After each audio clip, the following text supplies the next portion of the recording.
Alrighty guys, welcome to another stream. Today we're going to be playing a variety of Atari Jaguar games. And yeah, I had actually done a stream of the Jag last year, and we played a bunch of games that I have a lot of fun with, and games I think are pretty decent and, you know, worth owning a Jaguar for. Tonight I wanted to mix things up and try something new, and maybe focus on games that people don't really think of when they think of the Jaguar, like in a good way at least. If they think about them, they think about them in a negative light, like Fight for Life here, which was a very, very late release Jaguar game. So yeah, that doesn't mean that like the games we're going to play tonight are going to all be bad or they're not going to be fun or anything like that. It's just we're going to kind of focus on like the lower half of the Jaguars lineup, from the absolute worst on the system to stuff that's just kind of average or mediocre, but still fun. And still worth showing off and still worth messing around with. And this is also, of course, just based on my own opinion. There are people that, you know, the general consensus on certain games is like, oh, it's just average. But, you know, just like any console, you've got people that just absolutely love the quote-unquote not-so-great games on the system. Like, the Jaguar Bubsy has fans, believe it or not. I'm not one of them. But there are people that will put that game on a pedestal and say it's one of the best games on the system. It's rare, but they do exist. So some of the games on here that I might think are not that great or are lesser titles, you know, maybe other people out there watching will actually enjoy them. Maybe it's worth giving them a try.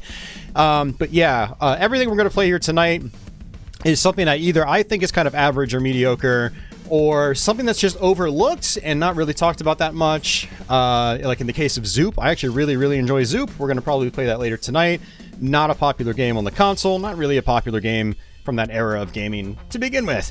So, you know, there's going to be a good variety of stuff here. And there might even be a couple of quote-unquote high-quality games that I just don't like that much. And we'll show those off too, like Atari Karts.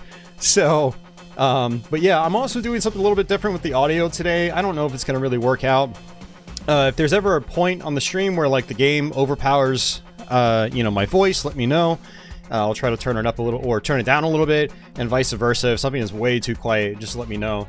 I'm trying to apply a limiter to my game audio to hopefully, with these variety streams, especially on platforms like Super Nintendo, the game audio just bounces all over the place, and it's hard to get the audio consistent throughout the whole stream. And so you have some games that might be really loud, others that are really quiet, and as a streamer, you don't really want to be messing around with like all the levels and stuff like that while you're trying to play games. So I don't know. We'll see if this works. It might not. It probably won't. But whatever. We'll see. So, for those of you guys that have not seen me play the Jaguar before, go into the description box. I have a link to my last Jaguar stream. I am most likely not going to be playing anything that was on that list from that stream. So a lot of the good games like Alien vs. Predator, Tempest 2000, Super Burnout, NBA Jam TE, you know, stuff like that, I'm not going to be playing here tonight. So don't ask me for specific games to play. Just assume what we're going to be playing is not in the upper echelon of titles for the system. So if you want to see a really good title here tonight, you're probably not going to. I'm just going to ignore all requests that come in, or just politely ignore them. Just sort of, you know, look ahead. You guys just kick back, relax. You know, we'll fire up a bunch of different games tonight, probably anywhere from like 8 to 12 plus games over the course of hopefully maybe 5 or 6 hours. And yeah, just kick back, relax, enjoy the stream, and yeah, let me get a couple of things situated here. Now, just keep in mind, because a lot of these games aren't like the most amazing, I haven't put a lot of time into some of them. Like, I've played everything on here before. I used to own almost every Jaguar game back in the day, and like, I played Fight for Life, but I've never got any good at it. It's a really hard game to play. So, and I haven't played this in quite some time either. So, I actually have the instruction booklet up here on my screen, so I can try to hopefully learn some moves and maybe do some damage. And I've got a reproduction 6-button controller, so hopefully we can actually do some moves. Some very late games are kind of compromised on a 3-button gamepad, unfortunately. You really do need the Pro controller. Like Atari Karts is one, Fight for Life is another, Primal Rage is another, which is a CD game. For anybody wondering, we are actually running this on real hardware. You could actually see in the background there with my cat that You can see my Jaguar box over there. Yeah, so we're using real hardware today.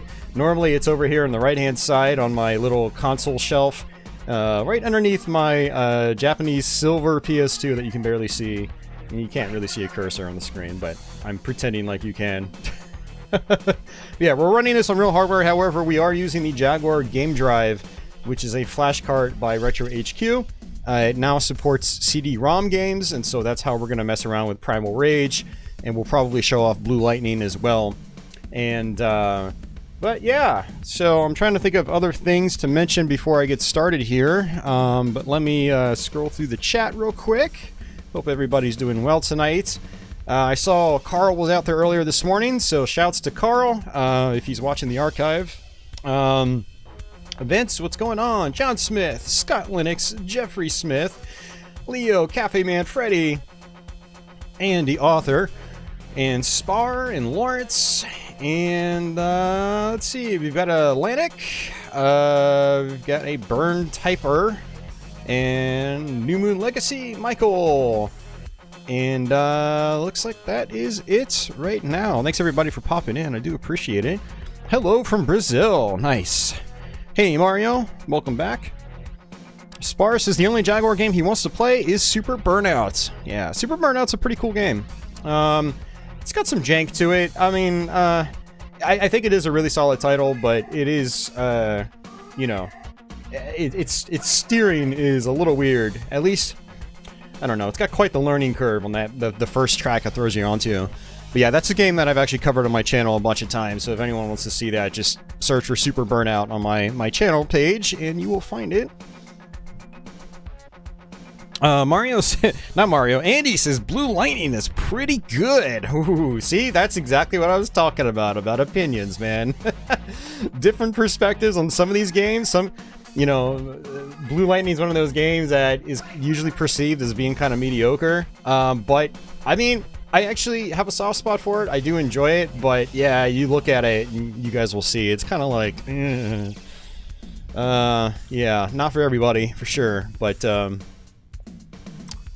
Scott says, what is this boxing game? No, it's actually, yeah, it's a fighting game. It's Fight for Life. This was, I think this was the last officially released Atari game, sometime in like early 96 or something like that. This was before Telegames took up the mantle and started releasing some more titles.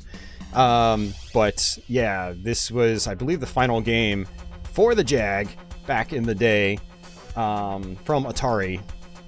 And it's kind of interesting. It's got an interesting engine, but it plays really sluggish, and the combat just feels quite generic.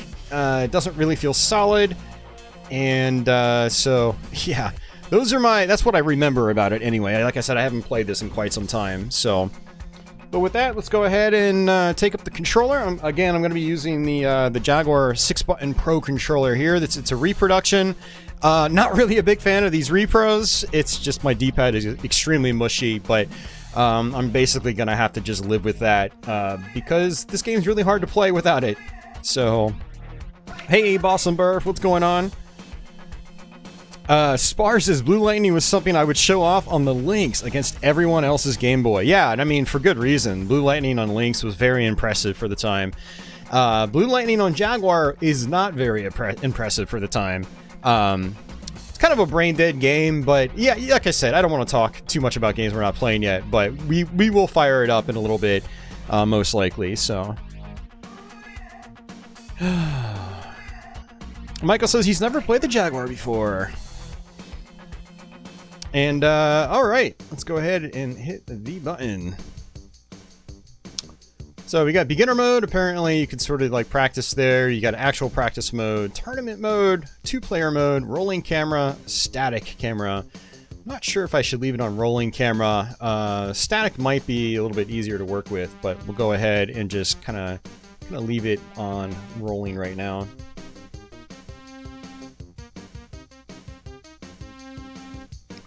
Alright, let's, I'm going to pull up actually the manual, and so when I pick a character, I'm going to have some moves up on the screen that I can try to experiment with. We've got a bunch of different characters to pick from. Looks like it's 8 out of the box. I don't know if you unlock anybody. Alright.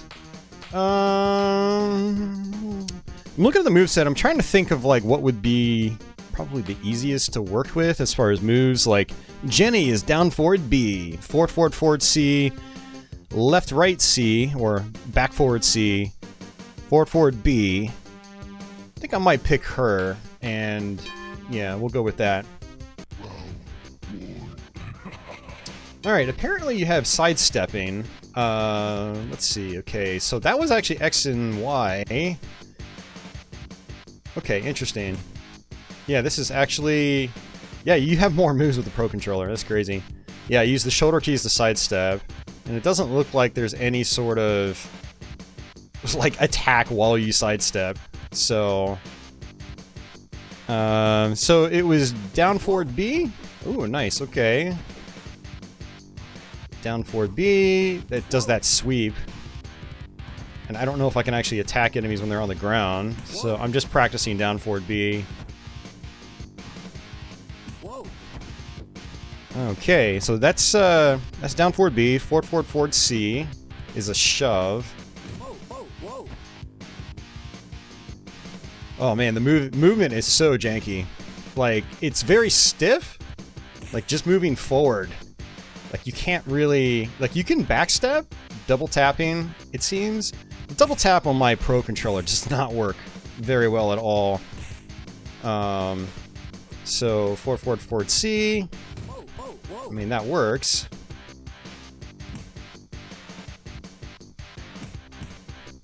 Little combo there. Okay, so little maybe combo into a shove. Oops. That's actually not good. Looks like he just jumped right over me. Can I just jump over him? Okay, cool. Okay. I feel like the AI is just going to do that a lot.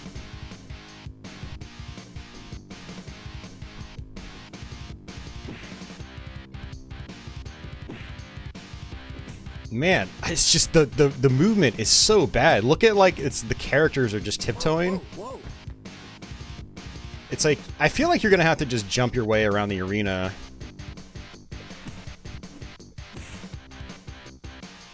And you don't seem to do a whole lot of damage either, which is kind of crazy.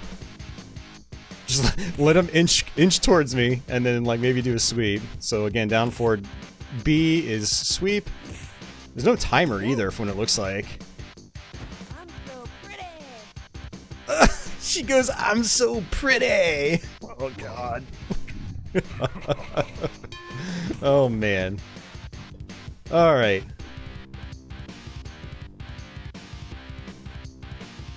I mean, I like that lunge kick. I feel like that's another way of me trying to get across the arena faster, is actually just doing moves. So I can jump kick, or I can... Oh, you don't even turn around automatically? Man, you gotta be kidding me. Virtua Fighter? This is not.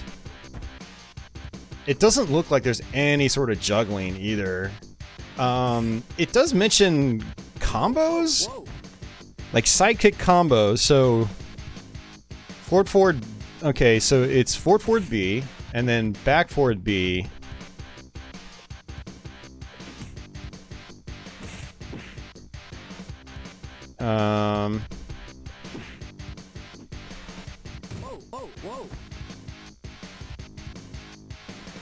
Yeah, one other gimmick in this game is you can apparently steal moves from the enemies you defeat.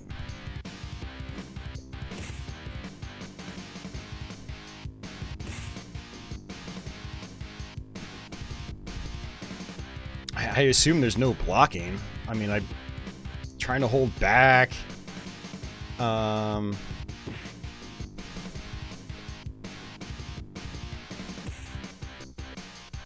Yeah, I don't know.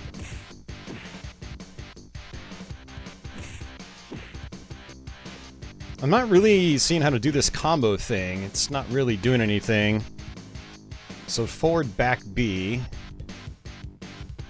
So it's forward B, back forward B, then forward back B. It's just... Okay, I've got to jump over this guy. Yeah, one of the issues is that if you go off the arena, it's an instant ring out. So it looks like I can actually duck and still do my move? Or not?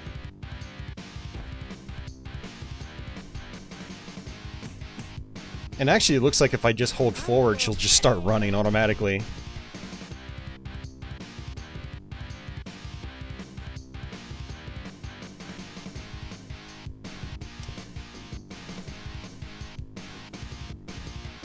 Alright guys, let's, I know we're all just kind of having fun, but like the intention wasn't to like bash the Jaguar or its games. Just kind of like kick back, relax, keep the snide comments to a minimum. I'm not trying to have a stream that's basically what every Jaguar video or stream is, which is just an opportunity for people to just bash it left and right, so... I'm actually trying to legitimately figure out this game. And it just seems like there's not a lot of flexibility here.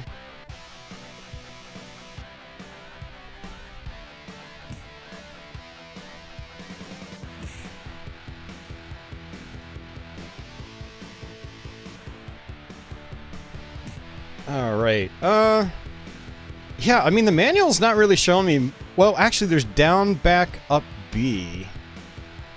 Down, back, up, B. That doesn't really... It's a back roll, apparently. Whoa. Down, back, B. And she just keeps, like, moving backwards when she's ducking.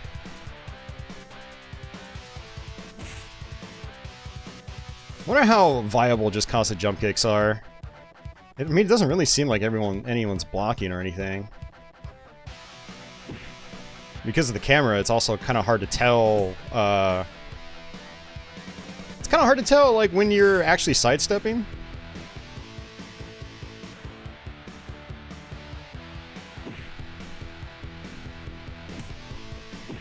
Yeah, I mean, I like that little combo there, but it's not really anything else to, like, link it into. Unless I can kind of do, like, a 1-2 and then, do a special.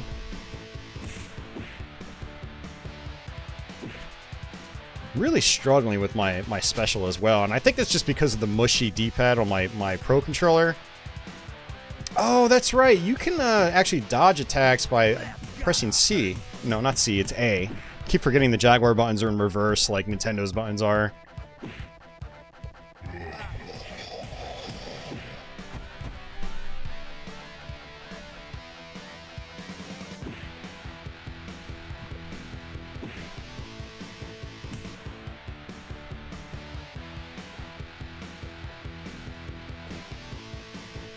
Oh, man, the biggest issue with this game right now is that, like, the movement is just bad. Like, if they had tweaked just a few things, it could have been a lot more enjoyable than it currently is. It's just ridiculously stiff. Like, just look at that tiptoeing going forward. It's not good. And I'm still struggling to do my my sweep here.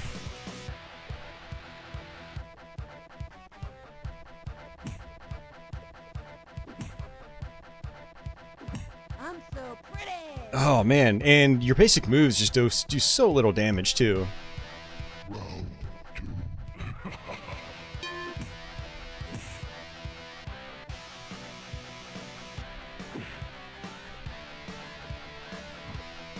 It's like every time you just see me doing a standing kick like that, I'm trying to do my sweep, but it's not coming out.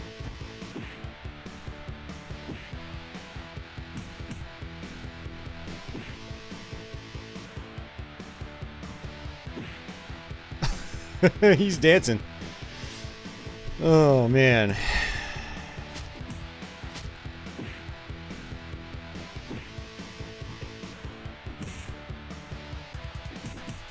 Should probably try to do the shove more often.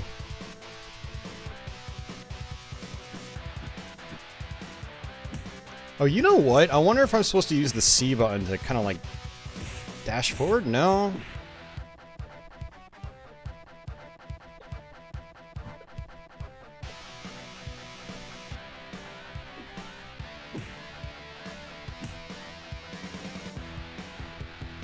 I just can't. Ugh.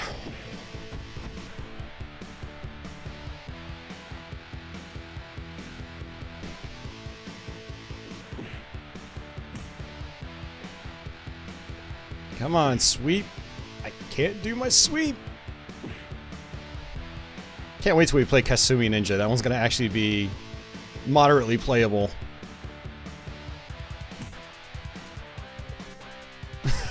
I'm really struggling to do my sweep. I'm actually, you know what? Like, well, it's like I kind of want to just swap out to my regular controller, but then I lose a couple of other attacks. Or at least I'd have to use the keypad to do those attacks, which is not ideal.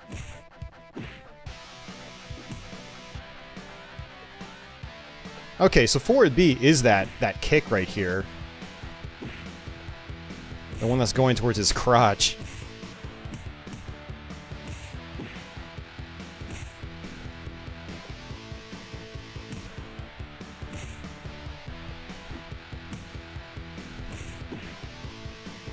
So I haven't gotten a ring out on anybody yet. Whoa, whoa, whoa.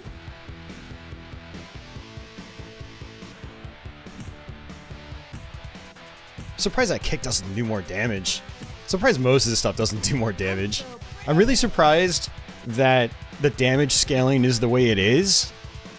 Like, who playtested this and thought that, you know, this was a good idea? Alright, so I keep forgetting that you can actually steal moves, and so now I need to figure out what this guy's moves are, because I don't know what they are. So that was Mr. G. And I'm not sure which one. Was it the forearm smash or the right hook combo? Let me try the forearm smash. Hey, Dasan. Okay, yeah, I stole that. That was like that bitch slap, basically. Boom. See, that is an interesting concept, at least. Is the fact that you can steal moves. But it looks like the AI is getting a lot more aggressive now. I'm gonna have to start using my parry more often.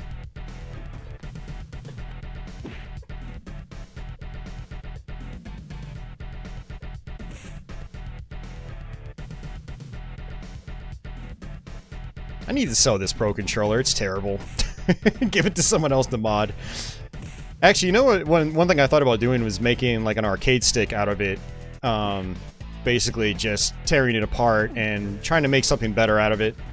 Because it would be good for like Primal Rage or some of the other games that actually use more than the 3 face buttons. Jeez, this guy's got crazy reach compared to me. Yeah, Leo, graphically it's not too bad by JAG standards. Well, JAG 3D standards, I should say.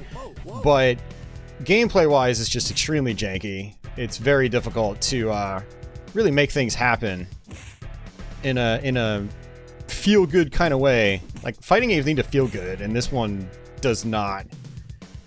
And that's usually a common complaint with this game, is like, you know, the tech was there, but just the game wasn't fine-tuned enough, nearly enough. So to my understanding, this was basically like a one-man job, soundtrack aside. So that also probably has something to do with it. I don't even know who the game testers were, or if their input, if there was any, was even taken to heart. And the jump kicks just do a lot of damage. I feel like this is my new strategy. Like, don't even bother learning the game, just jump kick. Which is fine, I guess? I mean, it's kind of how I play Ultraman on Super Nintendo. And I still enjoy that game. Well, there. I tried going diagonally forward. Well, not diagonally forward, but pressing diagonal forward, and it was not working.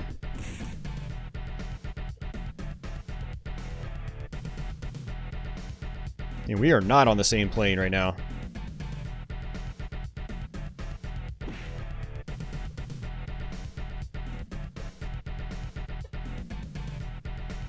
Yeah, this guy's doing a lot of dodging now, too. Although it doesn't look like they can dodge jump kicks, which I'm okay with.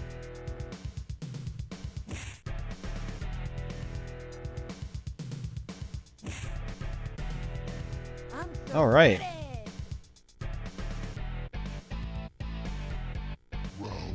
Hey, Mike, welcome back.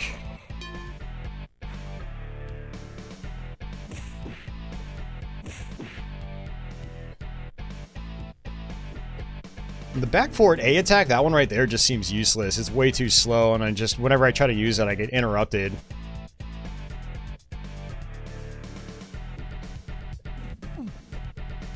Whoa, he just threw me. It's the first throw I've seen all night.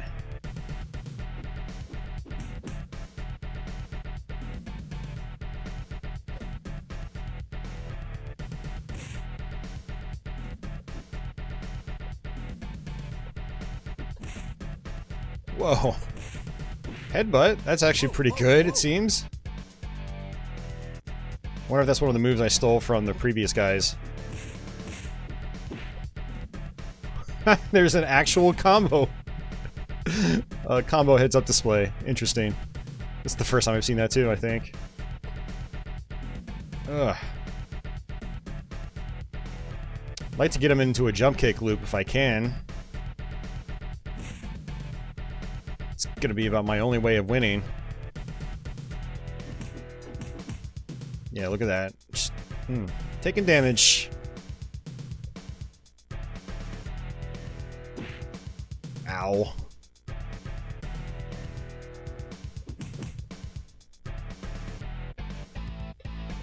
Man, I just cannot hit him.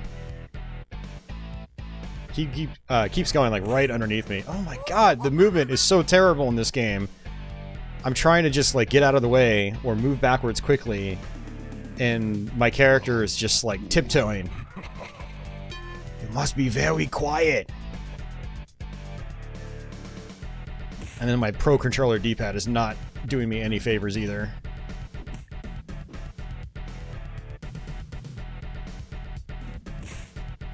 Alright, there we go. I mean, the camera is kind of cool at times. I like how it zooms out.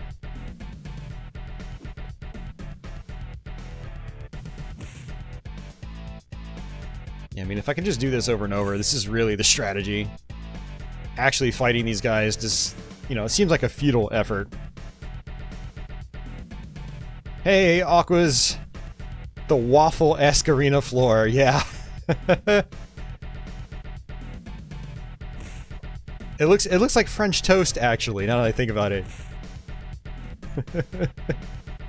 Hey, KJ, welcome to the stream.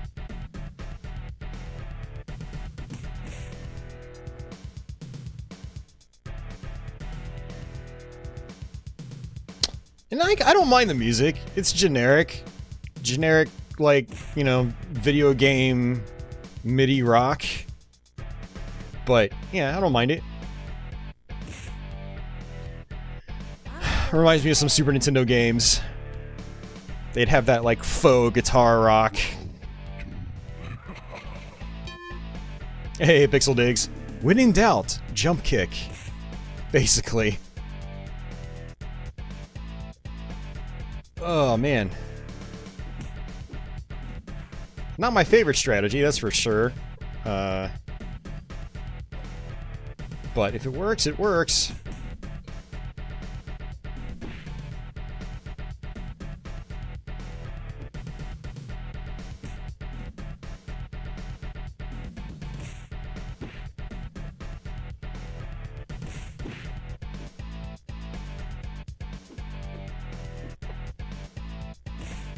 Alright, thank you.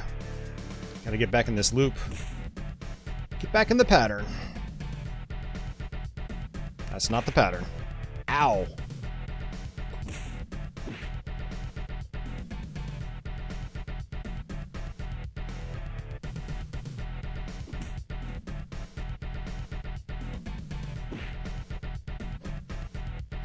I mean, if he gets too close to me, I try to get at least a couple hits in.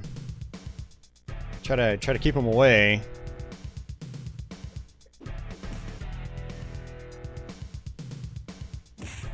Thank you. There we go. He sidestepped. I can sidestep too.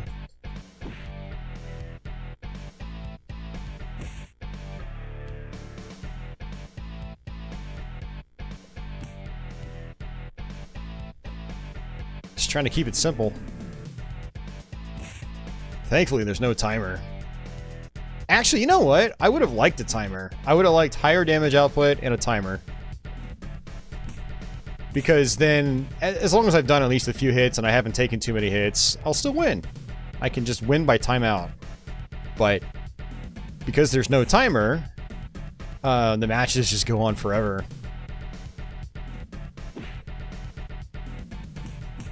There we go, that's it.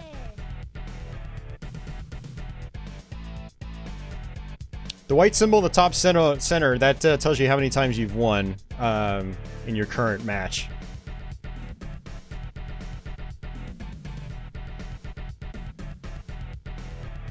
There are ring outs, Mike, yeah, and it's kind of interesting. It's when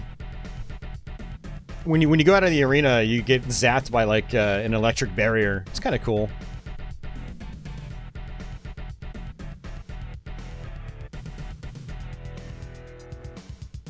Yeah, Vince. It does mean I won a round. Yeah, and it's interesting that the health bar disappears. We're gonna just try to do the same thing again. Mohali. Now it looks like we're in a checkers board. I like the French toast board myself. Sorry if I'm making people out there hungry.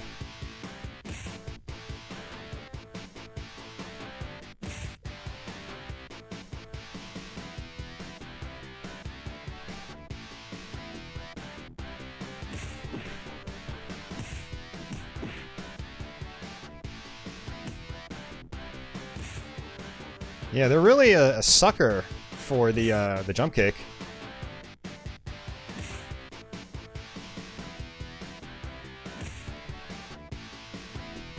Uh-oh.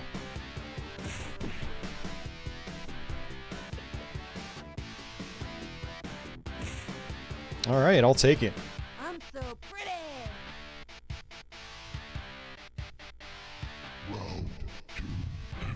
Round two.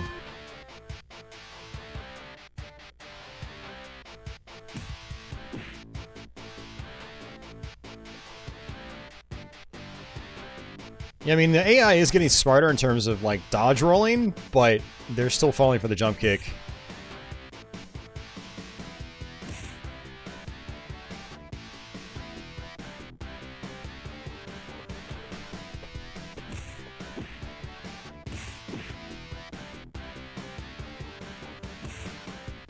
Alright.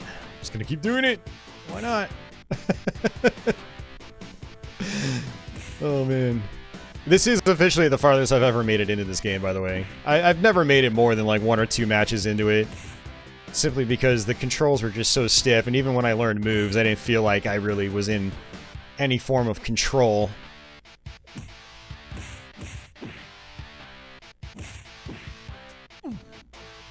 Whoa!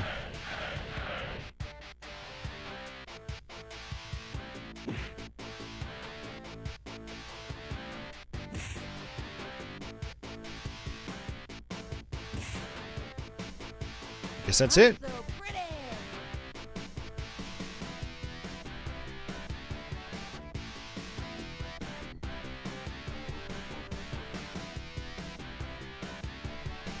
Look at her dancing.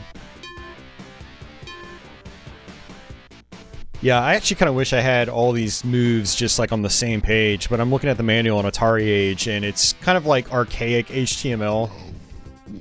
Where it's got buttons to click next, and it's not easy to go forward and backwards.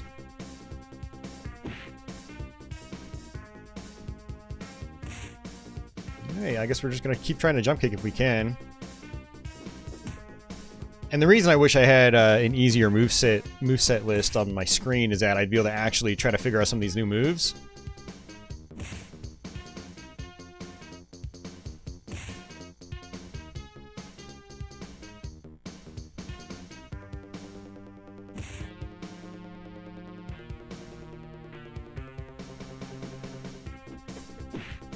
Man.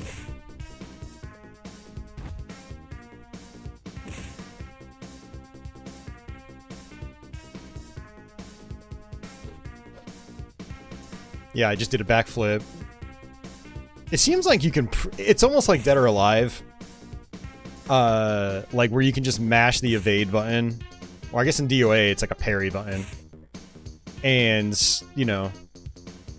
It's actually even easier in this, because in DOA, you can at least technically mistime a parry, but it's a system where it's very easy to parry when you're a newcomer.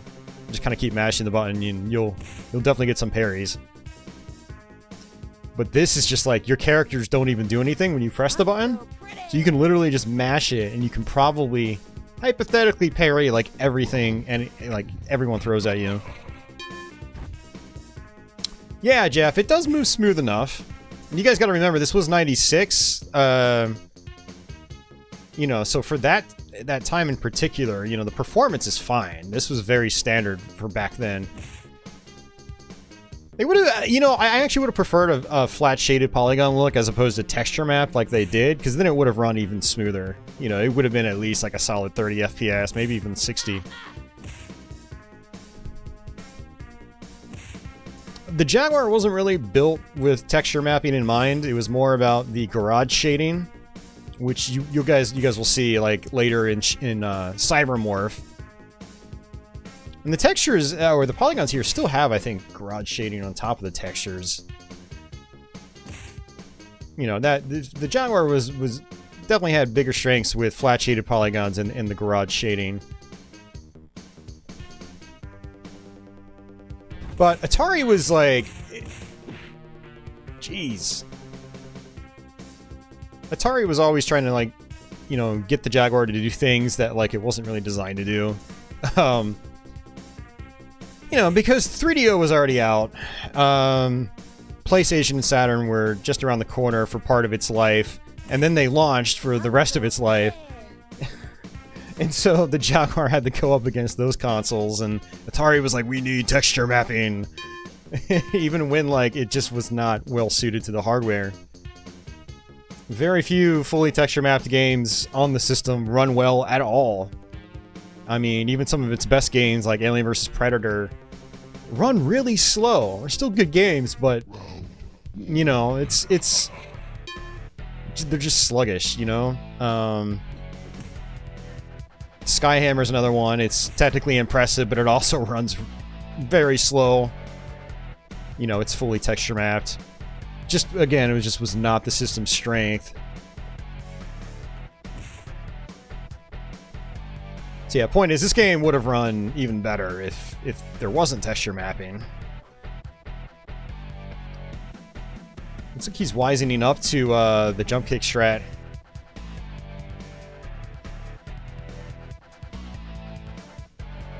I want to read some comments out there, but it's not really giving me a whole lot of time to do so.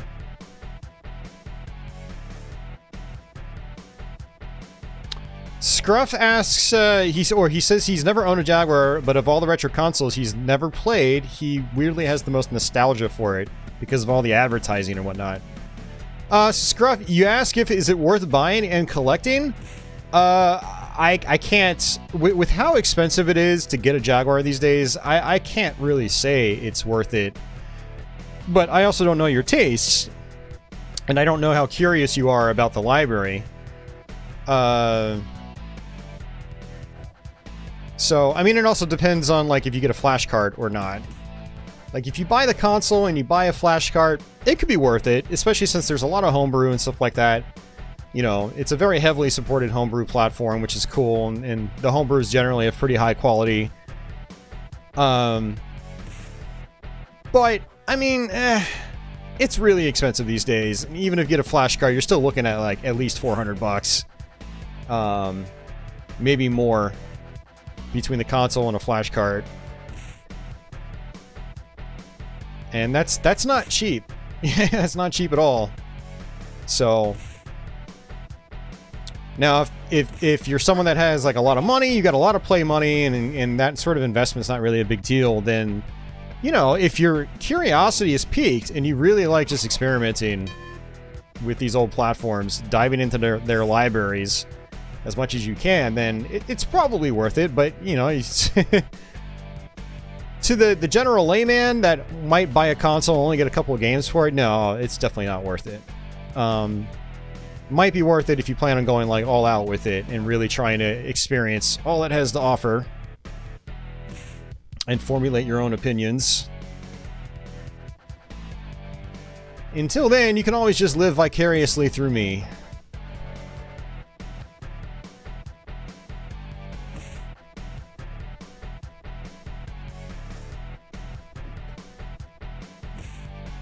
I mean, Scruff, yeah, I mean, it's entirely possible something like the 3DO may have survived a little bit longer if it didn't sort of fumble out of the gate.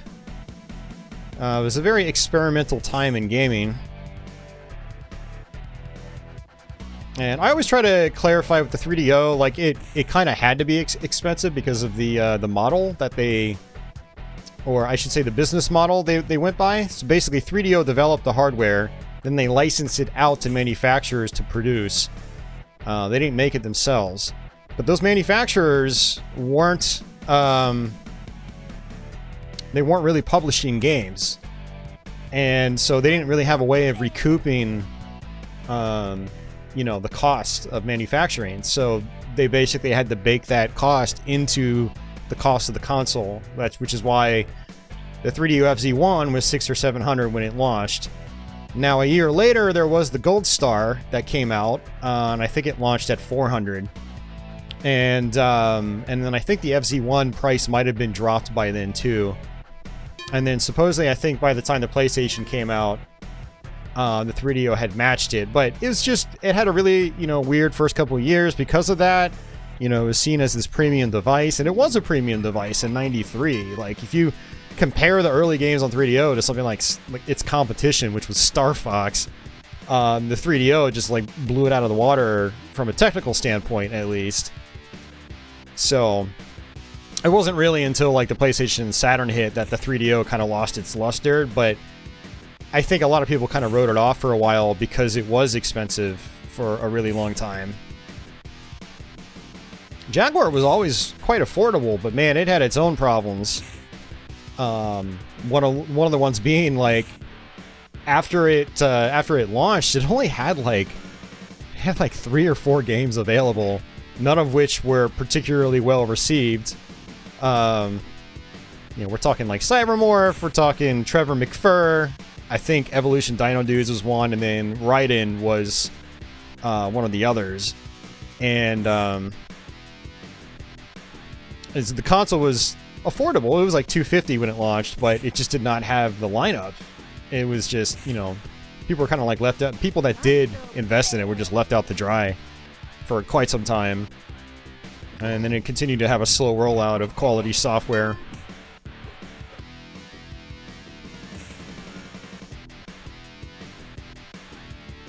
But yeah, unfortunately, because of, you know, back to 3DO, because of you know, their business model, it had to be expensive, and as you know, it just is what it is, right? And if it had been priced lower, and maybe if 3DO had a more focused, if marketed the box more in a more focused manner, like it is just a games machine, then maybe it would have sold better. But it was also seen as this like high premium set-top box that could do more than just play games. Then, you know, it was about edutainment, and there was even like, I think they probably even talked about having like business software and stuff like that on it. And you know, it was basically a box that you could do multiple things with, and you know, that whole aspect of it kind of, I think, flopped, and they eventually just kind of started marketing it as a video game console. But that was another thing. You know, the CDI tried the same thing. Actually, the CDI was kind of, well, yeah, that's an interesting story in and of itself. I'm not even trying to learn these moves now, or like figure out what I'm doing with the moves. I'm just jump kicking, and it's working. I didn't even take a single hit on that fight, by the way.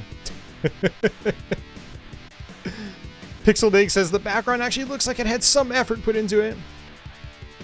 Oh man. Mike says he really likes the flat shaded polygon games. He thinks they look futuristic. Yeah, they do. Checkered Flag is, yeah, we're going to play that later tonight. I'll show you the awfulness that is Checkered Flag. Design says he just sold his Jag collection, only about 10 games complete in box.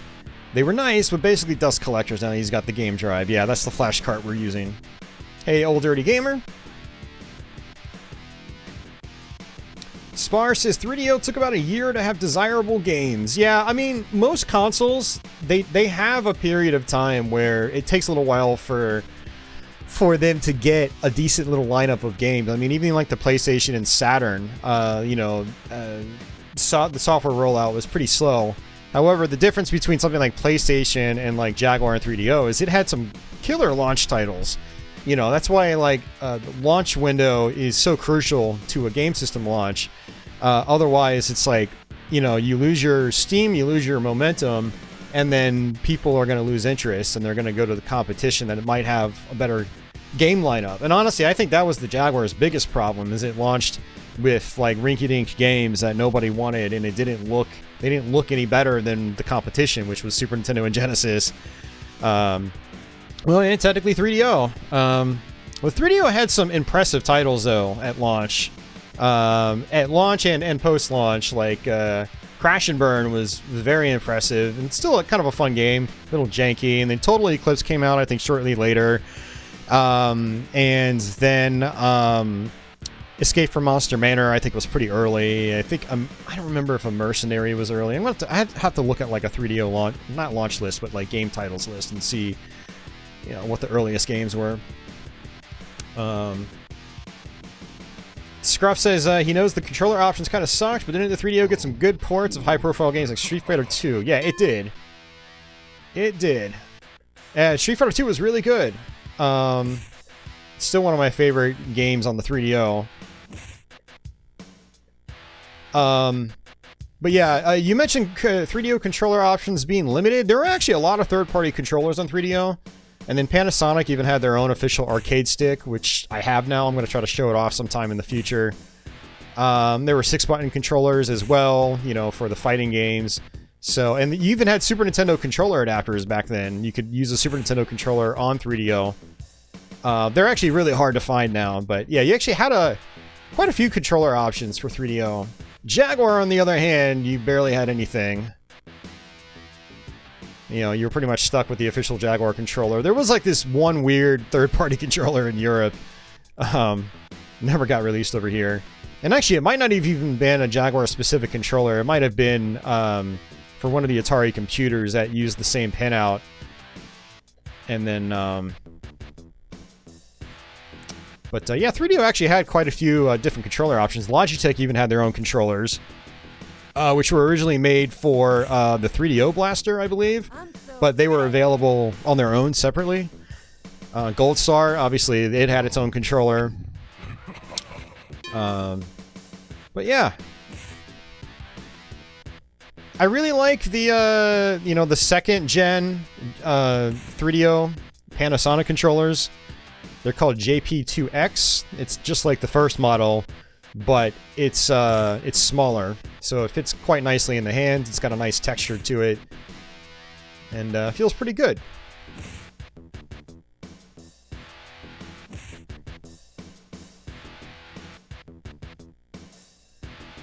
It's like, this is more like a dancing simulator now. Like, he gets up and he spins around, he's like, wee, I'm having fun. Just needs a disco ball. The disco ball would actually fit really well in, like, you know, the style of these arenas.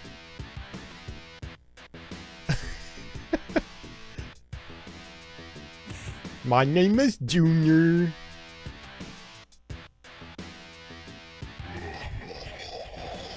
Okay. So he must be the final boss. Maybe? I don't know. We'll see. We'll see if this second form keeps falling for my jump cake strategy. I mean, it looks like it's working.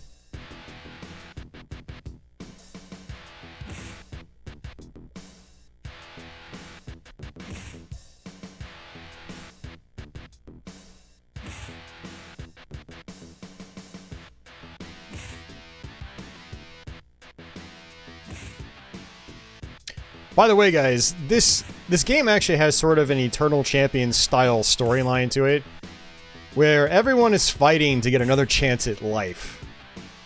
It's really dumb, but yeah, that's the story, for anybody curious. And that's why hell was mentioned. Jeez. It's doing some damage. It's okay. Not as much damage as my foot. Did we seriously just beat... I think we just beat Fight for Life. So you beaten my son, and now you think I'm going to let you go. Where do you think you are? Heaven? Oh, I guess maybe there's another final boss. Or an actual final boss, and that was not the final boss. I'm the father of... lies, and my promises mean nothing. You were mine as soon as you entered. The Spectre Zone. A little difficult to read that text, and I'm in RGB, so like this is as crisp as the text gets. Imagine trying to read this like in composite or RF.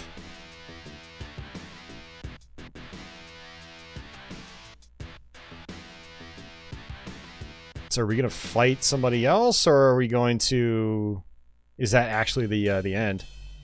I wonder if the ending's the same for every character. Could they not even program like in unique endings? Man. I'm gonna have to look into that to see if that's like the actual like real ending for every character, or if there are different endings. Maybe you'll get a better ending if you go through the whole game without losing. Because I did get a game over once or twice.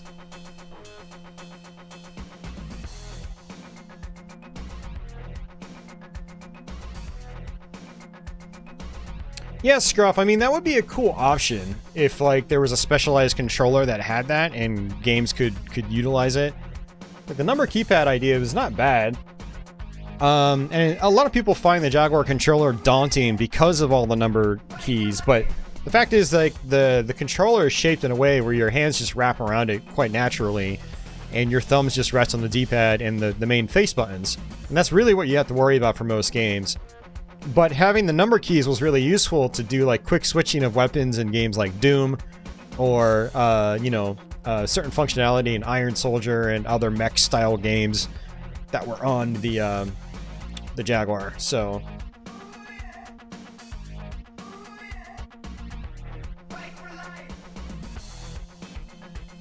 all right, Spar says 3DO controllers were good in his opinion. Yeah, I agree. Yeah, and I agree to Son. The stock Jag controller, it's fine. The D-pad can be improved, but the buttons are fine. It's comfortable. Yeah. Alright, so what we're going to do is, because I got the Pro Controller hooked up, we're going to play some other Pro Controller games.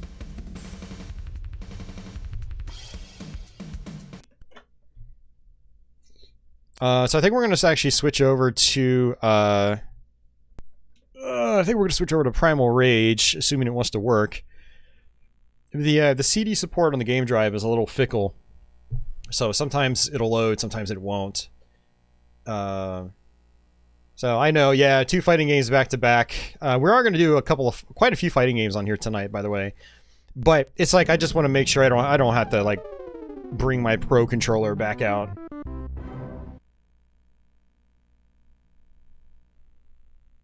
Well, you don't have to look down at your controller, Boss and Burf. It's a number key. It's like a telephone. Did you always have to look at the telephone when you were dialing numbers? Like, you know where the number 1 was, number 2, and number 3. You know? You don't have to look down. But also, you know, even if you do look down, well, maybe you're in a situation where you can look down. Like, you know, you've cleared out a room of enemies in Doom, and, well, you can look down. What do you know? And it's not going to hurt you. I don't know. It's rockets. It's not even. It's like rocket science, Boss and Burf. It's so hard. Yeah, I'm gonna have to actually power cycle my console because the CD did not want to load.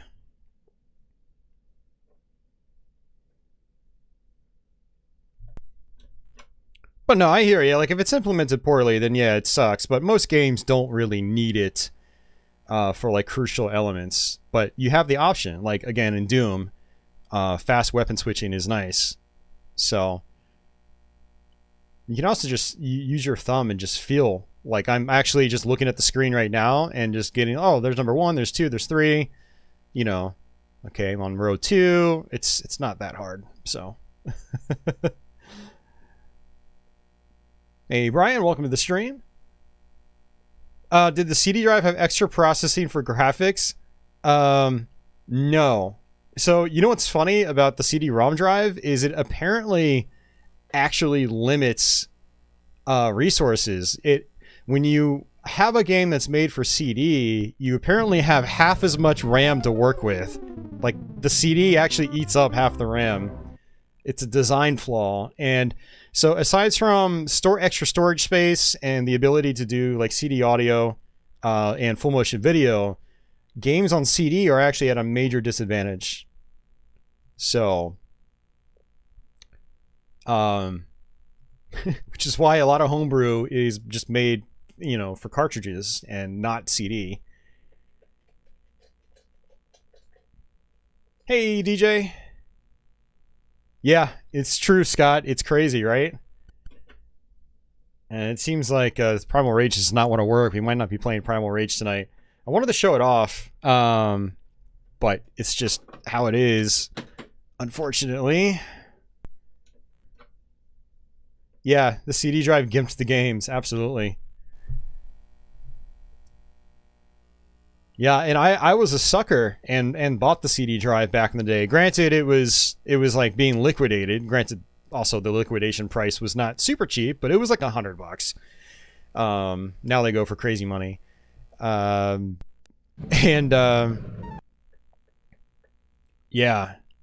it's just I never would have known better at the time. No one knew better.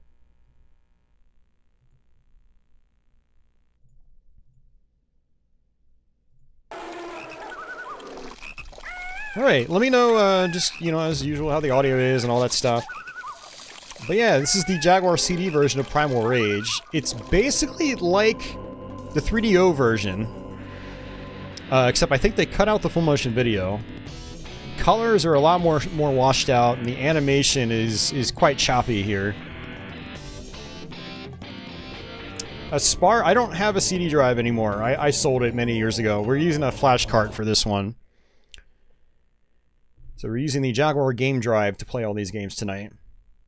Scruff asks, was there anything redeeming on the Philips CDI? Yeah, I mean, depending on your tastes. It depends on your tastes. If you like more like computer-style games, there's some solid like adventure games on it, things like that. There's not a lot of like really fast-paced action games, unfortunately, and the ones that exist, honestly, I don't think are particularly good, so... But yeah, CDI, of like the mainstream consoles from back in the day, CDI is like at the bottom of my tier list. Like, that's like a last resort. You have to be super curious to really want to experiment with it. But alright, so now that it's actually working, we'll play a little bit. I need to modify my controls though to make sure that I can let's see. I can actually do my controls normally. Alright, so Primal Rage is a 4-button game, and so I like to actually set it up like it's the arcade game. So let's see. Let's go down. So you have high quick on the top left, high fierce on the top right, low quick on the lower left, high or low fierce on the bottom right. So I need to set it up like that. So high quick, high fierce, low quick, low fierce, and it looks like that's it. Okay, so type number 7. Let's go to gore level. Gore is on, and the reason, so I'm actually a huge fan of Primal Rage. I actually own the arcade machine. I've played every home version except the Amiga one, and I've always been a big fan of this game. I played it in the arcade back in the day. I say this is a lesser quote-unquote Jaguar game because it's not an amazing version of the game, and it is definitely not worth the cost of a Jaguar CD. I'll go ahead and bump the credits up, although I think we might not need them. Round time, we'll just leave it at the default 55. And yeah, this is just, yeah, it's just not an amazing version of the game. You know, the animation's really choppy. And then your control options are pretty limited because of the Jaguar controllers. Most people don't have 6-button pads here, and so they don't get to really even play with the original layout that was intended. So we're going to go ahead and roll with Chaos for now. And let me actually, let's see about bringing my capture up a little bit.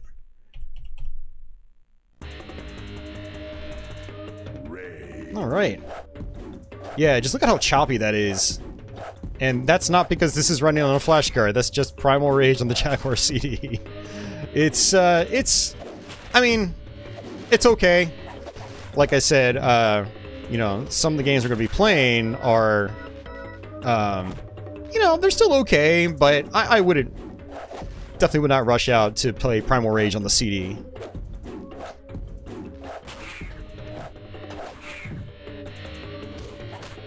So Primal Rage actually does have combos and all that stuff. It's got lots of special moves, but it's really, really difficult to do the combos in this version of the game.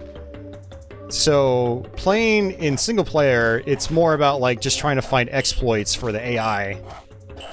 There we go. Kind of like that, like waiting for Talon to do a sweep. You can see there's a big black bar glitching on the left. I don't know if that's normal for this game or if that's from the game drive, but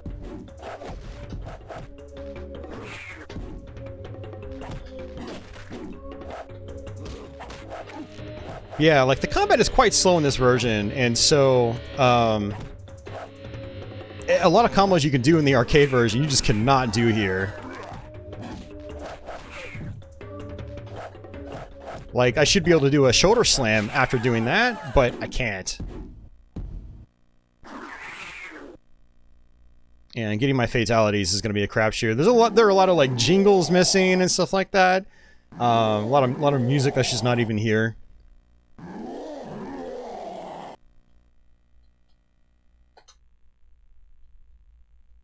Yeah, Vince, Primal Rage was actually on the Amiga. I was trying to research, you know, for a potential video about Primal Rage, and I found out there was an Amiga version. I was like, oh god, I'm gonna have to emulate that, or try to get it running on the Mister or something. Whoa, that is crazy. I didn't even hit him, he just went flying into the air. It's insane.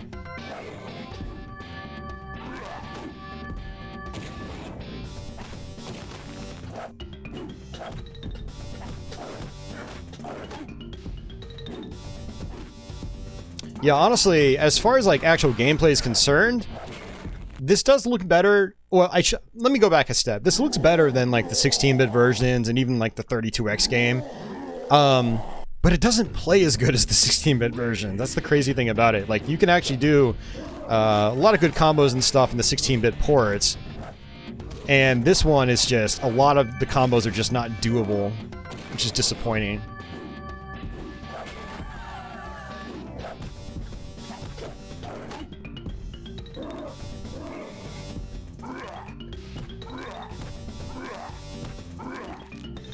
It didn't even connect.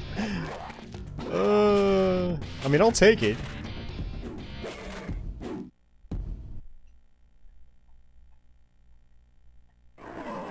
Yeah, I don't think I did it. Nope.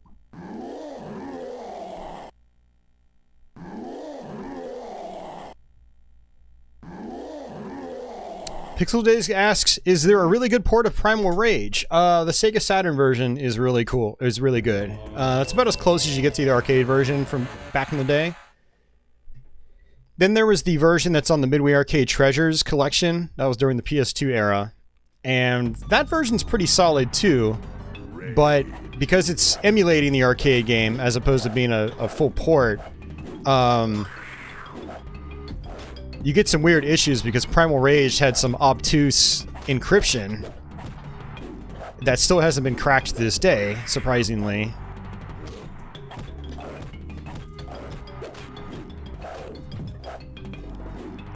So you get random glitches, like some of the blood is missing and stuff like that, like it's been turned into like this brown looking sweat. But gameplay wise, that's probably the best version to play on a home console. But from back in the day, the Saturn version is the best.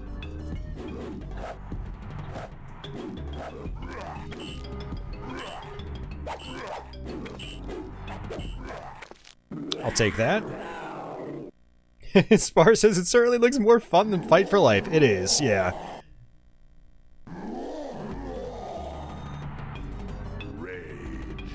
Chris, yes, the Jaguar could definitely do a lot of colors, and that's the surprising thing about this version of the game, is that it's just not, it's not as colorful as other versions.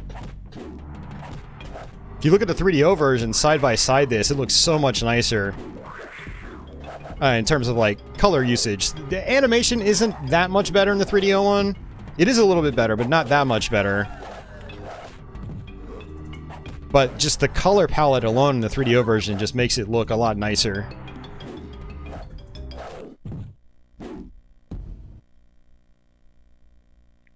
I'm not going to be able to do my fatality. I think it's just this controller is just too mushy.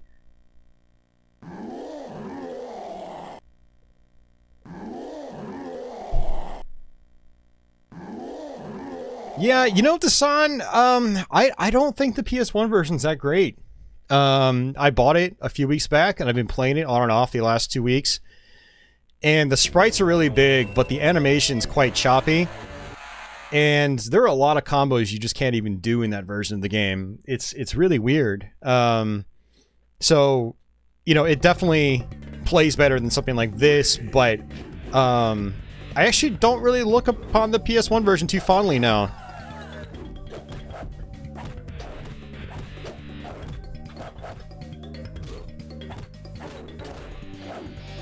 I always thought the PlayStation version was mostly just like, oh, okay, yeah, it's choppier than the Saturn version, that's fine, whatever. But, like, a lot of the combat just doesn't even work in it. Like, a lot of the strings don't work. Which is depressing.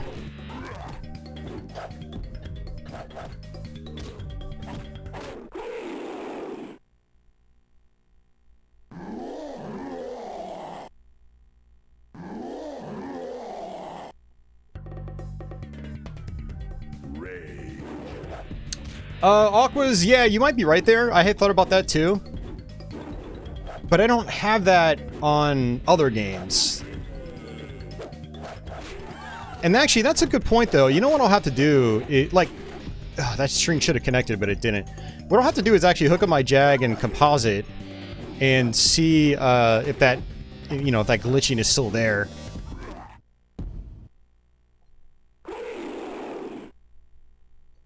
Did I do it? It did. Whee! Yeah, there's like a little black loading screen there too. That is not in the 3DO version.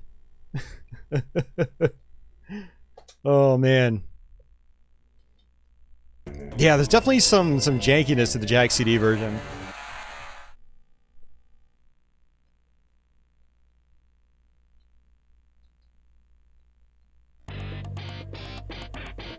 Well, Spar, you gotta remember, the PlayStation was $100 cheaper than the Saturn. It had way more games in the beginning. And it also had some pretty heavy hitters, too. Like Mortal Kombat 3. Very early game on PlayStation. That was a big deal. Primal Rage was very early. NBA Jam TE was very early. You know. And it had some really interesting other software, too. Yeah, I think I had Ridge Racer right from the very beginning. I mean, PlayStation just had a lot more than Saturn. Saturn just kind of hit with a thud because of that early launch, the surprise launch. There were a lot of reasons the PlayStation took off, and the Saturn did not. Well, the PlayStation had a much stronger launch than the Saturn did. Yeah, and yeah, exactly. NBA Jam, you gotta remember, this is 95. Like, these arcade games were huge back then. And very big deals as far as console conversions were concerned.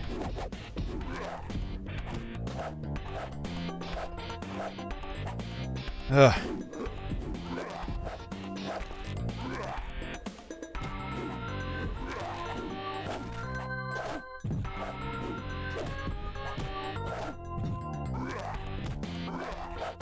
Trying to just do my projectile and have him just wake up into it Because you'll notice that enemies take chip damage in this.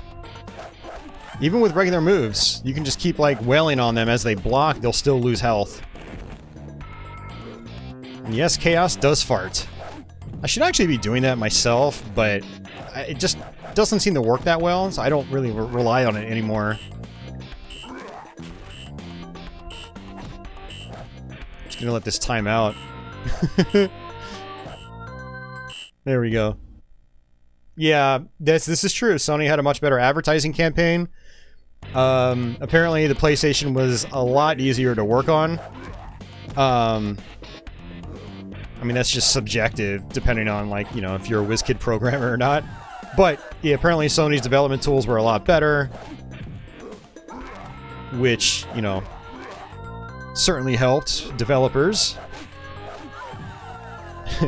You know, it's funny, I actually watched the Pandemonium Reviews episode on NBA Jam just last week. And he interviewed the programmers of the ports of PlayStation and Saturn TE, and one of the guys had mentioned that, like, back in the day, Saturn was just seen in the game development community as just a joke. Like, its hardware was kind of like archaic and backwards, whereas PlayStation was like the future, you know. So even like internally at dev studios, like they kind of, the Saturn wasn't really a big deal. Yeah, and then Sega's advertising campaign was terrible. Its initial game lineup was iffy. You know, some strong titles like Virtua Fighter and Panzer Dragoon, Sega Rally. But was it Sega Rally? But a lot of the other stuff ended up being rushed, like Bug and Gen War and stuff like that. And those games were, some of those games were supposed to be like bigger and better than what they ended up being, but you know, they had to be rushed out the door because of the early launch. I do enjoy me some Clockwork Knight though. I think I can actually just, let's see, I think there's actually like a little exploit here. So just jump straight up, boom, jump straight up. Yep. This works in some of the other versions of the game, also done by Probe. Doesn't work in the arcade version.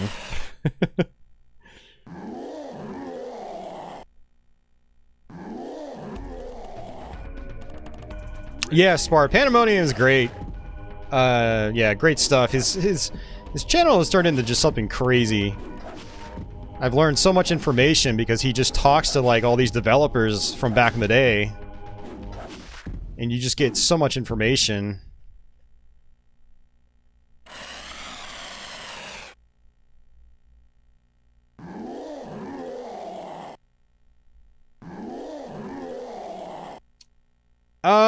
Have I experienced disc rot? I've experienced it with some music CDs, but not with games.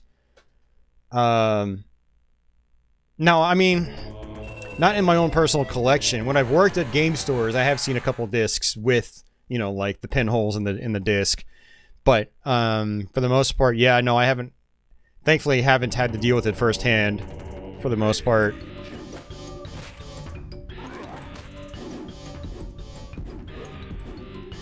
Whoops! Such a damaging attack. Trying to jump backwards, but my controller sucks.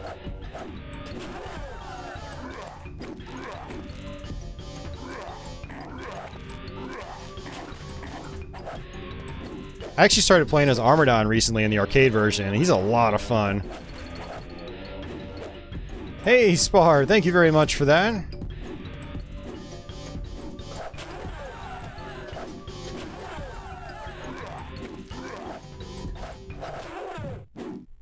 Whew.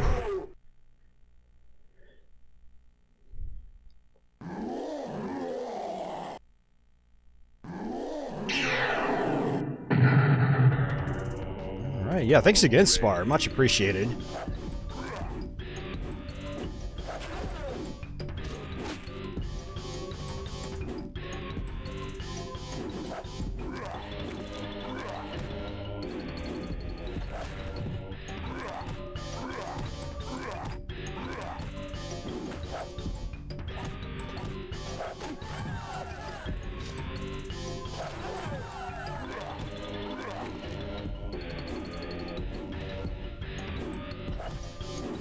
Now, one interesting thing about Primal Rage is you've got this thing called the final battle at the very end of the game. I was about to say very beginning. All right, let's just get this over with. Wow, I can't even do my headbutt here. You basically have to fight all the characters over again. However, if you do a fatality on the character when before you get to the final battle, they'll have half as much health during the final battle. Normally they would have a full health bar again, but their health would be cut in half if you did a fatality on them the first time around. So if you can beat every character in one fell swoop and then do a fatality on every single character, you can, have a much greater chance at getting through the final battle without continuing. That's kind of my ultimate goal in this game, is to try to do that. Get to the final battle, beat the game without getting a game over, which I've never done before in this game. So you can actually eat your followers, and you really want to do that here in the prep for the final battle, if your controller allows you to.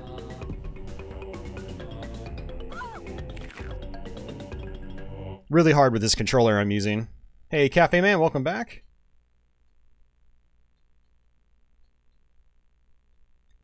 Am I ever going to stream Aeon Wrath, or Wrath Aeon of Ruin? I have no idea. I've never even played it, so no plans at the moment.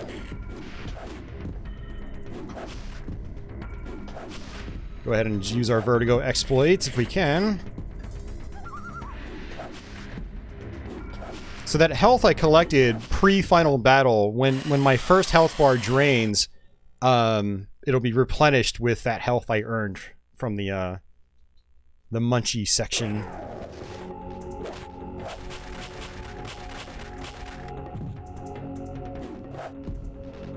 So I guess for talent, I should probably just wait for it to do a sweep.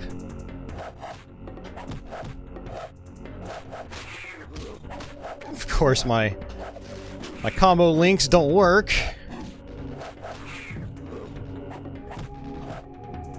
Yeah, so it looks like I got my health back.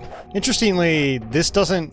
Like, your health bar is supposed to come back in green, but it's not here. Come on, Talon. It's okay. We pretty much got the game in the bag. We're gonna have to end up continuing most likely. That's fine.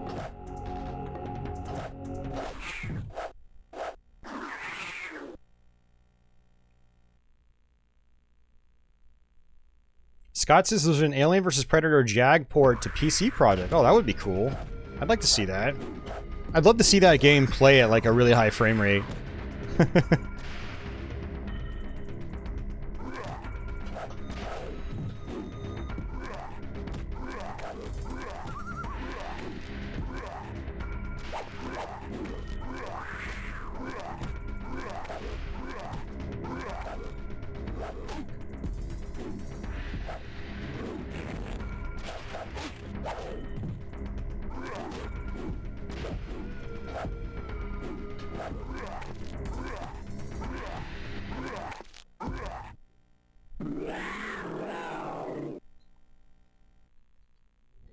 Yeah, Desan, Alien vs. Predator, it's kind of a long and confusing game.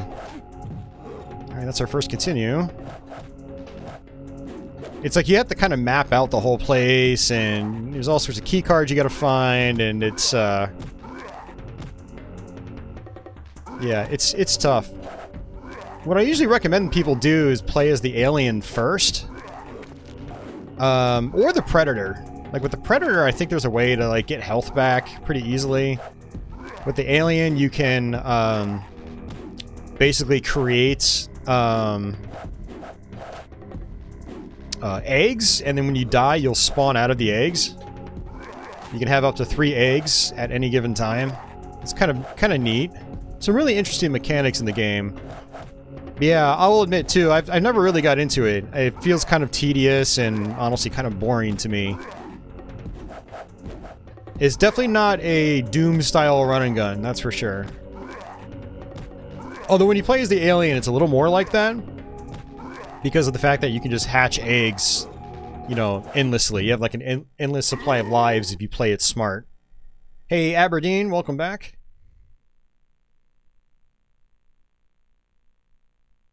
Yeah, I mean, I think everybody plays as the Marine first because they're like, ooh, guns.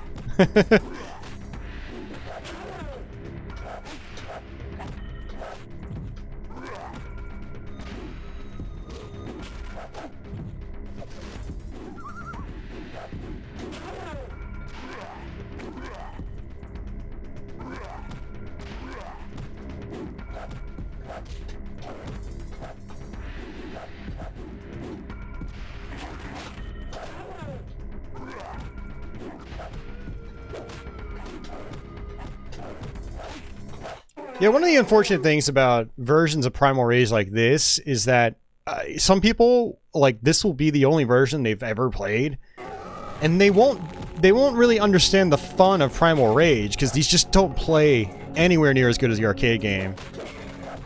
Like, the arcade game is so damn fun, because it plays fast, and you can string so many hits together, and there are lots of different combos you can do, and it feels like you're in control, you know, and it feels really good. Not to mention the aesthetics are a lot nicer. You know, you've got, in the arcade version, you got characters that are twice the size and animate 20 times better. No joke. It's just, yeah. I think a lot of people don't like Primal Rage because they've mainly played versions like this, or you know, maybe the 16-bit versions, or, you know, maybe even like the sort of gimpy PlayStation version. Yeah, you see that Sauron is blinking because I technically did a fatality on him. Even though the fatality was like a joke fatality where I chaosed as a cannonball into like the nearest bed of water, which is funny. But I'm doing way more damage to Sauron because I technically performed a fatality on a stage. So now if you can do that with every character, you have a much greater chance of getting through the final battle without continuing.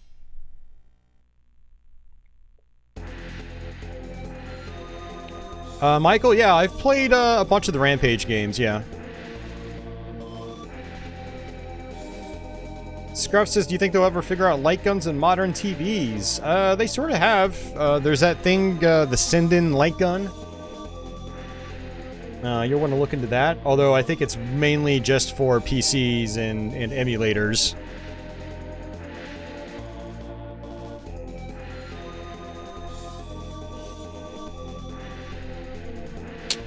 Yeah, I still have the iWar save file, Andy, I believe. I don't know if I'll ever finish it, because my big thing is that if I feel like it's going to take too long to do a YouTube stream, then I'm just probably not even going to bother with it.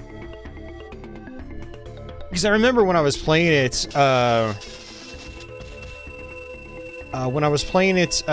year, it took like 6 or 7 or 8 hours just to get to where I was, and I was like, I don't want to play this game for 6 to 8 hours straight on a YouTube stream.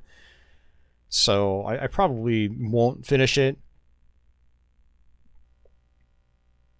I'd also be pretty rusty.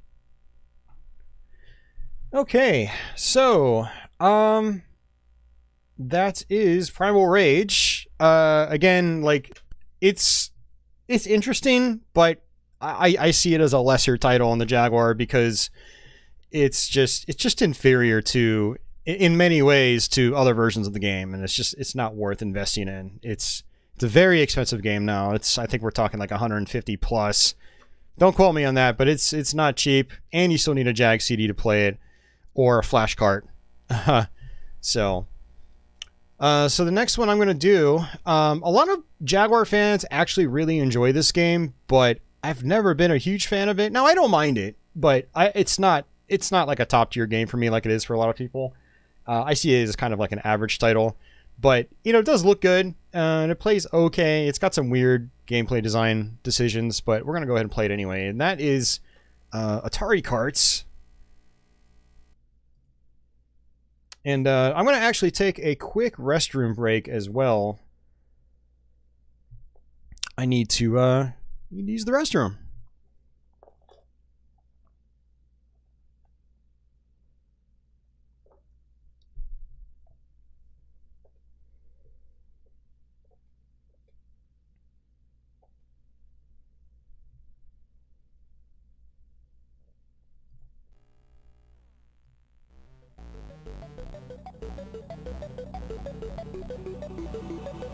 Alright, I'm gonna let this actually just sit here while I go use the restroom.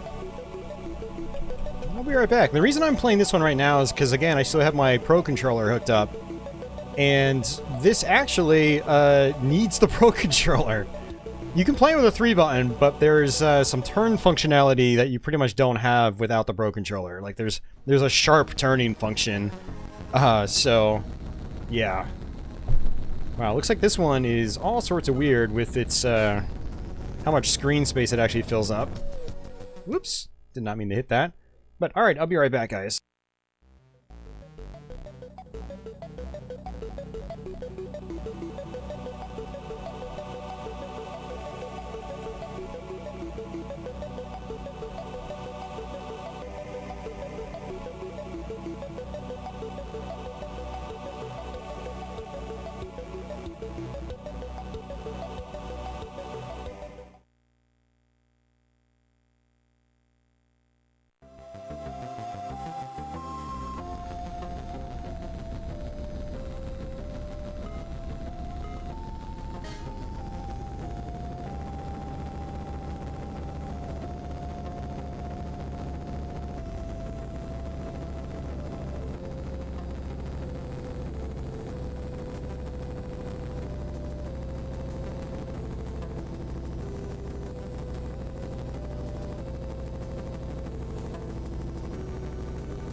All right.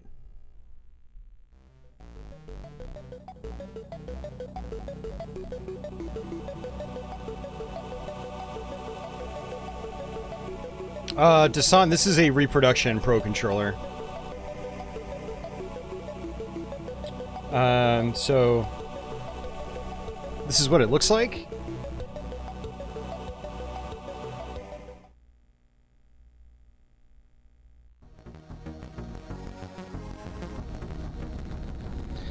Honestly, it's not very good.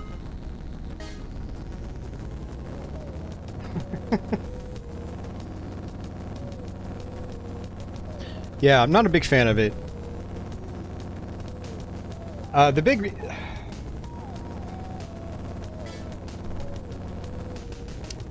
big issue is that the D-pad is extremely mushy. It's just like the PCB on the inside just seems to not be mounted in an efficient manner, and so yeah, the directional pad just feels god-awful. And it was especially bad on something like Fight for Life that already has awful controls, and then with like the unresponsive D-pad, it made that game much more difficult to play than it normally was. I was even struggling with Primal Rage, trying to do certain moves. So, yeah. Yeah, don't bother with it, Dasan. It's not worth it. This is my second one, by the way, so it's not like an isolated scenario. You know, I bought one right when they first came out, and then I sold it. I was like, I don't need it. I'm not using it. It's just a waste of money. I got most of my money back for that first one. And then, like, a year or two later, I was like, yeah, I've got a little bit of money on me. Let me try it again. Maybe I just had a bad first one. But, no, same sort of deal. It's just bad. Alright, so, yeah, this is done by Miracle Designs. They actually went on to do some other driving games, like, Merlin Racing on the new one, as well as some other kart games on the PS1. So we can press options for game options, mode hill, flat. So it's got this graphic style where it basically tries to simulate hills. It's kind of neat, but if you don't like that and you want it more like Mario Kart, you can just turn it to flat. I think it's actually easier on flat. It's easier on your eyes at least, but we'll leave it on hill just to kind of show off the graphics. Change controls, A, B, C. Okay, so A accelerates. What they don't tell you is that you also need hard steering controls, which I think you might end up using with the shoulder keys. Do they do reproduction overlays for the keypad? I don't think anyone makes repro overlays. But the existing overlays aren't very difficult to come by.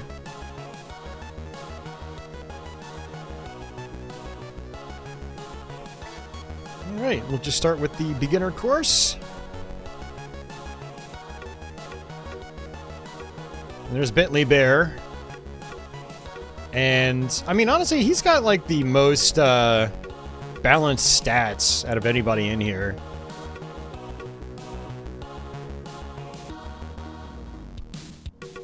I don't know, we'll go with Bentley Bear.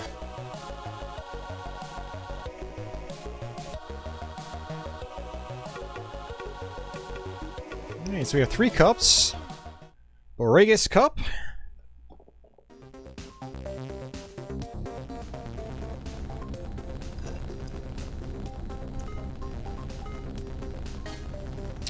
Alright. Yeah, so you've got basically sliding with the triggers. It's like hard steering. Now, unfortunately, you've got all sorts of negative power-ups in this game. Ideally, what you want is the steering wheel. And I think there's also a, like a speed-up. You got these little tiny boost pads that you can barely see.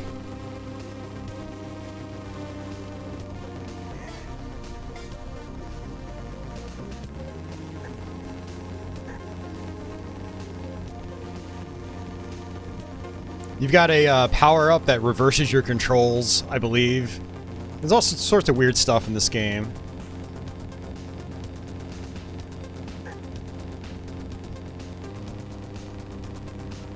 Yeah, I mean, like, the game's alright. Like I said, I do enjoy it, but I don't put it at the top of my Jaguar list like a lot of Jag fans do. This is a pretty popular game in the Jag community. A lot of people really enjoy this one, but I've never really seen it as an amazing game. For me, it's always been like, well, if I want to play a kart racing game, let me just go play Mario Kart. Or even try, like, Street Racer on PS1 or something like that. There's all sorts of, like, depressing music. Don't play this game after a night of drinking, guys. Bad things might happen.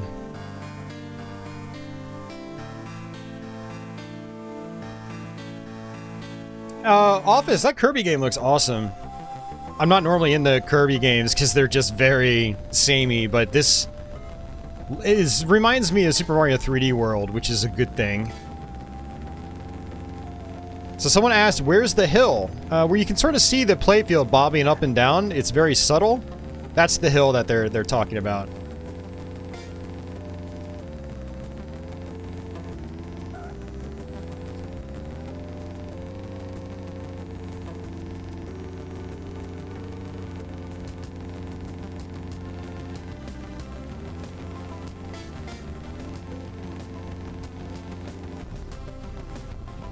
Oh yeah, getting stuck on objects that don't look like you should be able to get stuck on. I remember that frustrating the hell out of me. Oh man.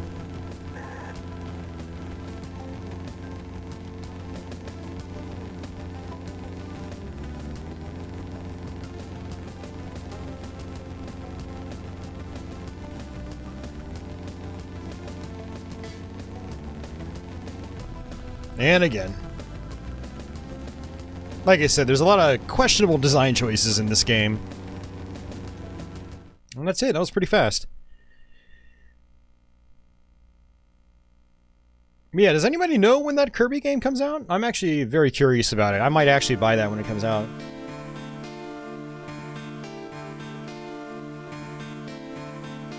I mean, Leo, I might eventually stream that. The idea was, like, I had learned it enough to where I felt like I could do a Let's Play of it with some more practice, and so I thought about just doing that. I do need to start focusing on some Let's Plays, because I haven't posted one since December, and it's been a couple months now.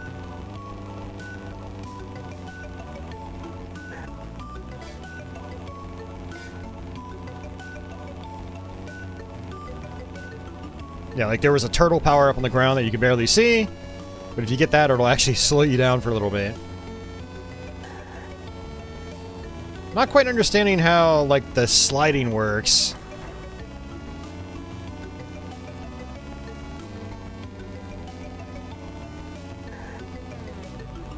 It's like I start to skid. Mainly when I use the triggers.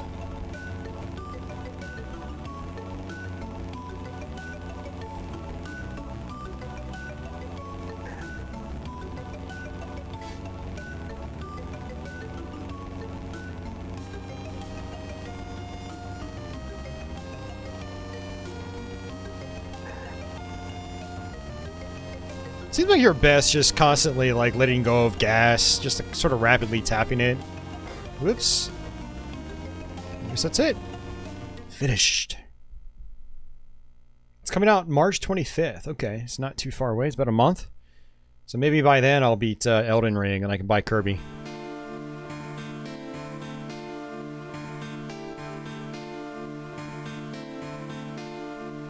Yeah, like I said, the Kirby game gives me Mario 3D World vibes, which is a very good thing.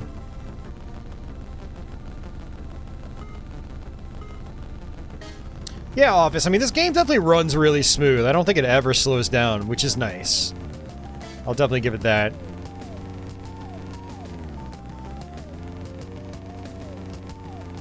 This was also a really late release Jaguar game, if I remember correctly.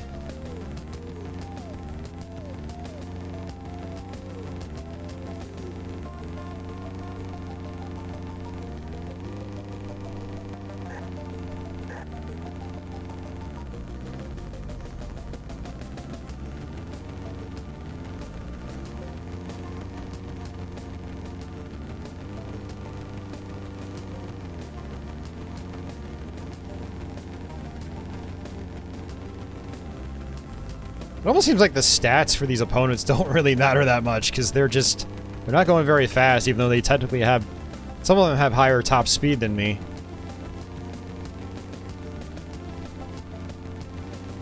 I almost feel like using the shoulder keys gives you like a slight boost. It's really hard to tell.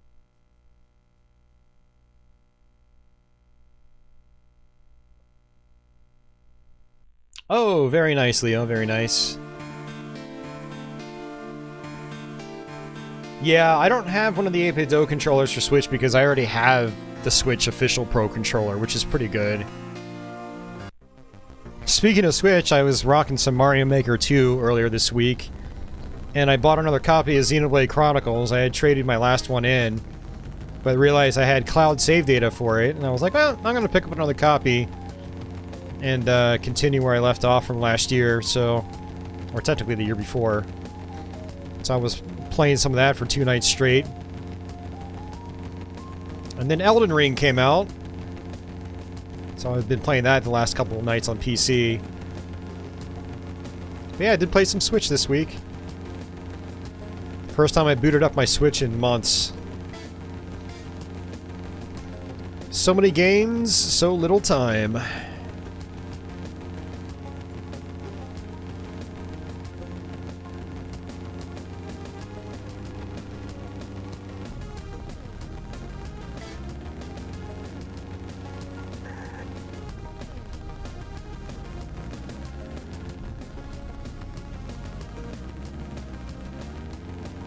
Wow, I must have looped this guy once already, because I'm still in first place.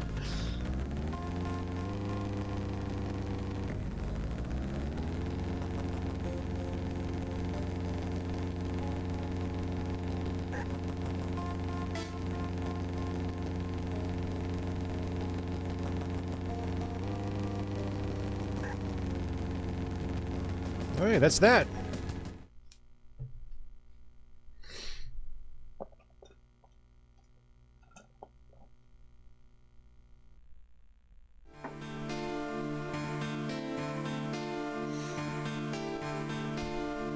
Spar, the Wii U Pro Controller is different from the Switch one.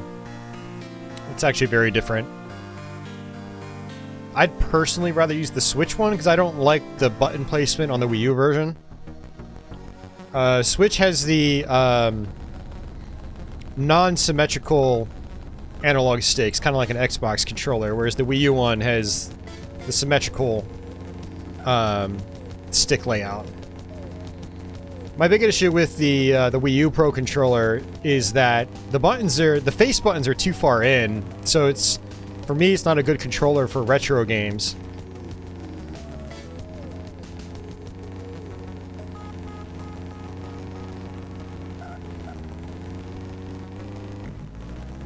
So yeah, to answer your question, no, they're not really all that similar. The analog sticks on both are buttery smooth, though, for sure.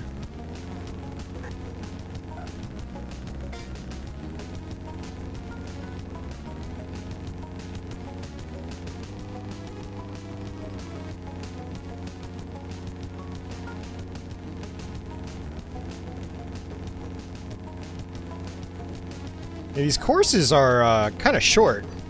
Even though you've got 5 laps, it still only takes like a minute to go through, you know, the whole set.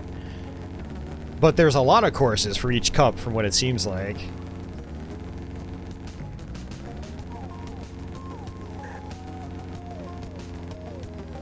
So many sharp turns, though, you know? It's like, there's not a lot of turns that are like in between. Just a lot of 90-degree turns. There's not a lot of like track design variety, unfortunately.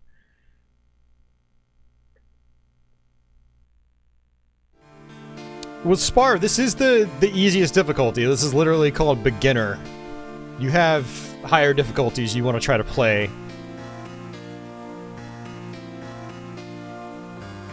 Congratulations!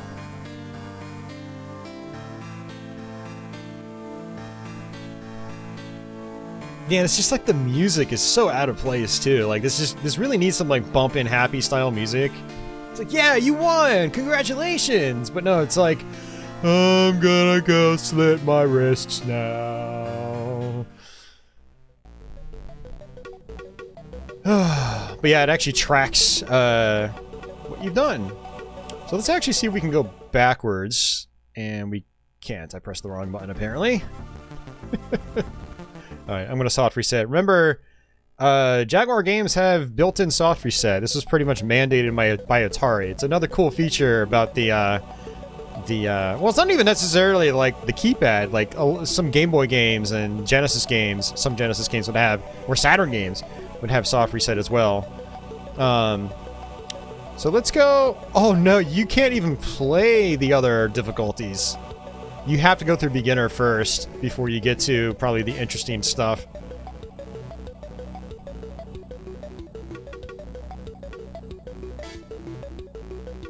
Yeah, but it at least saves your data.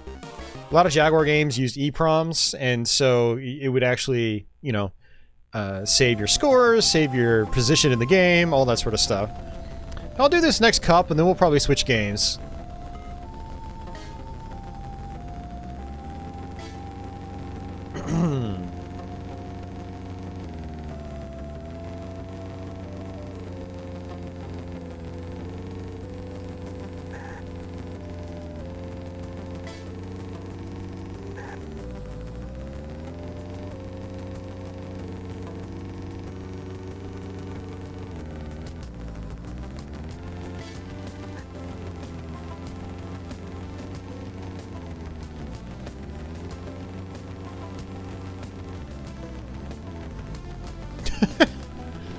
I don't even know how you're supposed to hit that boost. I'm gonna guess that heart is an extra life. I'd like to get that on the next lap. Let's see if I can get it. I want to see what it does. It's actually been a long time since I played this game. So some of the power-ups, like the heart, I don't remember what they do exactly. Alright, let's see.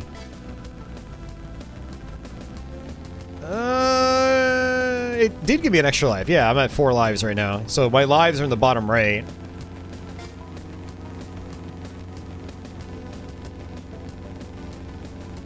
Yeah, one of these wheels I think actually lets me steer a little bit easier.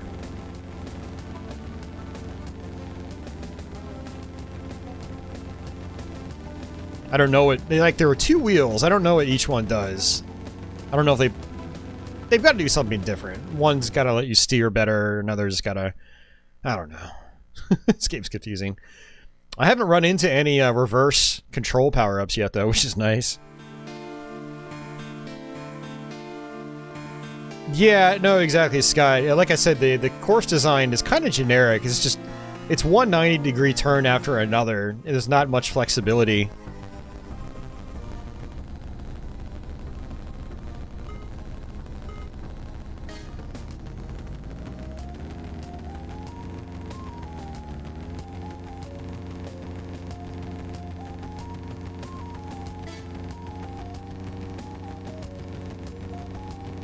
Also, if you're not careful, if you feel like you're trying to cut the corners really sharp, you can get stuck on literally just like a single pixel.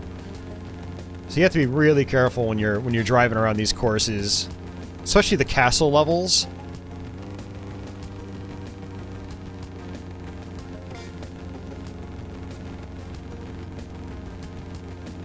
Yeah, and as far as I'm aware, there's not really much in terms of like shortcuts and stuff like that. That was one thing that was fun about Mario Kart, was trying to figure out shortcuts. Sometimes they would be very risky, but they would be really satisfying to pull off. See that? I'm stuck on the corner.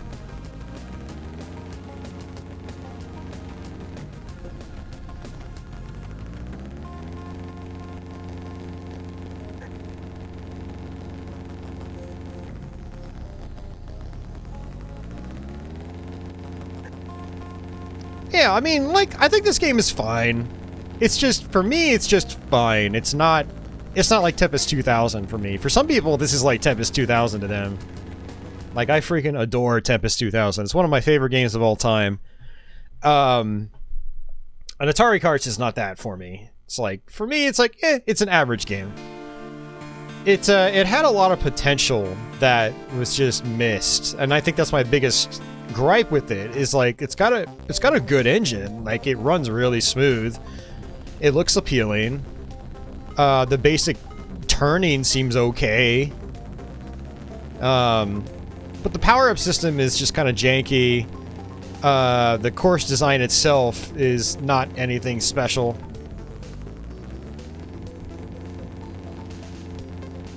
And then the soundtrack, some of the music is acceptable, I guess, but some of it's also just like, it just doesn't fit.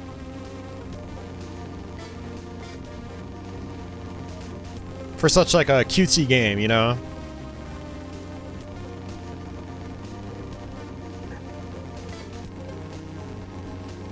Yeah, that's why we're playing it tonight, as opposed to a previous stream.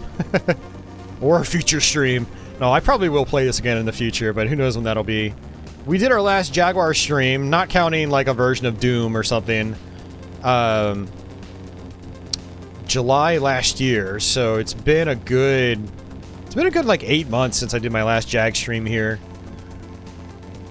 We'll probably do another stream in another year from now. Unless I decide to do like a homebrew stream, which might be entirely possible. I don't know, we'll see. Yeah, one of the things about the Jaguar is it doesn't have a large enough library to warrant me doing streams all the time like I do with, like, the NES or, you know, something like that. Mike says Tempest 2000 is why he bought a Jaguar. Hell yeah. Leo says, are there actually hills? Yeah, I mean, if you go off the hill, you'll actually go airborne. So technically, yes, they are hills. That actually brings up a good observation, though, Leo, because if you turn hills off on the option menu, I guess you no longer jump. But it tracks the track times the same, like it lumps them both together, hills or no hills.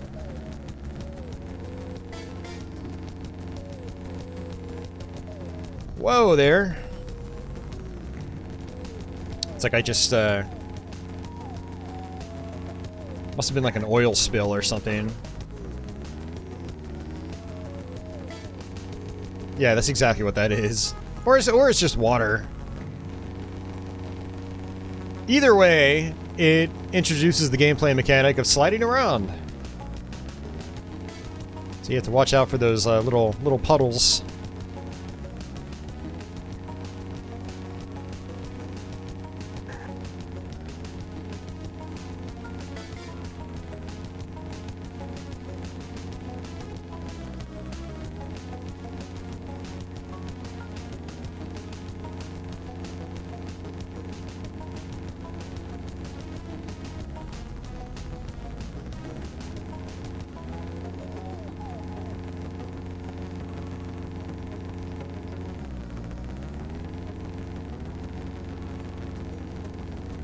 Oh, jeez.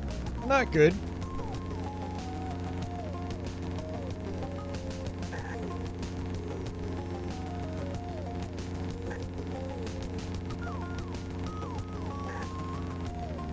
I also feel like I'm using, like, the drifting incorrectly. Whoa, maybe you can't drift. Maybe it's just, like, in my imagination. But you've got, like, the sharp turning. You have to press the triggers on their own, and, I haven't figured out how to use them efficiently, like as if they matter. I was under the impression you really have to use them, but I'm starting to think you might not actually need them. Not supposedly Spar. It definitely released. I used to own it. I even have a Nuon stream from a couple years ago where we play it, if anyone wants to check that out. Yeah, Leo, both the VCS and Switch are getting Tempest 4000, which is cool. I'm glad to see that get released on more platforms.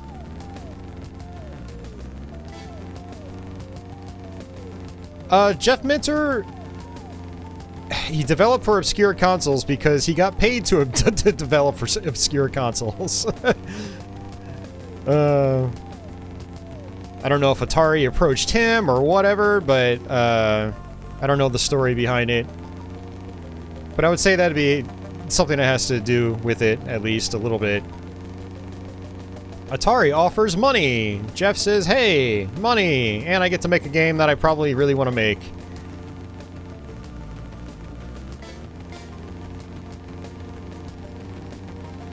Just my guess, anyway.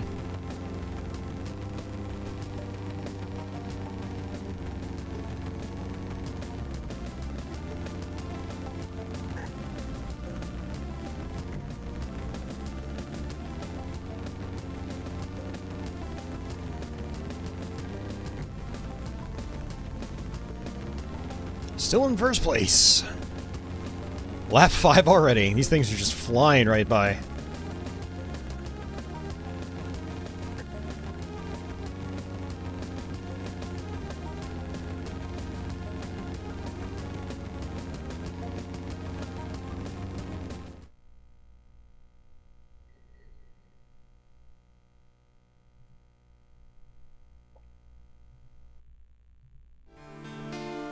Took a little while for the boss to show up today. I think that's it.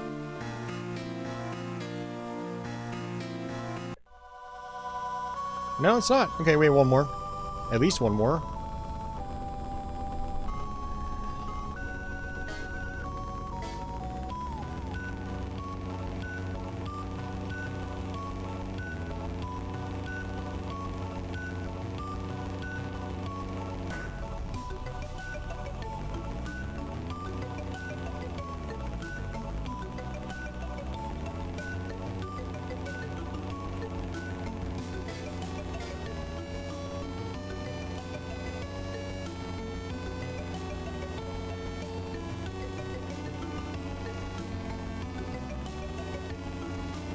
Yeah, I think what you want to do is just, like, lightly tap the quick steering. I think that's kind of the ideal use case scenario. You notice, like, I'm kind of whipping around the corners a little bit better now. I like this sort of course, though, because you can cut the corners a little bit, unlike the castle levels. You can go off the course just a little bit and not get stuck on something random. It's a little more satisfying to go through these turns. Oops.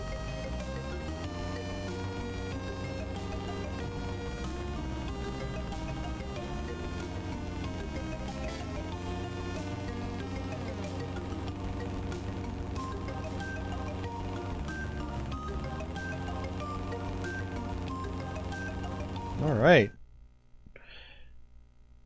Oh, man.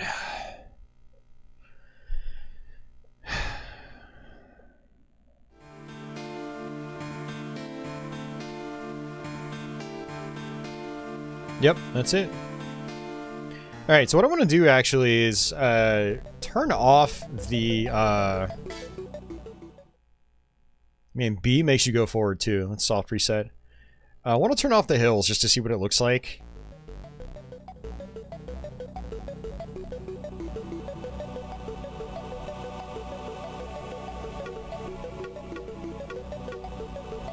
Alright, flat control, or flat... Never mind. I can't talk tonight. This is what happens when I stream on a work night. Or a day I've worked, I mean. Saturdays are my last days of the work week, but they're also my longest. So, I'm just like, just burnt out. Yeah, so no hills. You'll notice that it's just completely flat now.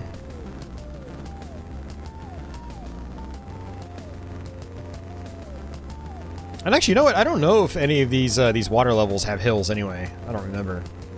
We'll go through this course and we'll go to the next one real quick.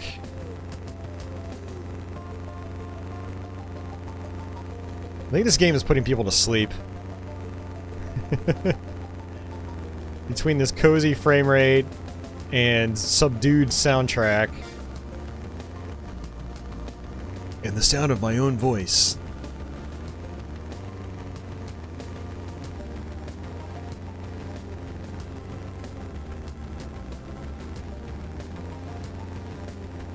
First day of the work week for Dasan. Are you actually working right now, Dasan? Like, are you on nights this week, or what's going on? Yeah, you have to be on nights, because it's the middle of the night for you right now. I didn't even think about that. Mike says, I can only play Tetris after work.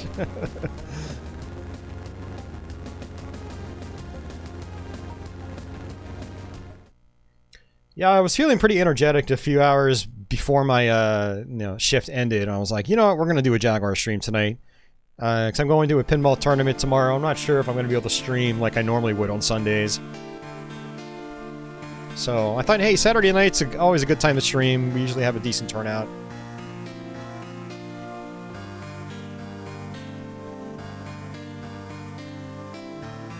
Oh, nice, Dasan. Very cool. Well, I appreciate you watching and hanging out.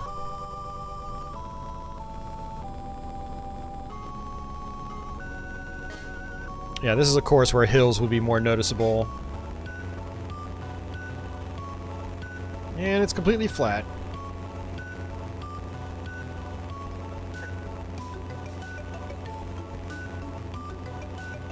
I'm actually kind of tempted to just go through this this whole set of courses as well. Because it does save my data. And if I've already like gone a couple tracks in, I might as well just continue it out.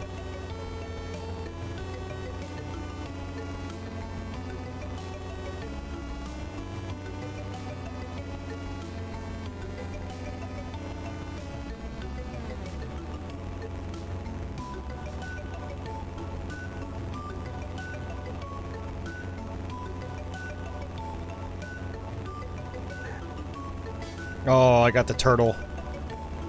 So now I'm slow. I mean, which makes some of these turns a little bit easier. But still, you don't really want to go slow.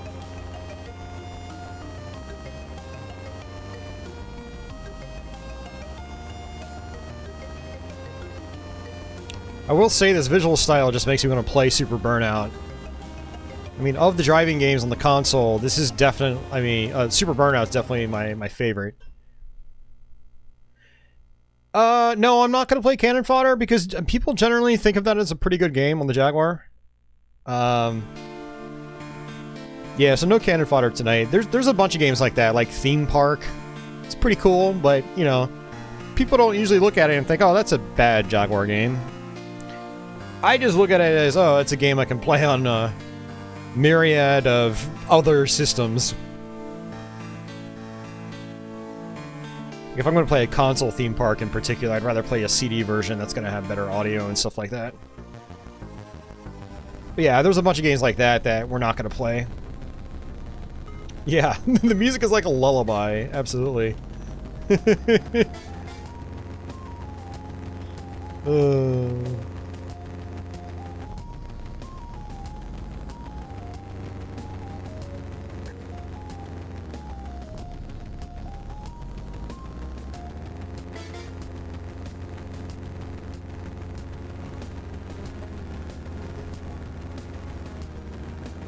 Just the biggest thing for me is just this track design. It's just so bare bones.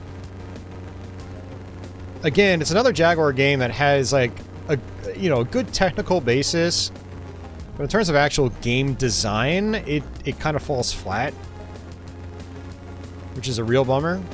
Because it's just the worst thing to me is having like really solid potential and not being able to realize that potential. And that's exactly what this is. You know, perfectly serviceable game. It's, you know, some people really love it. Some you can, especially if you're like trying to get the fastest track times, it can be more enjoyable. But for everyone else, it just kind of exists, unfortunately, because it looks good. You know, there's a good foundation, and it just was not fully realized into something truly memorable. For most people, anyway, I'd say. A lot of people do enjoy this, as far as Jag fans go, but you know, this is one of those games where, like, because it's on the Jaguar, it's kind of put on a pedestal, but if it was released on any other system, people would have just completely forgotten about it. Completely. That's actually kind of how I look at some platformers on the CDI that are put on pedestals on that platform, or when it comes to that platform. It's like, yeah, you know, these are probably good by CDI standards, but if they were released on any other system, people would have just completely glossed over them. And that's what that's the kind of the category Atari Karts falls into to me.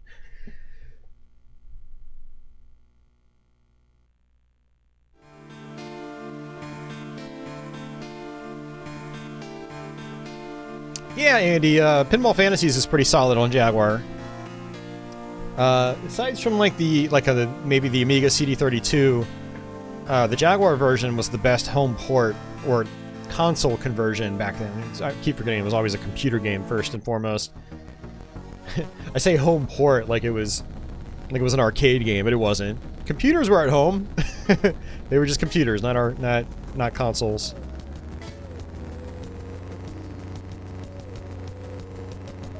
But I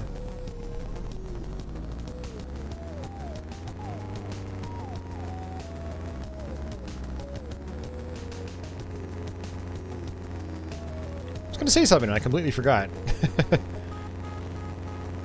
It's probably for the better.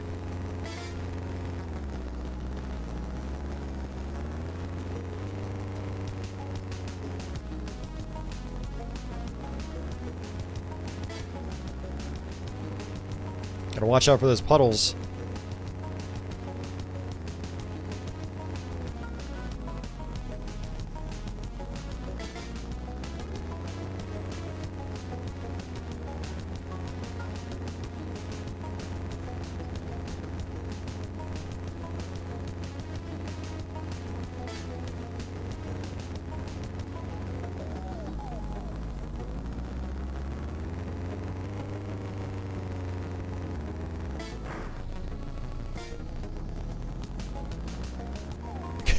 Like there's a Route 66 sign and it's upside down.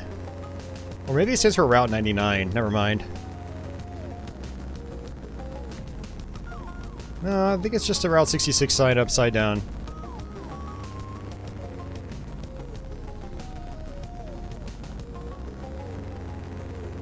Still in first place. I really wonder what these guys are like on the higher difficulties. Like how brutal they are. Hey, Monterants, welcome back.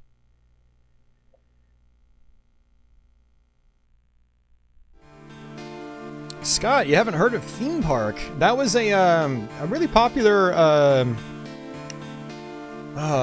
simulation.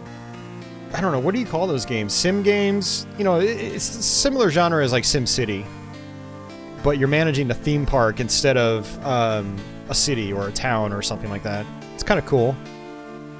Is Iron Soldier a lesser game? No, I think Iron Soldier is a really high-quality game on the Jag. I think that's a really solid game.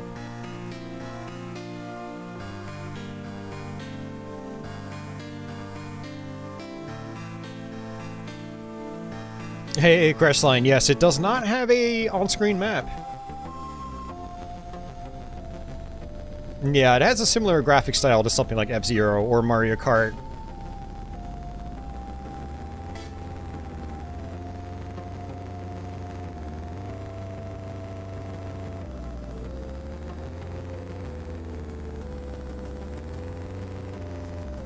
Yeah, see, now they're actually really starting to focus on obstacles in the tracks themselves to liven up the all the 90-degree turns.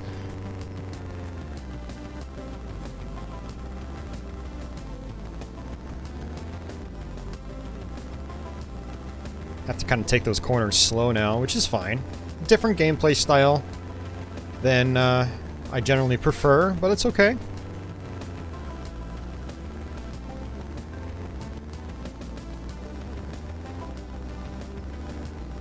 The sharp turning seems to work really well when you're slow.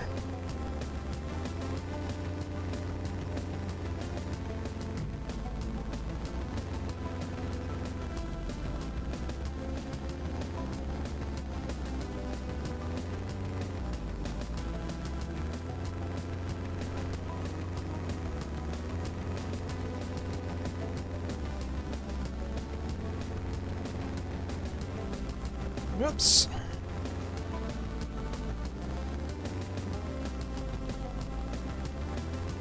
Alright, there we go.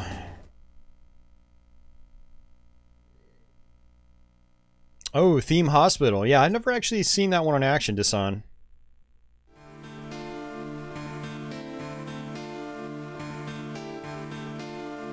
Crescent says he never actually knew that theme park was on consoles. It was on a lot of consoles, too. I mean, 3DO, Saturn, Jaguar. Pretty sure there was a PlayStation version. I think it might have even been on like Super Nintendo. Maybe even had a Mega Drive release. I'm not sure. Yeah, Theme Park was on a bunch of stuff. Thanks for the GG, Scott. I appreciate that.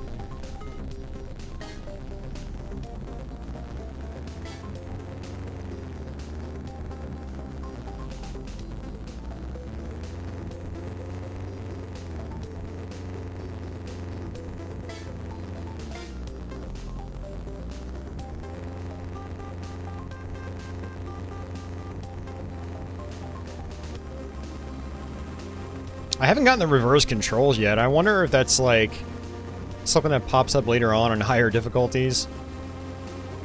But I very distinctly remember that being extremely frustrating. It's like, why would you even put that in a game? It's just, it's not a... Putting in a power-up like that is not a good replacement for quality game, like putting in some kind of other quality game mechanic. Like, it just kind of reeks of laziness. And this isn't the only game that does that. There are a bunch of games that'll do stupid things like reverse controls as a negative power-up. Negative power-ups are just a bad idea in general. They are never fun. Maybe, you know, maybe if it's something where it's like a versus game and you get a power-up that causes reverse controls in someone else, maybe that's a little bit different. But as far as like a game like this where you're picking up stuff off the track itself, but you've got negative power-ups, it's never fun. Never fun. Never a good design choice. Never has been, never will be.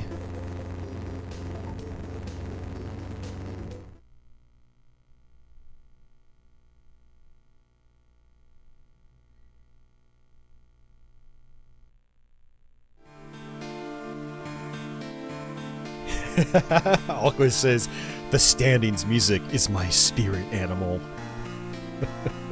And it's a raccoon.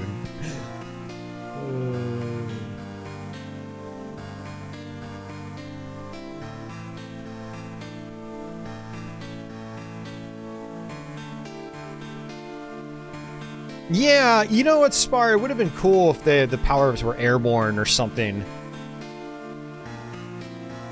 That would definitely be a little more interesting than, you know, these items in the track itself. It's actually really hard to see what they are until you get right up in front of them. Yeah, so we've got Miracle Race. I'm honestly kind of curious how generic the Miracle Race is. It's probably just more of the same.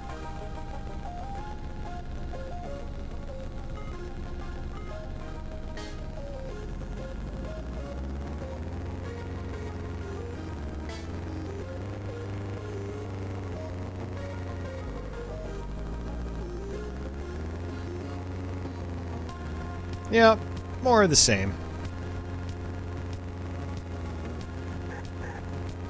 I assume this is just a full set of courses.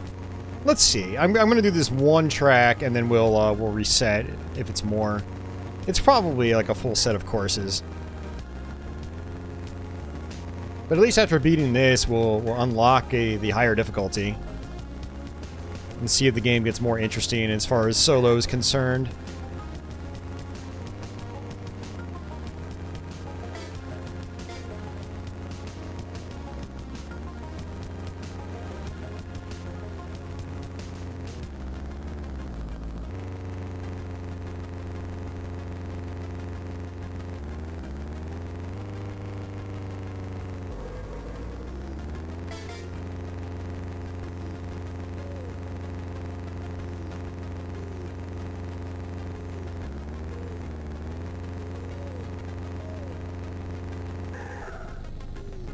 Wow, man, you skid out really fast.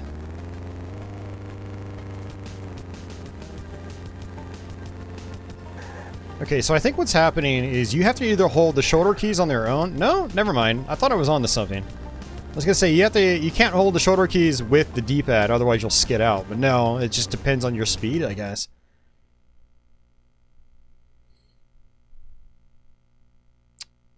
Spar, yeah, the kart racer is from the same developer as this game. The Nuon kart racer.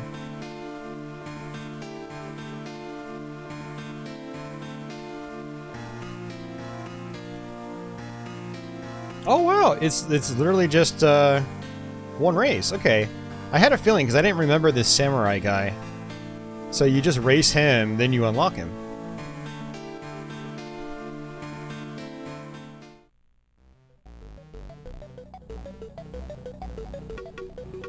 Yeah, cool. So we got the next difficulty unlocked. And now we've got Horror Atari.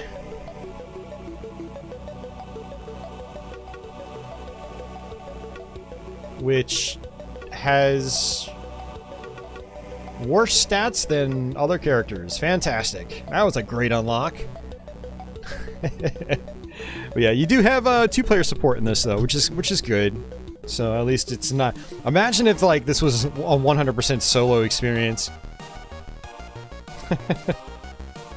Oh man.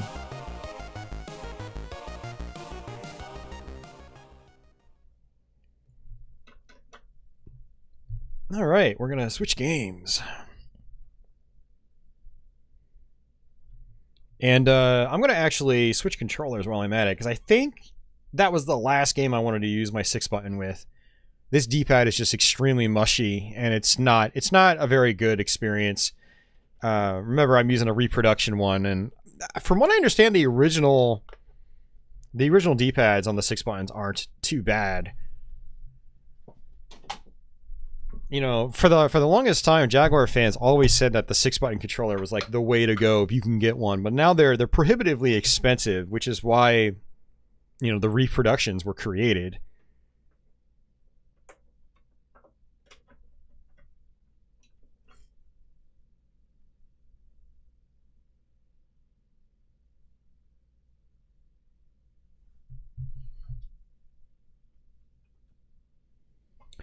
Scott, the steering power-up does a little bit. It definitely makes your steering, it seems to be a little bit sharper, which is nice. All right, let me look at my list here. I actually made a list of games to try out. But we've done 2 fighting games and a driving game, so let's try to do something a little bit different. I'm going to actually mark stuff off my list. Let's do some Cybermorph because oh, I only have the 1 megabyte version too. But yeah, we'll do some Cybermorph because that was a Jaguar launch title. It was definitely one of the bigger earlier titles for the system.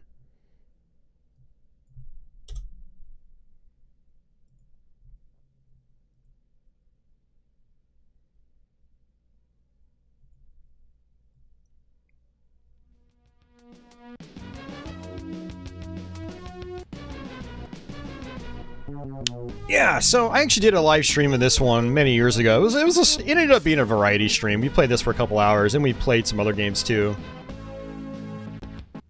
But yeah, we'll play few stages here.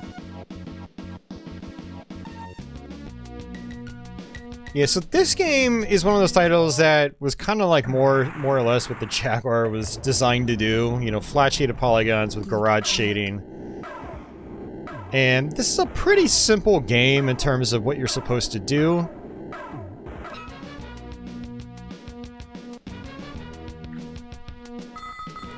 And it's a really big game, too. If you want to beat this game in one sitting, you're going to be looking at like a half-day affair. It's just... this game is way too big for its own good. And it's just like more of the same. And it just gets harder and harder and harder. So, basically the idea here is to collect yellow pods. And then when you've collected all of them, a exit opens up. But again, this is 1993. This is a very, very early game. This actually came as a pack-in, and looks like you press A to go, you press C to go back. Definitely a game you want to take a little bit slower if you can. There's also a heads-up display, or sort of a radar, I guess I should say, that'll sort of tell you where some items are. These things right here are teleporters. Just go right into them. And let's see. There's our first pod. Good work. And it says that we have 3 pods remaining. Now you can destroy objects. Sometimes you'll get power-up drops. There are also enemies you can destroy. Now my shot.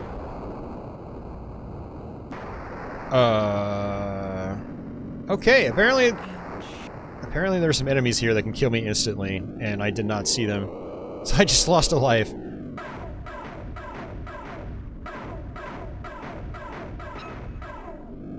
There's another pod. Okay. Now you'll notice that my shot fire rate is really slow. You actually get upgrades for that, so you'll fire a lot faster.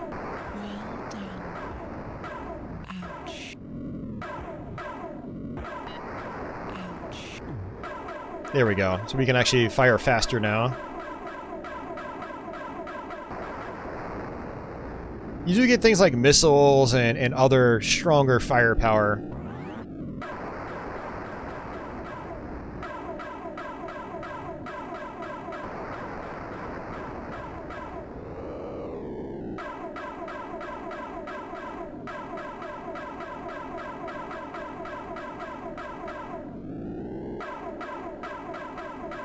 Takes a little while to get used to the controls, too. It is a little twitchy.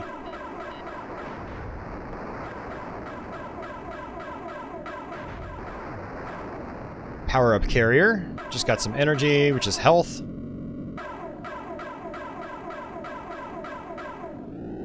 Oh, those power-ups disappeared. I wasn't fast enough. I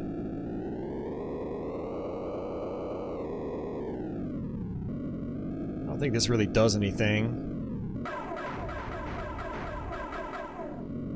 Yeah, it'll just come back up, if I remember correctly.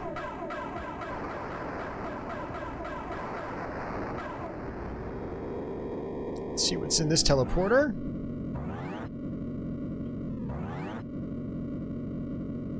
Oh, nice. Okay, those are my last 2 pods. Well done. Portal now open. Actually, it looks like you don't even have to get all the pods in some cases, because she said the portal was open. I still had that 1 pod left. Now, if you look at your map, it actually will kind of tell you where to go. So you want to follow that yellow arrow. And that should take me to my exit. Yep, that's it. And that's it. Combine that woman's voice with the Atari Karts music and you'll be put to sleep in a minute. I no, not gonna lie, that Atari Karts music was kind of like making me fall asleep. I learned to fly playing Cybermorph, robot lady. Yeah, so Cybermorph is one of those games that's like, I don't think it's great, but as a very early title, it's still kind of interesting. A lot of people like to really dog on it because they don't really learn how to play it. And of course, AVGN you know, made the episode on it a long time ago, and, you know, everyone harps on the on-screen head. Where did you learn to fly? And that only pops up,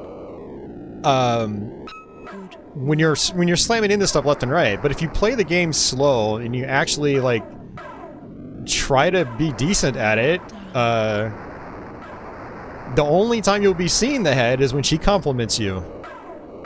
So... But it's not a very fleshed out experience. Like, it's literally just finding pods, dealing with poor draw distance, and that's pretty much it. But I think it's kind of cool. It definitely falls in the completely average camp, in my opinion. But, you know, it's interesting still. I like to go back to it probably once every couple of years, play a few levels. If I start to feel masochistic, I'll actually try to play as far into the game as I can. Because you can really get into a groove with it once you start getting, like, your power-ups and stuff like that.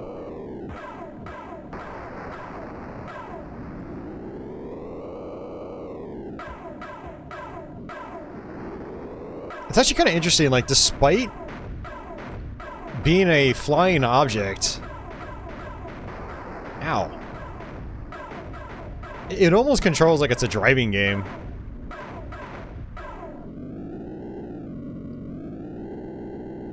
You can also switch to... yeah. Missiles?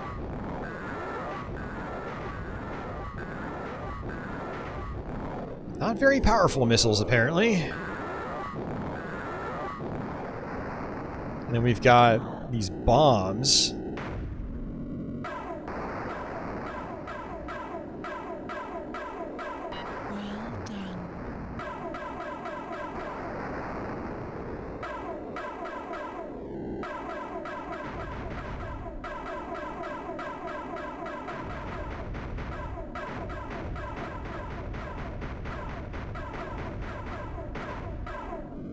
These things take so many hits.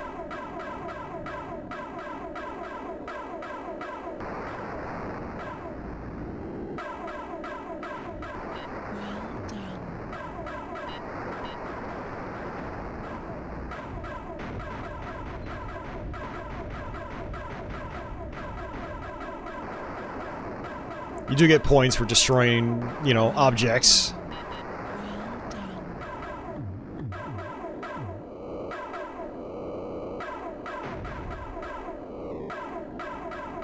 There are a lot of enemies here.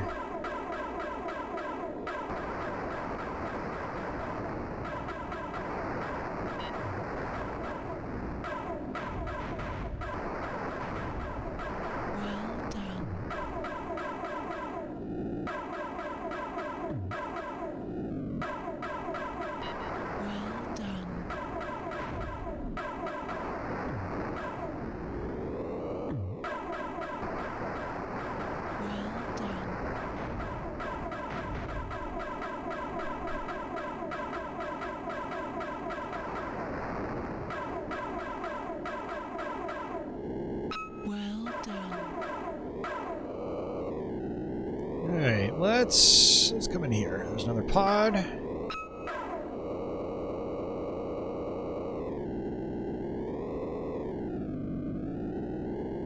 Yeah, now there was a sequel to this game. It was on the Jaguar CD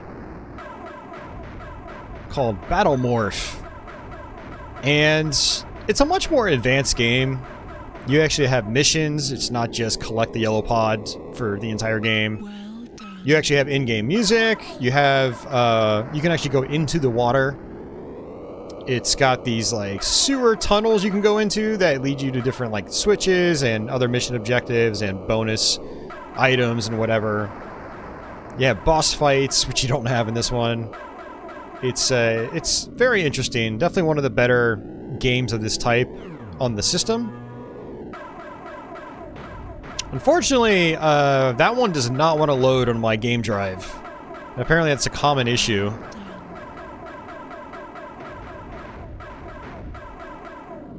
Spar, this was a pack-in, yeah.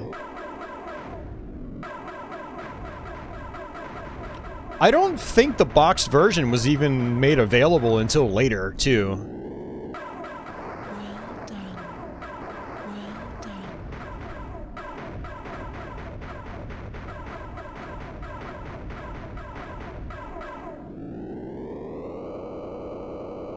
Yeah, interestingly, there was also a 2 megabyte version of the game.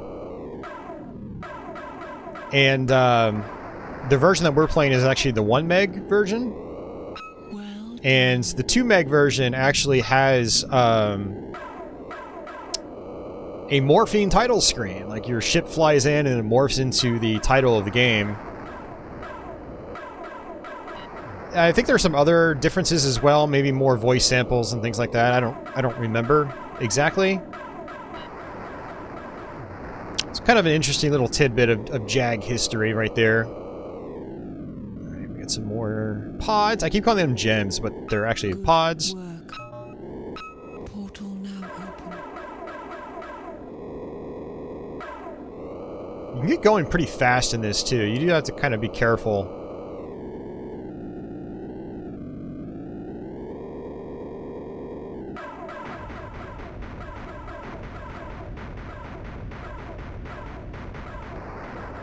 Hey, Deadly. Yeah, do that. I'll get it loaded up and see if it works. I really want to play it.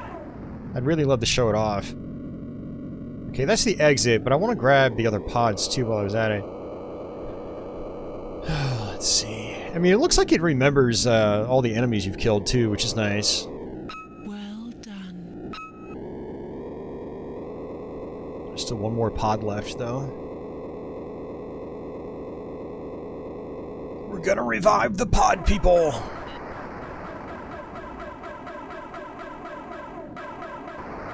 done.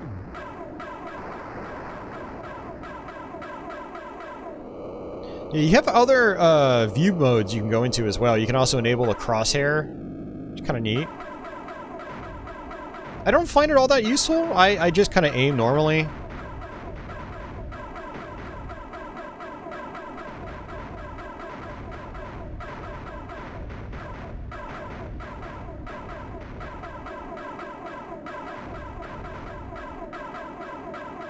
Well done. Alright, let's get rid of that. There we go. First person. Alright, let's go ahead and just exit. We'll play one more level, and then we'll go ahead and swap over to something else.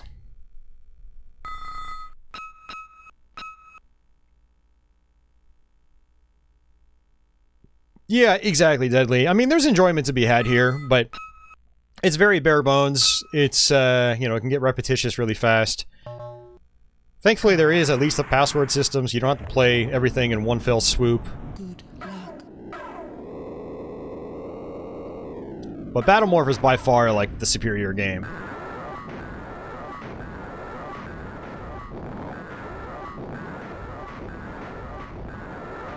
So the thing is, I don't even think I have to defeat these buildings or destroy them.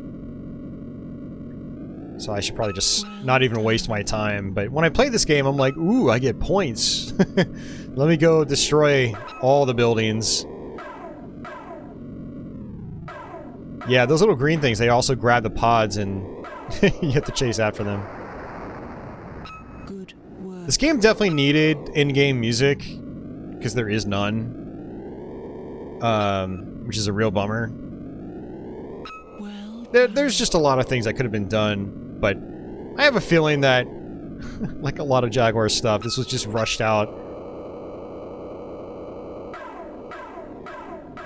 You know, to meet, like, a deadline. Like, oh, we have to, this has got to be out for the Jaguar's test launch in late '93. So this is definitely something that probably needed a few more months to bake. Yeah, that's a common thread with not just Jaguar stuff, but like 3DO and some Saturn stuff as well.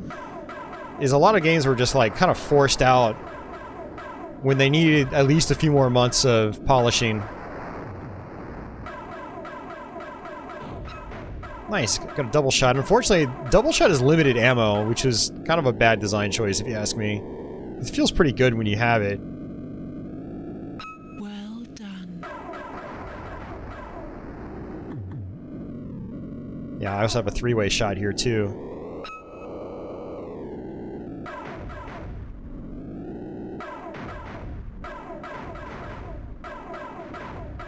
Like, if you got a permanent three-way upgrade, oh man, that would feel so much better. You'd be able to just mow through the buildings.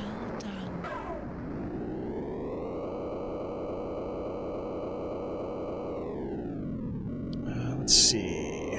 Follow the arrow.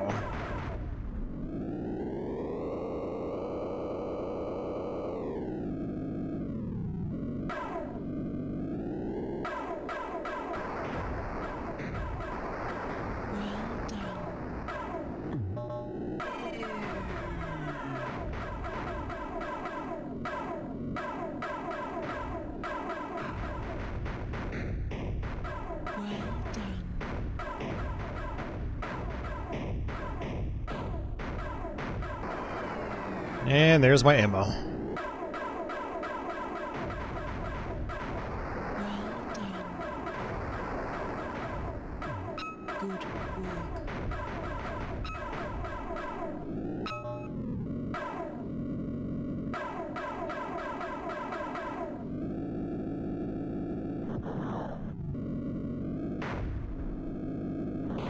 Oh, I ran right into it.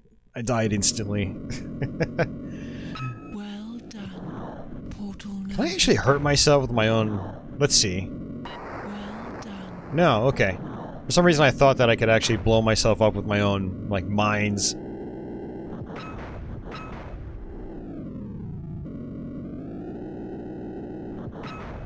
Good. Yeah, that's pretty useful. A little scary trying to get close to those buildings that could kill me instantly. There it is. Good work. Alright, no more pods. We can go ahead and exit.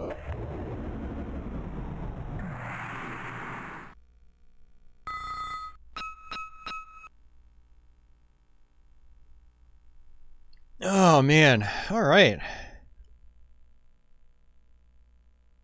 Certainly better than Trevor McFur. Yeah, unfortunately, Trevor McFur does exist. Another game that...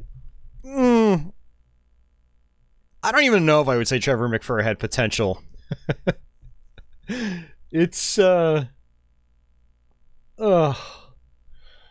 Well, speaking of which... Let's play another game without any audio. Or any music. Any background music. Oh, man.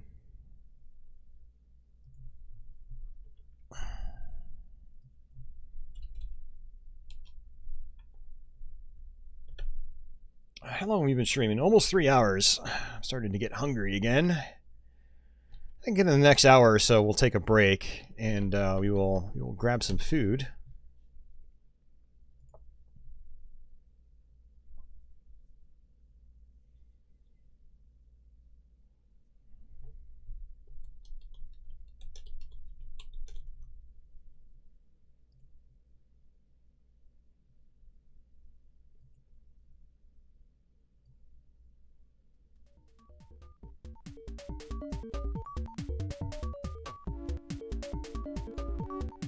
Listen to that jammin' 1993 music.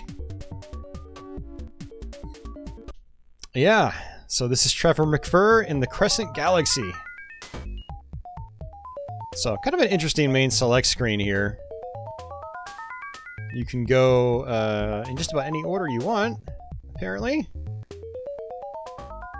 You've got volume levels, which is very standard for Jaguar games. I'm going to check out what my controls are. So, bomb is the A button, B is shot, C is special. Okay, so we're going to be mashing the B button a lot, apparently. We're going to go ahead and start game. So, yeah. This is Trevor McFur. It's a shoot 'em up.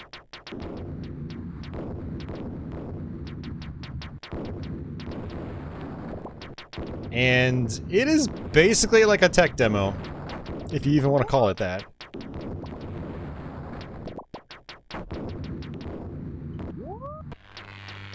And you die really easily.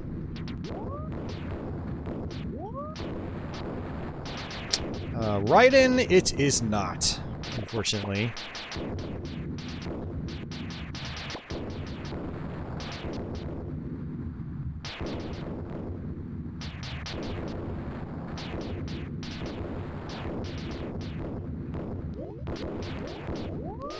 You get tons of special items, which is kind of interesting. But yeah, there's no in-game music, and what you're seeing right here is like the majority of the game.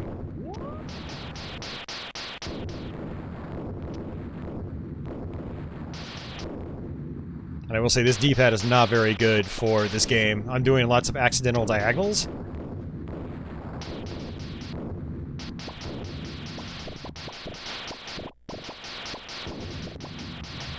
This is killing my wrist already, too.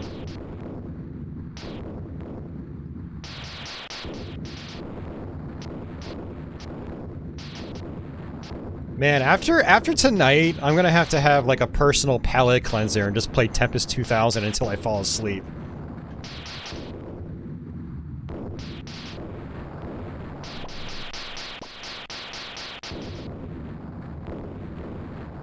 Oh, and I've got a Darius-style bomb. I was wondering what they meant by bomb. I was like, is it a screen-clearing bomb? No, it's Darius. Not all that useful right now, considering the trajectory of all the enemies.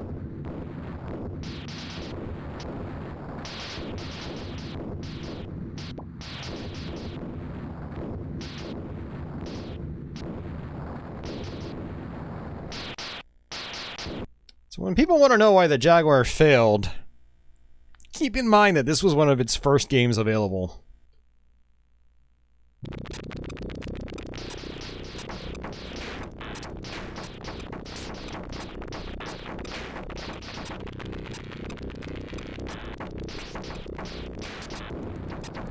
Wow, he gets like super close to you.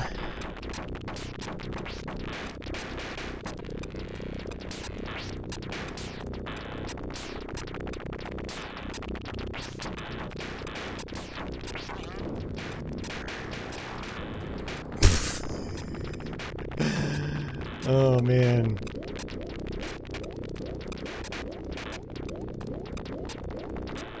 Can we actually survive this?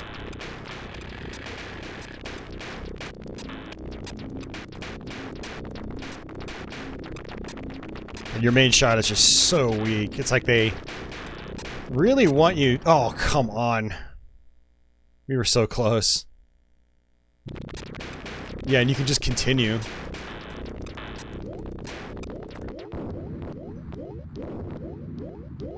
Yeah, right, Leo? It makes Aegis Wing look like a classic.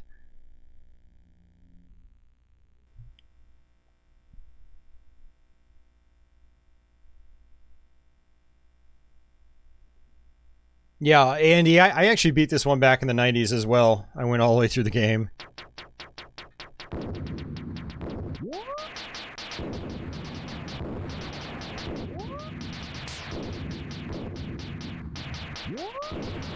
Yeah, and like, the usage of colors can be nice in this game. There is, you know, it's a nice color usage. But level design is nothing to write home about. And the power-up system is not particularly... Well, the special items are kind of interesting, but your main firepower is not great. Definitely could have used some auto-fire as well. I mean, it's got auto-fire. This is the auto-fire. But you need to be able to attack faster. So you're going to be mashing really fast.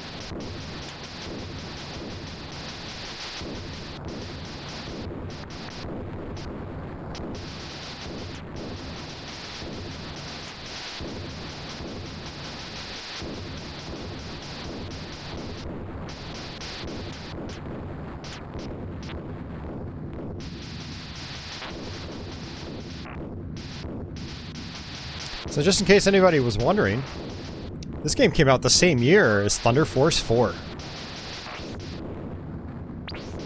Actually, was that 92? Or was that 93? I always forget. The point is, this came out after. And, oh boy.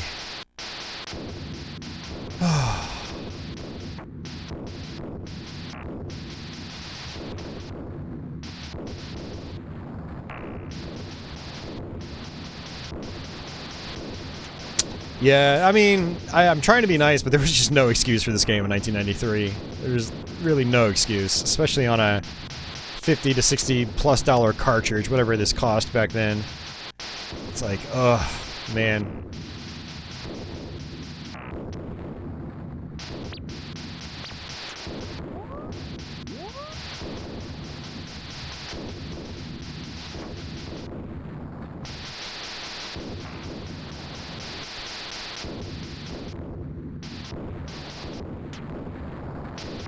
Is it sad that I would rather be playing Fight for Life right now?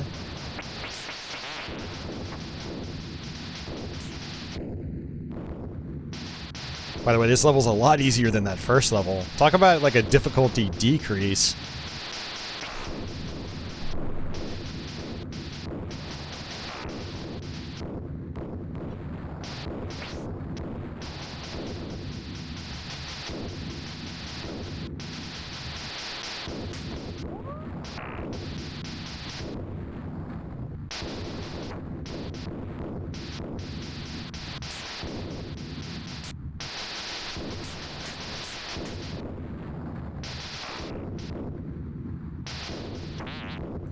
Yeah, this background would definitely look a lot better on a CRT. I think my upscaler is making it look worse than it should.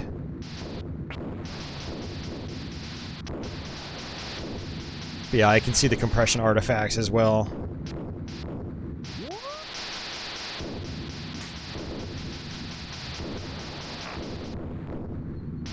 God, these levels just go on forever too.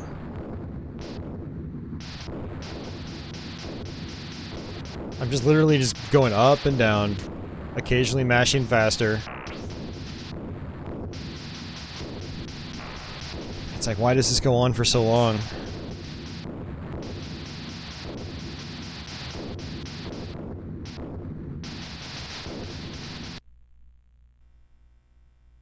Trevor, you'd just be a hopeless kitten without me. I think you'd better look where you're going, or you'll end up with mud on your face. I want to go jump off a cliff. Why am I playing this game?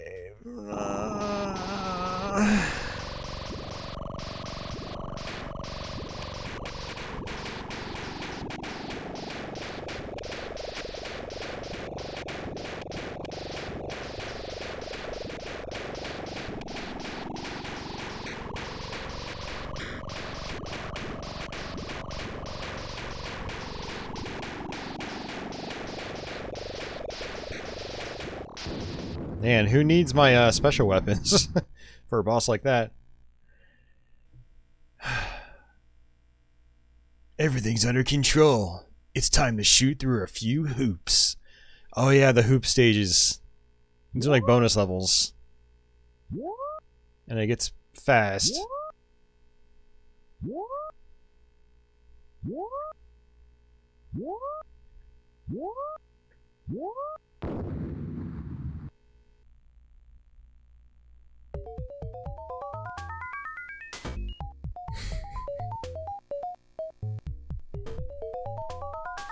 Desan says, I'm ashamed to say I've finished this game, but will never touch again. Oh boy.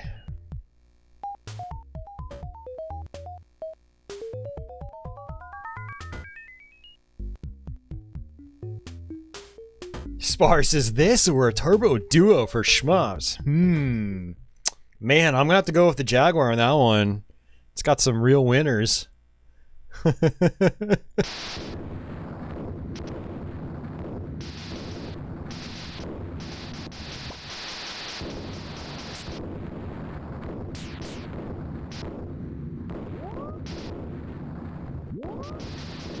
I guess I'm just gonna try to bank my power-ups if I can.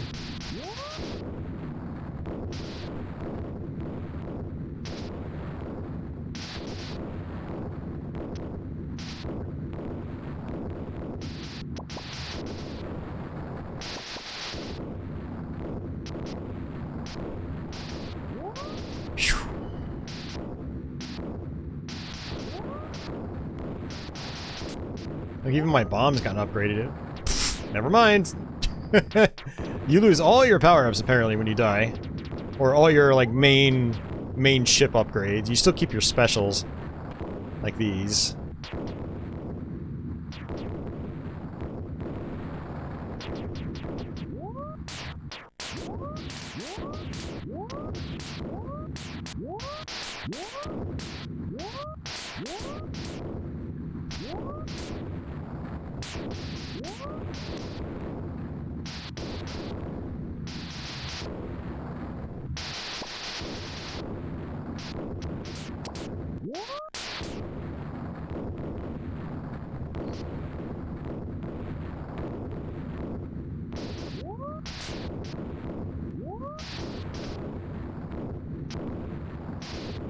I mean, I guess it is somewhat a unique concept where you can select what planet you want to start off on first, and it seems like every trip to the planet is a space stage, and then you'll actually go down to, you know, the planet's surface.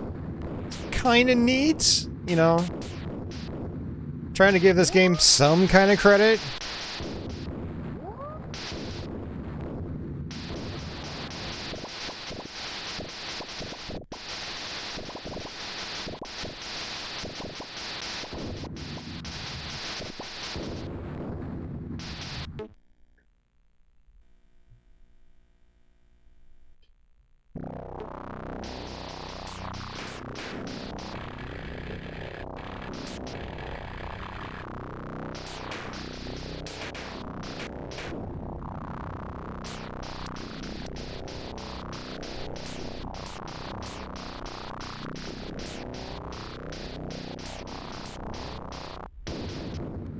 All right.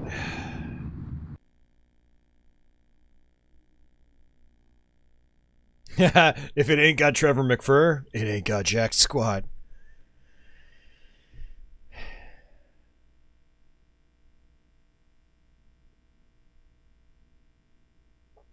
Yeah, Total Carnage Leo did come out in the Jaguar. Yep. And that was the Songbird release.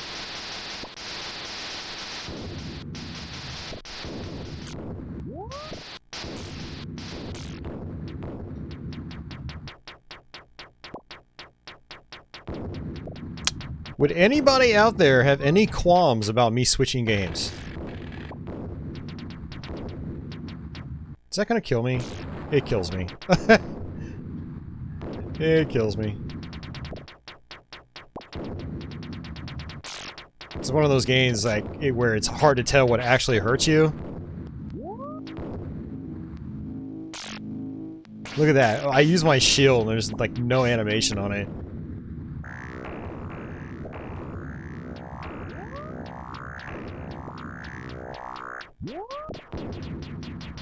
And Leo says LOL, and Mike says no. So we have 2 votes. Oh, and Shane Sawyer, I guess that's 3 votes to say change games.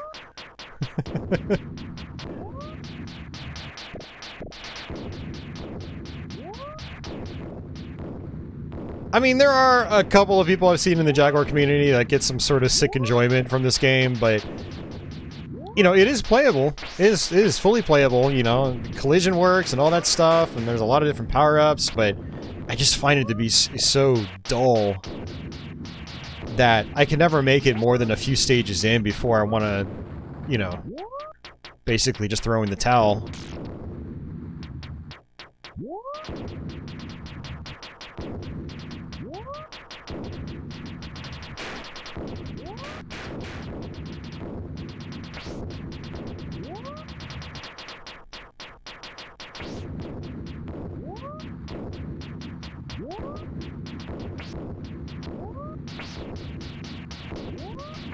I have a bit of a morbid curiosity right now. I want to see what the boss is.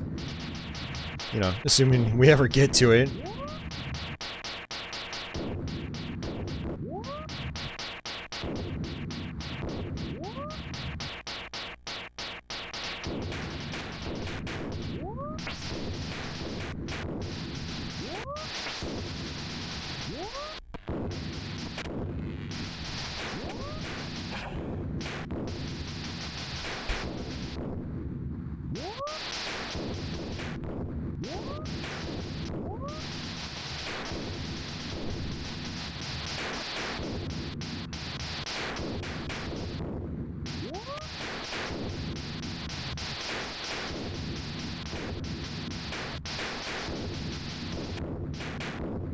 You know what's kind of crazy to think about is Star Wars was only like 15 or 16 years prior to this. It had been less time between the release of Star Wars and Trevor McFur than it has been between the release of Trevor McFur and now. God, I feel ancient.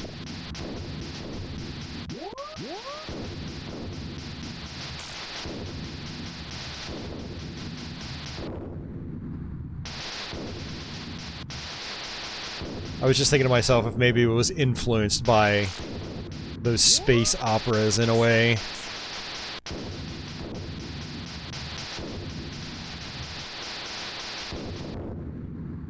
Spar says Ocean Commander is the most boring shooter he's played. Yeah, I have that on Wii. I want to actually play it.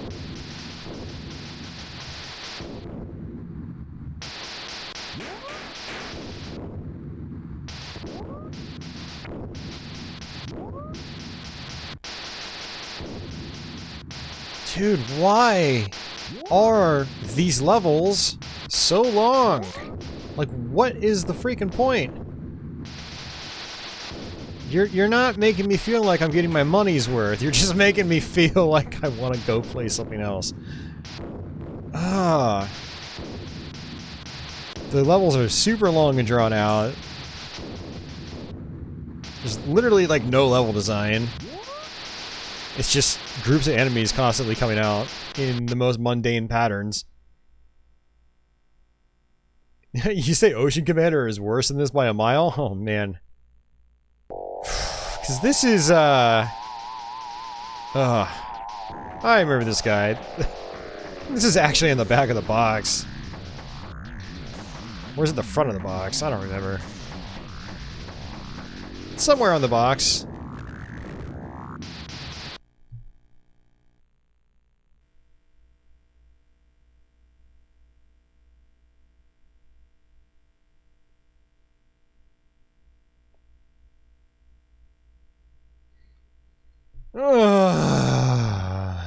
Okay, well that's actually the end of that whole series of levels.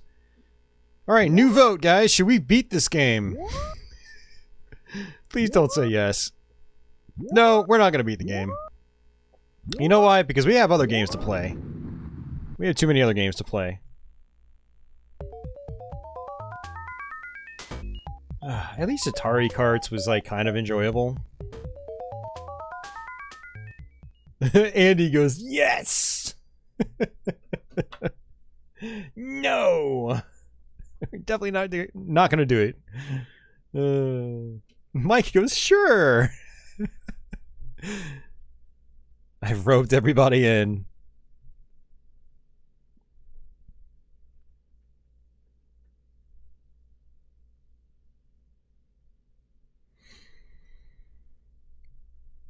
Oh, man.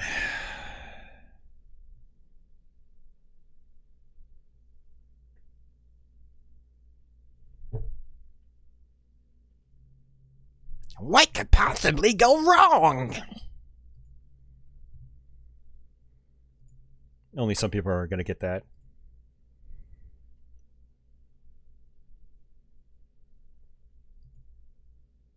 Unfortunately, Leo, it is not. Which is a bummer, because I'd really like to play it.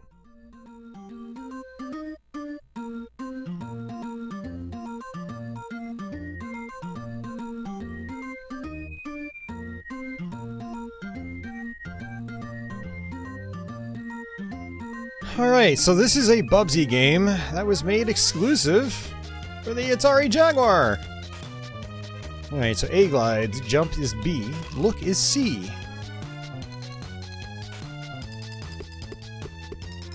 Alrighty.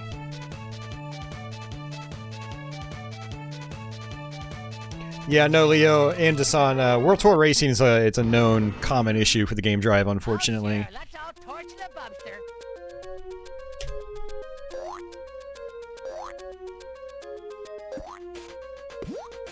Yeah, so I've never really tried to dive too far into Bubsy before.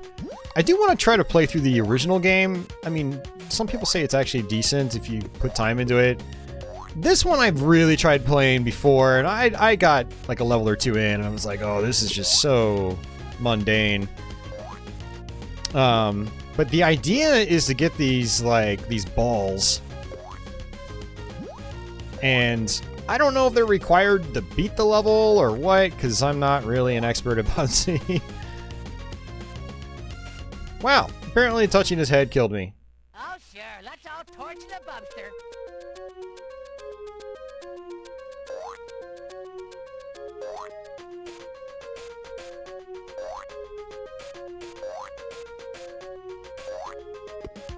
Alright.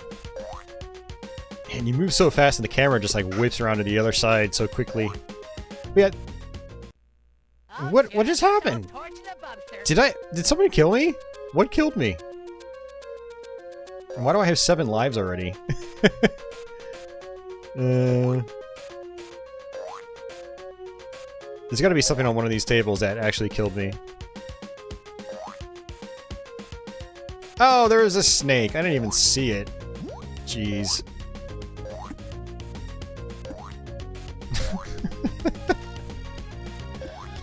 So yeah, this is another one of those Jaguar games. It's like, it's got some fans. Maybe 1 or 2 of them, but a lot of people don't really care for it too much.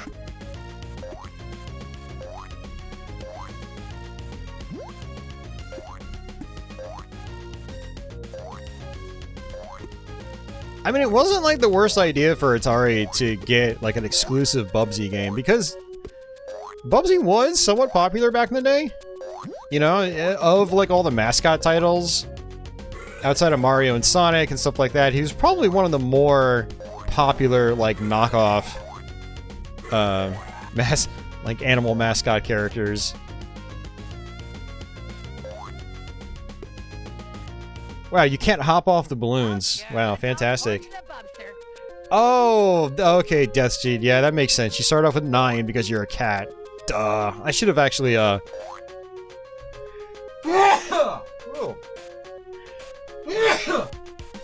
Man, excuse me.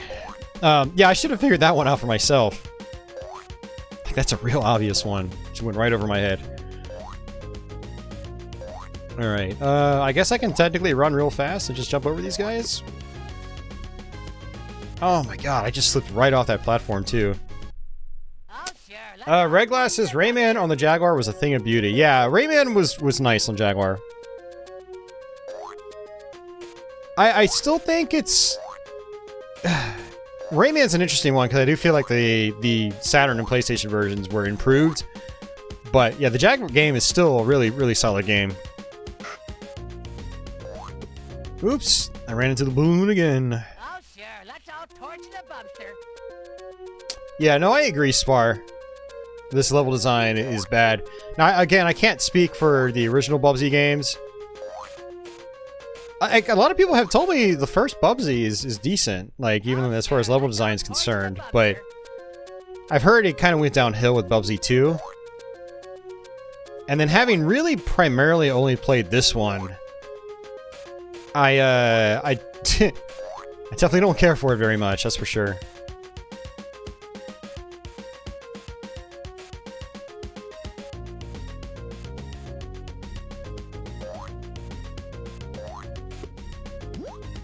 Oh, you can actually... okay, you can actually jump on them. Dude, what the hell? Oh, sure. Let's all torch the Bubster. Dasan says he sat down with this game one day. This level broke him. At least the enemies don't respawn.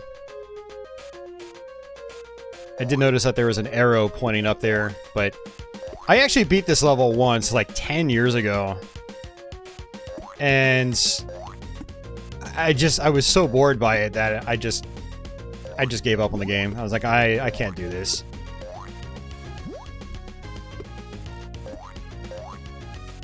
Yeah, these levels are huge, by the way. Ugh.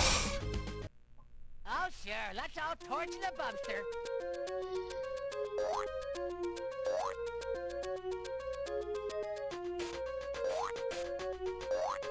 I guess it's just a checkpoint.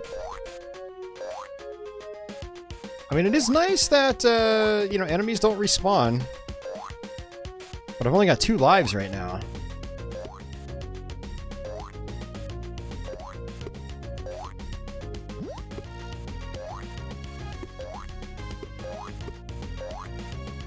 Some of the visuals are nice too, like I like the animation on the balls. Bubsy's animation seems pretty decent too. But there's like so many gotcha moments, like you just you fall down and then you just slam right into an enemy. You don't have any time to react. I don't know what that was. Oh, that was like a big mega ball or something. I wonder if you can zoom down. Okay, you can. Okay, so I see those guys.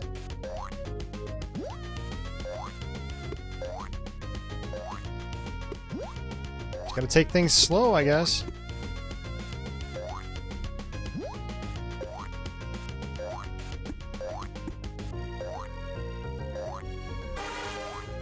Wow, those things give you 50 balls. And it doesn't look like I get any extra lives from them either.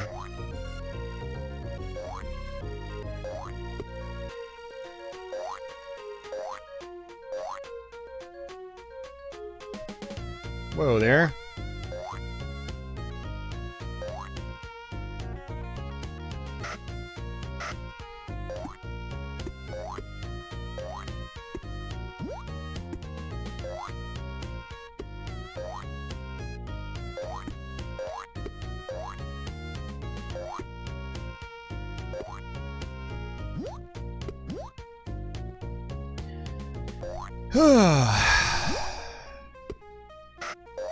Yeah, this camera constantly whipping back and forth is a little disorienting too. Yeah, I vaguely remember this part. I remember the big mushrooms.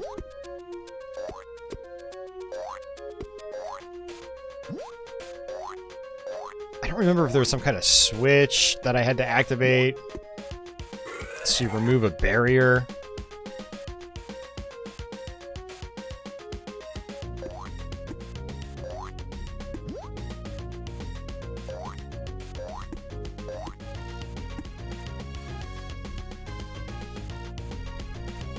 All the way up here.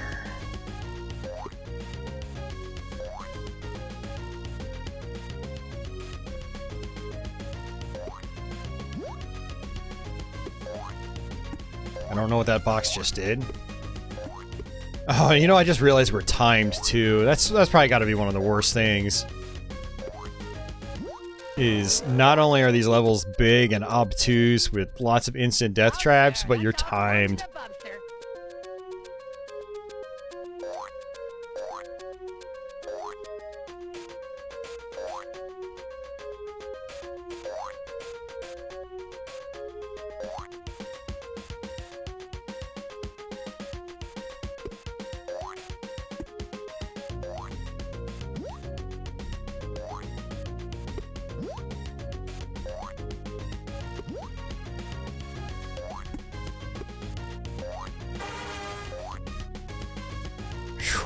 Alright. I wouldn't mind actually beating this level. I kind of want to see what's next. But we only have 2 lives left.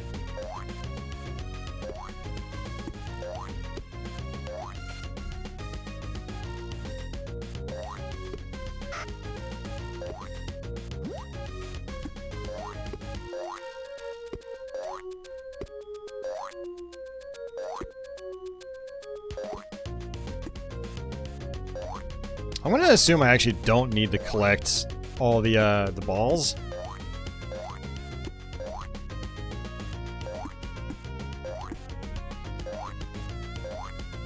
But I'm gonna guess I probably get some good bonus points or something. Not that bonus points really seem to mean a whole lot right now, because I'm not getting any extra lives or anything. The only extra lives I've gotten were from the Bubsy shirt pickups.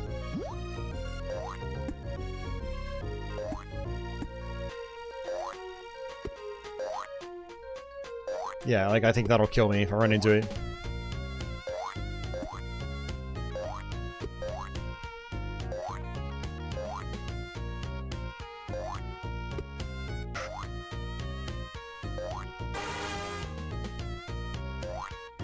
You kind of get used to the weird physics.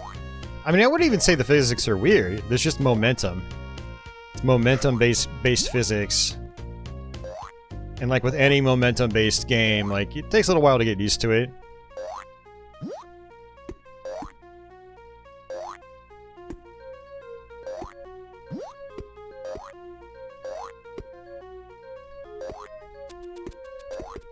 Ugh, like that's exactly what I need. I think I had to hit that switch. Jeez, and I'm all the way back here. I didn't hit a new checkpoint. That's just mean.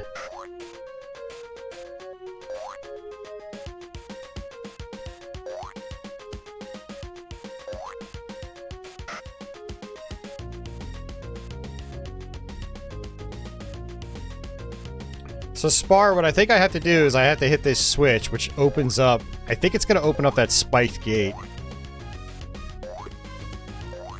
I think that's my goal. At least to get to the next section.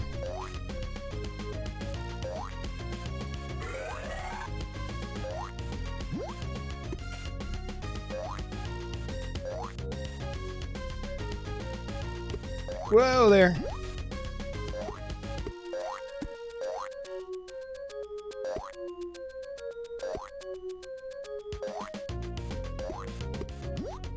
Oh, that's a checkpoint. Okay, cool. Not that it matters, I'm almost out of lives.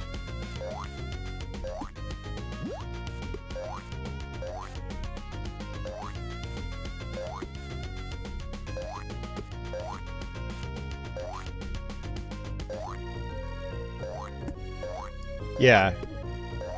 So I can go to the next section. I just passed where the barrier used to be.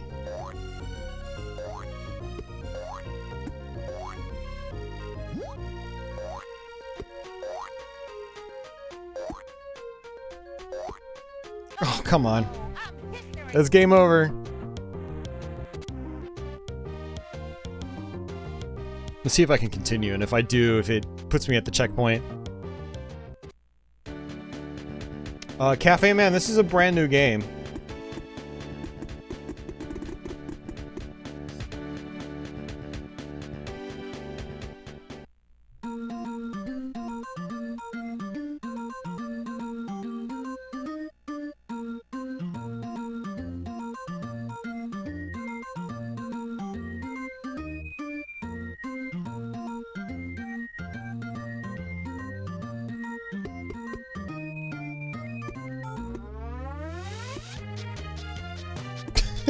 There's no continue. Oh, this stupid game.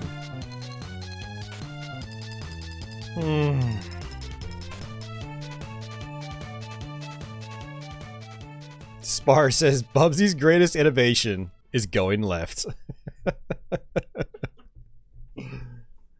Oh man.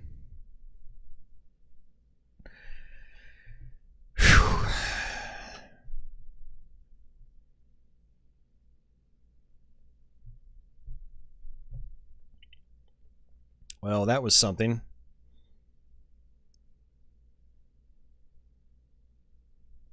All right. Let's try...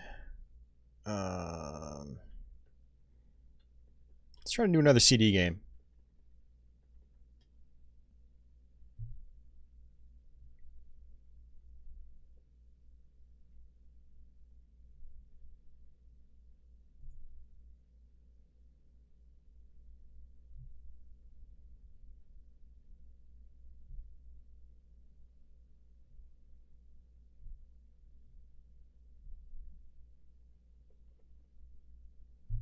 truly is just knocked out. Yeah, unfortunately, the CD support here is just super clunky. So I'm just trying to load the game. I already loaded it once, didn't work, so now I have to power cycle, load it again. Unfortunately, the Jaguar does not have a reset button on the console, and there's no soft reset to the flash cart menu. So, yeah, it's kind of a pain. Now, the lack of a reset button is not a problem when you're using cartridge games. But when you're going from like a flash cart, it's a little bit different. If you need to get back to the menu, you have to actually power cycle the whole console. And Saint, the guy that created the Retro HQ game drive, he basically said like the soft reset is impossible, unfortunately. So back to the flash cart menu, I mean.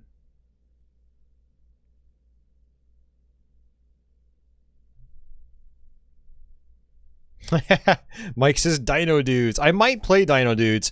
One of the problems, Mike, is I have like another like 15 games on my list. So I'm not going to be able to get to all of them, unfortunately. Alright, I'll try Blue Lightning one more time. If it doesn't work, then we'll just try something else. I really wanted to show off Blue Lightning, because it is... You know, it's got some redeeming qualities. Kind of mediocre overall, but I do have a soft spot for it. I also like its butt rock soundtrack.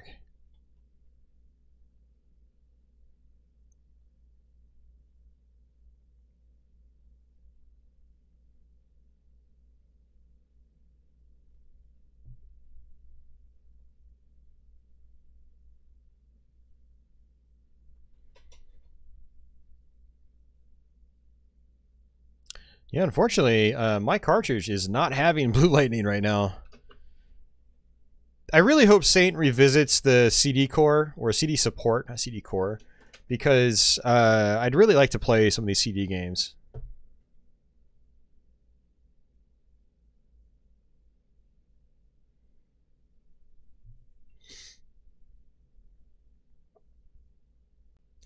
Yeah, Dasan, I mean, yeah, Atari Age is great. It's my favorite forum as well. I've been on there for well over 10 years now. And, but there are some interesting individuals there. I mean, you get kind of like the weird people at any forum you go to that have like really interesting takes on games.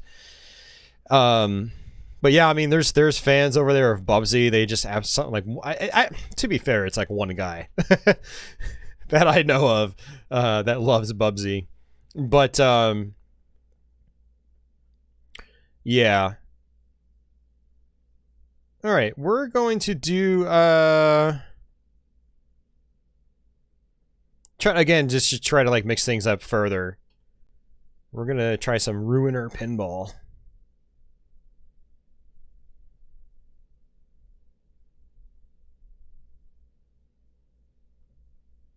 Yeah, and I'm there with you, Leo. I hope he gets it 100% compatible. Absolutely.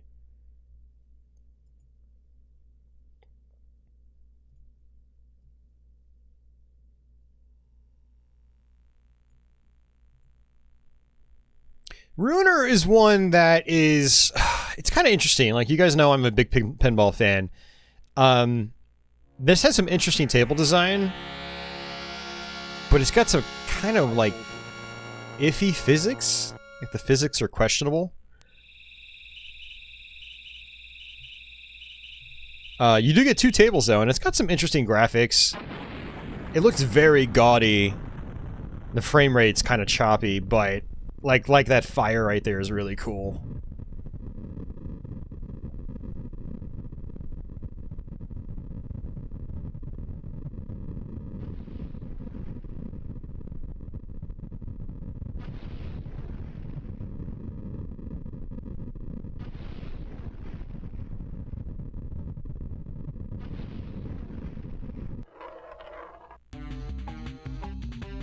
Alright, let's go to options. Yeah, I think the sign lurks on Atari Age more than he actually posts. Let's put this on 3-ball play to make this go a little bit faster. We got tiny cam, normal ball, textured ball. We'll go with a textured ball. And that's that. And again, you have two tables. Ruiner is a 5, 4, little bit like Devil's Crush. 2, 1. Lift off. Current status: DEFCON 5. Oh, I picked Ruiner. I didn't pick the other table. That's fine. Ruiner, I think, has more like traditional table rules. And it's actually been a long time since I played this one. I might actually end up enjoying it more now, but it's definitely not one that you hear people talk about very often. So, I have seen some Jag fans really like say good things about this, but again, I haven't played it in quite some time, so... Ooh, okay, there's no ball bounce there. Wow. Hey, Sean. Yeah, some crazy scaling in this game, which is pretty cool. Yeah, like I said, like, some of these quote-unquote lesser titles, like, might just be games that maybe aren't super polished, but they still have a lot of redeeming values, and people just don't talk about them.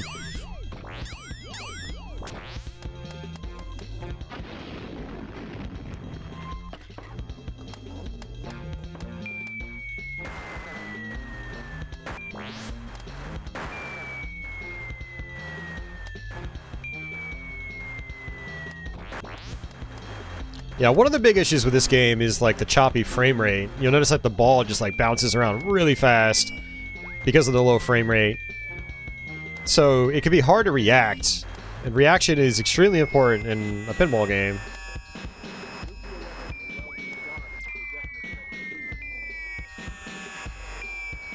I like the little mini cam though. It wants me to hit those targets in the top left. It's very helpful. Woof. Oh, crap. I screwed up.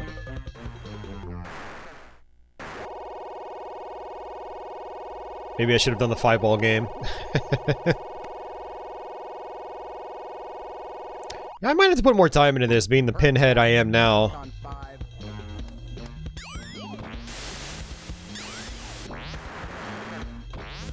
Yeah, see, it's showing me these targets on the bottom left.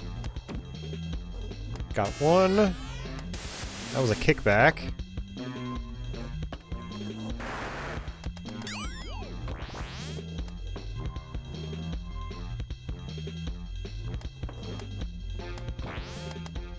Yeah, the ball movement off the flippers doesn't feel very good either. Which makes it kind of hard to actually... Ooh, that actually bounced. It makes it hard to aim deliberately.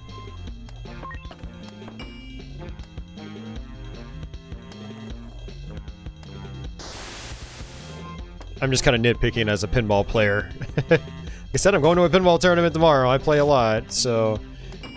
And I've got 2 league meets this week as well. Oh, that's ow. I couldn't do anything about that. I don't even know if I can nudge. Basically shake the table. Great score, player 1! I'll go ahead and put in my pinball initials. This is another game that actually saves to the EEPROM. So it should actually save all your scores and settings and stuff like that.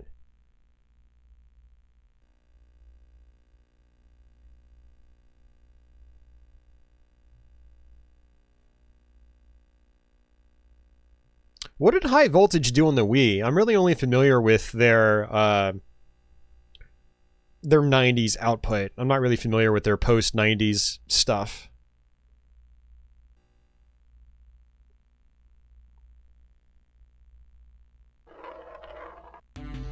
Alright, let's do the tower.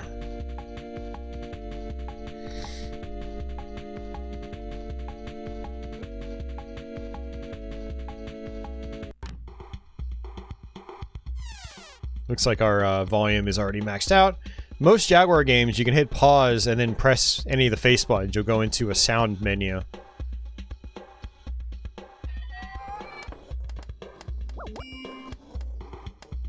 Yeah, of the 2 tables, this was the one I played more. Although I don't really remember the rules on this because it's been a long time since I played it. Some of these Jag games I just don't really go back to anymore. But I might have to change that.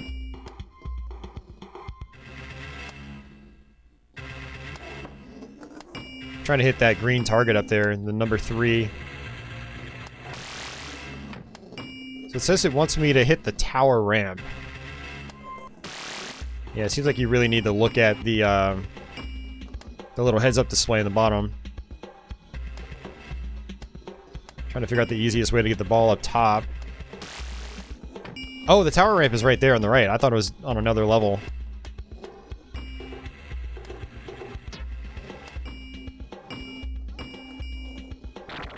Oh, going down. Whoa there.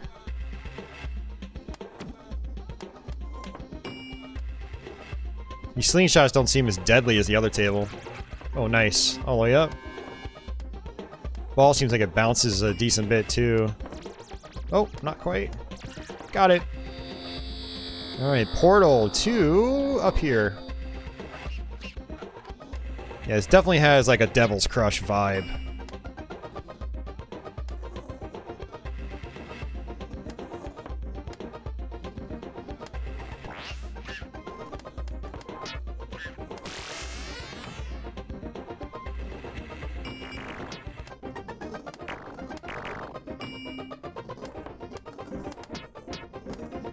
Now, this would be a cool game to revisit.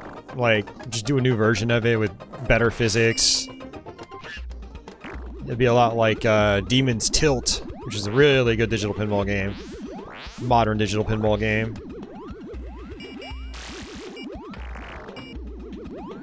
This says targets release bugs.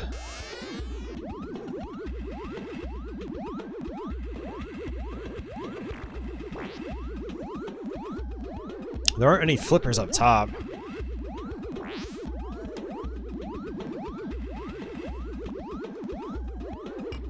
I feel like I might have to just let the ball drop.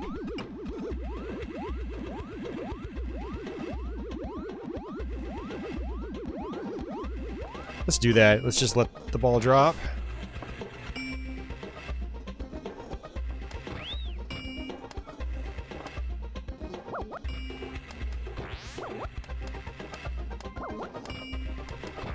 So it wants me to hit something green. Also wants me to hit that number 2 target. Ooh, look at that. I love the textured ball. That's so cool. Definitely some cool stuff about this game. Oh, okay. Yeah, they want me to go... Wait. I'm confused.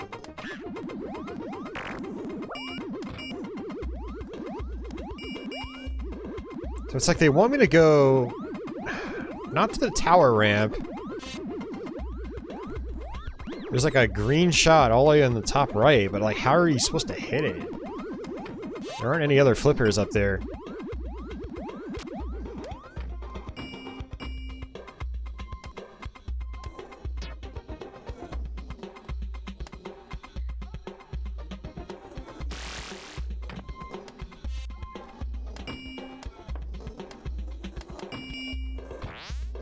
Yeah, some of the shot design, oh, you can nudge. Okay, cool.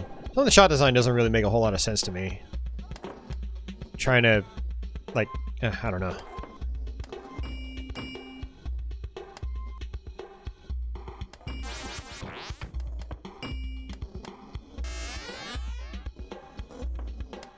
Bounce.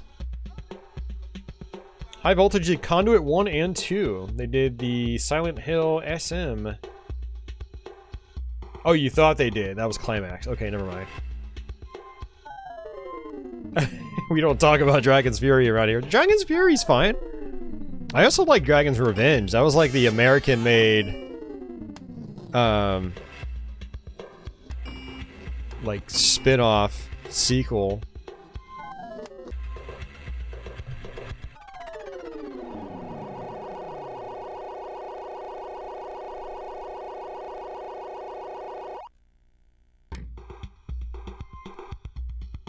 So, Deadly, Battlemorph just gives me a generic error message. Blue Lightning worked for me a few weeks ago when I was playing Jag CD stuff, when I first updated my cart. So, for some games, I know that you have to try a bunch of times before they start working, and I feel like that's just the case for Blue Lightning.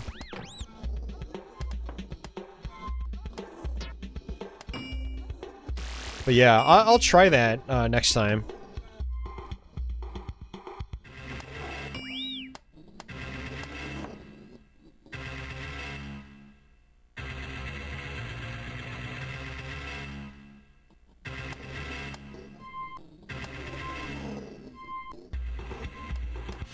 Yeah, one of my issues is like that this part of the playfield is so empty. There's like not really a reliable way to get the ball up there. It's just weird design.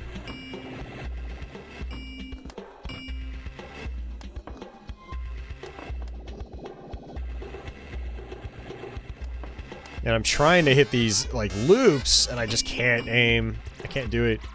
Do they want me to hit the tower shot again? Yeah, I do feel like the Ruiner table is probably more interesting, but I used to play this one more because I like the theme. I always like spooky themes.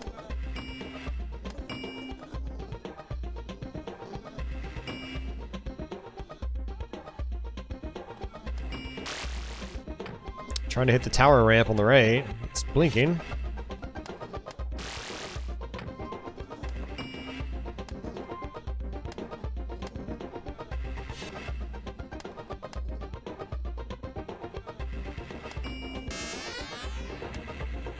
Yeah, I remember one of my issues too was, like, if you try to flip towards the edge of the flipper, the ball just always wants to go towards the in lanes. Which is not realistic at all. Like, it's weird that, like, it puts you out up here, but there aren't any flippers up there. You come down here, and it's just this.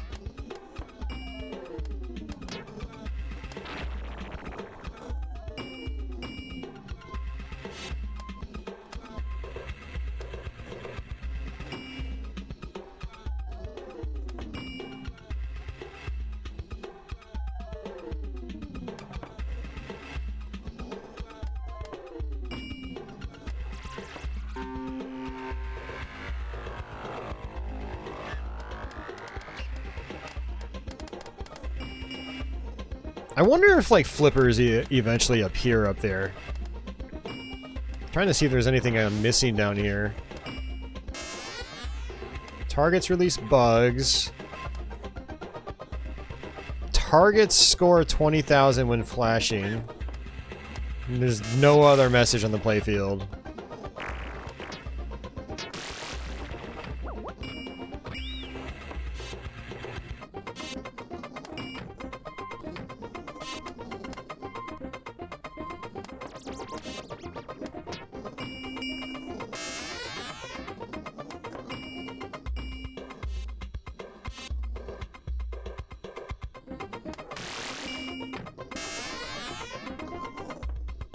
Alright, well, I'm kind of getting bored of this one. I think what I'm going to do is actually, that's funny.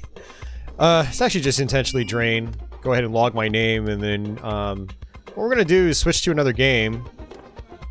But I'm going to, take a food break. I'm pretty hungry. We've been going for about 3.5 hours now. Will we go for another 3.5? I don't know. We might. So, yeah, let's go ahead and drain so we can switch off to another game. Yeah, there's just like the upper part of this playfield is so empty. You basically just end up going for like the tower ramp over and over.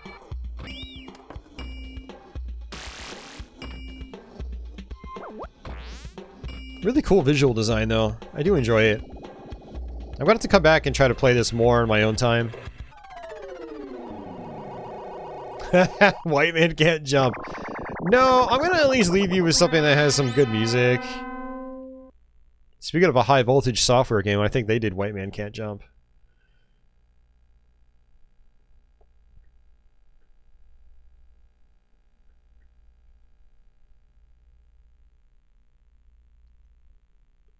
No, well, I'm not going to do Highlander. My CD stuff seems to be really fickle. I just don't want to even waste my time with it. Highlander is kind of interesting. It is one of those games that you can get good at, but yeah, it's interesting. So what I'm going to do is actually leave it on the patchy cam, and what I'll do is basically monitor the chat while I take a break.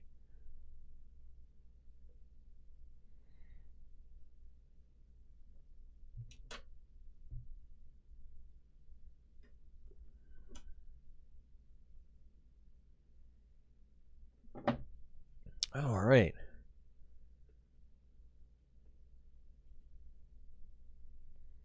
Now, this game was supposed to be a big release for the Jaguar, but it turned out to be a complete turd.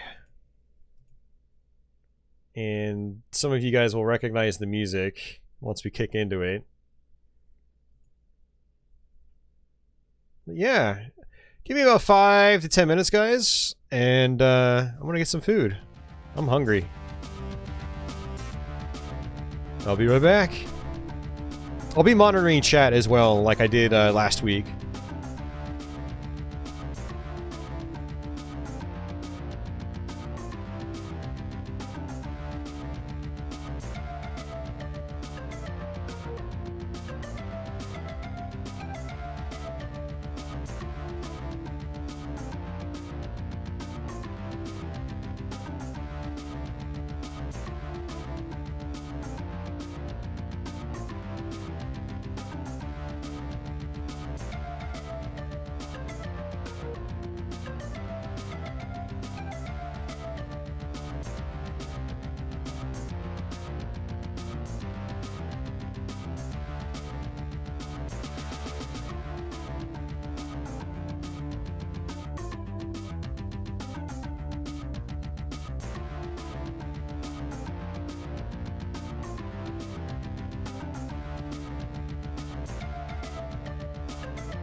Alright, I am done eating. We're gonna keep streaming. So, this is Checkered Flag. This is a game. Oh, is it a game? For those of you guys that have been listening to the music for like the last 10 minutes, I probably got your hopes up, because it does have some catchy tunes. That said, the game itself leaves a lot to be desired. It's crazy how many testers they had on the team, too.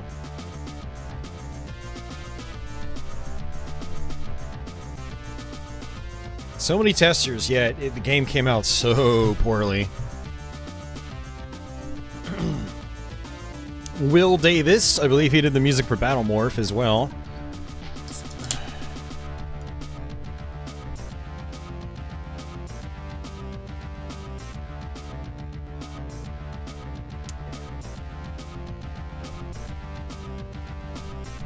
You actually won a tournament on this game. What, Andy? What did that tournament entail? Everybody slamming into the walls every 5 seconds? There's a tournament of like who could slam into the walls the least. But yeah, I mean, it starts off promising. You got like the title screen and all these options and stuff like that. And configuration settings, you can change your color. I'm gonna go with something that stands out a little bit better. Austin, I played Alien vs. Predator on our previous Jaguar stream. We're not doing it tonight. We're trying to focus on games that weren't very popular or aren't really widely regarded as good games. So we're even diving into some like the really bad stuff on the system. That's the purpose of tonight's stream. So, alright. You got a whole lot of courses you can choose from. Let's go to the hole, which is the first track. Laps 33 laps. No thanks. It's free practice tournament. Man, I don't know if I should do free practice or just we'll start with tournament. But yeah, this is extremely difficult to control because of the absolutely atrocious frame rate and the very, very poor implementation of steering.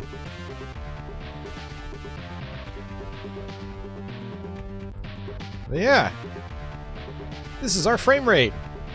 It's glorious. Oh my god. Oh jeez. I can barely control this thing.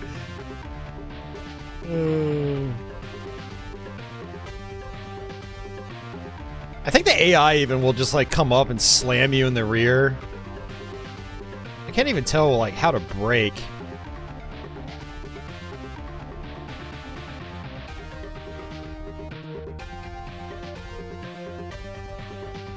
Ugh.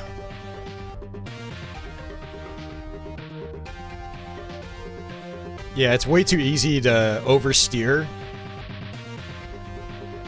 Like there have been a lot of racing games, even 3D racing games, that actually play really well with a D-pad.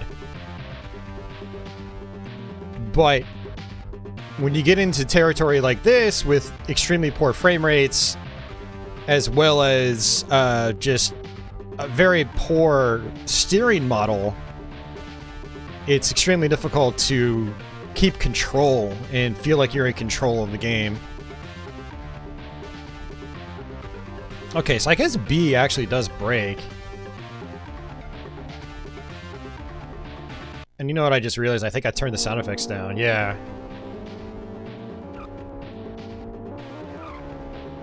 I'm gonna say, it's actually kind of nice without the, Oh, you know what I was doing? I think I was probably, like, trying to jam out to the music or something. I turned the sound effects down. Yeah, we were in first or second earlier, now I'm back in sixth.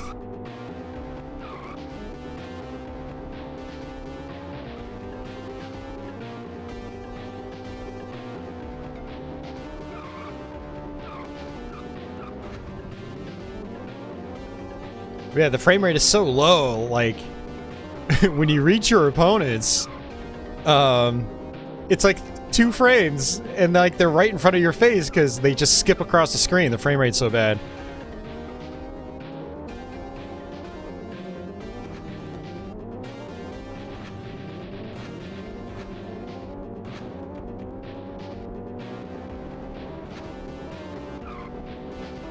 Yeah, I mean, just another Jaguar game that really needed some more time in the oven.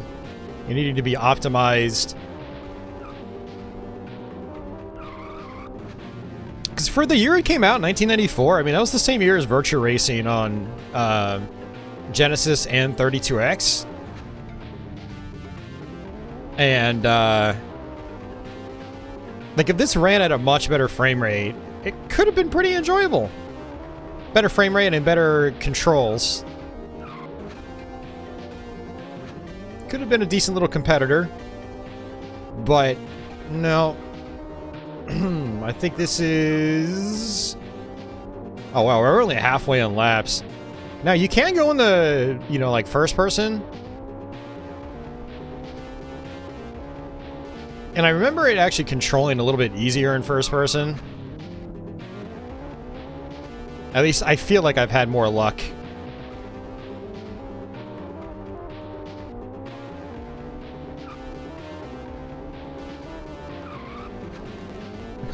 Or not.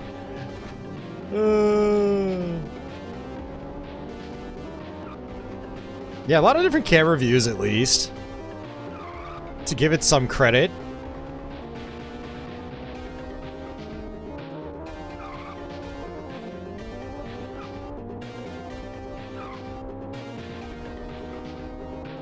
I wonder if this is actually the easiest camera angle to control from.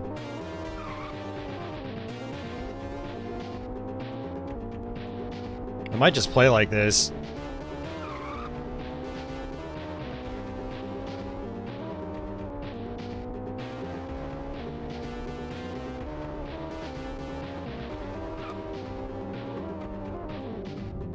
Oh, jeez.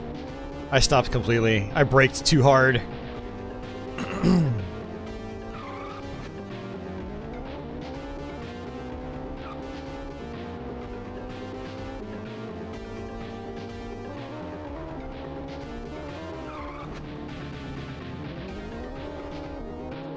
Still in 6th place. 3 laps to go.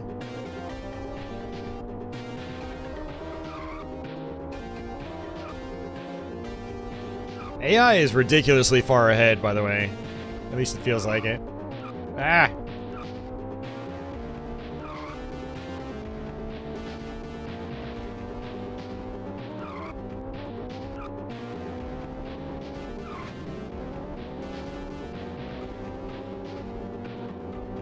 I think I just have to go a lot faster. I think that's a big part of my problem, is I keep trying to brake, take the corners slow so I can get around them without running into a wall, and I'm lagging behind as a result. Like, the second I go full speed, I catch right back up to them.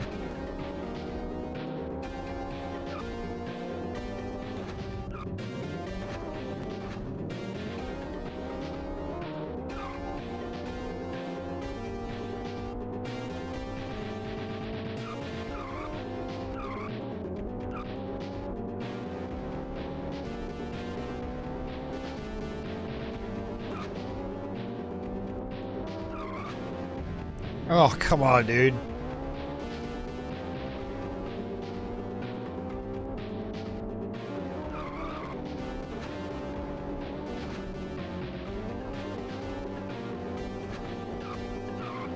Yeah, they just slam into you from behind. They're so dumb. They're so dumb. And it makes it harder on you. It's like they don't even try to go around you. They just slam right into you.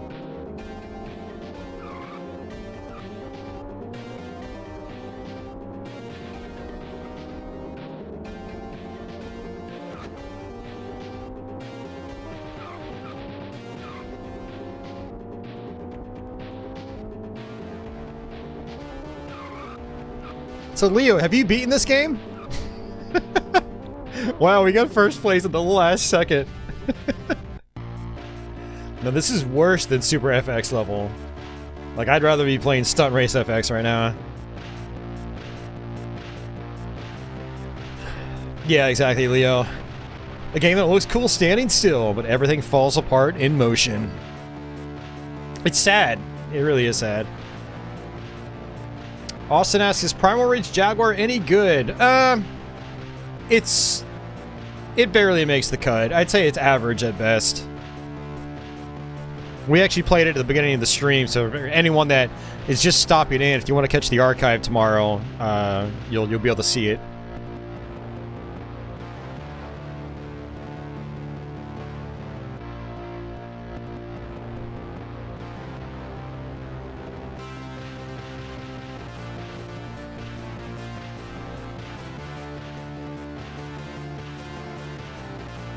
Leo says, I don't have the patience to beat this game. I fire it up from time to time thinking maybe I can overlook the flaws this time and get into it, but it's not happening. Yeah. Oh, that happens to me too.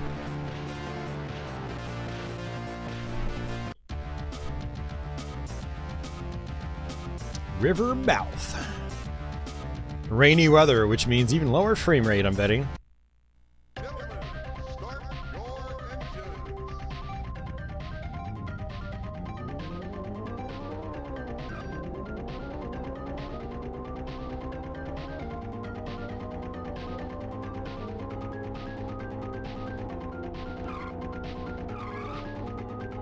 Yeah, I really feel like this high viewpoint is much better.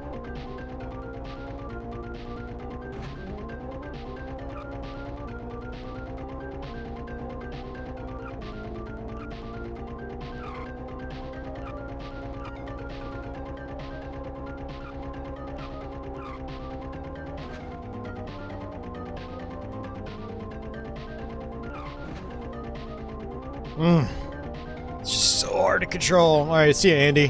Have a good night.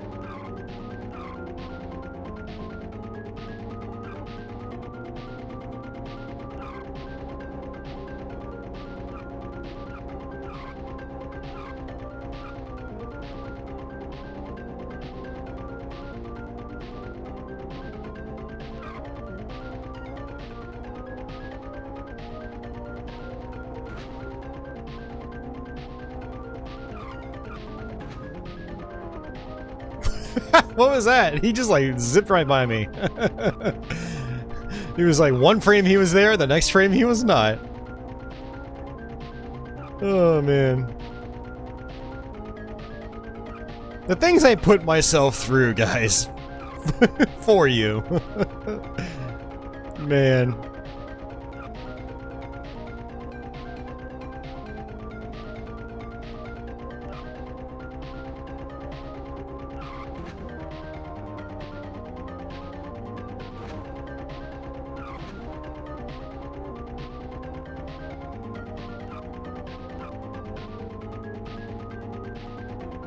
Track actually goes by pretty quickly. We're already on lap 4.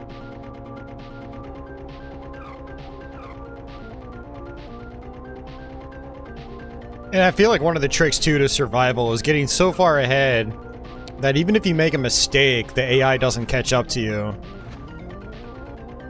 He's gonna catch up to me.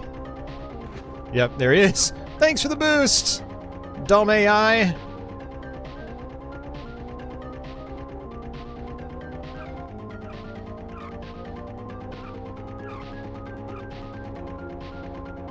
Yeah, this rain effect is just a completely separate overlay. And what's really funny is if you look at it, the rain itself is a smooth frame rate. It's kind of weird. Because all the polygons are not moving by smooth. Hey, Uber Disco.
Oh boy.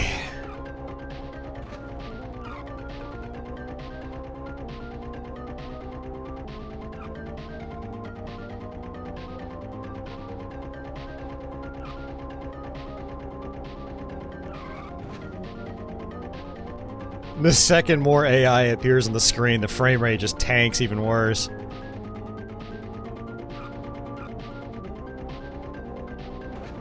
I really wonder how well this would control, just with this existing steering model, if it had a better frame rate, like 20 to 30 FPS.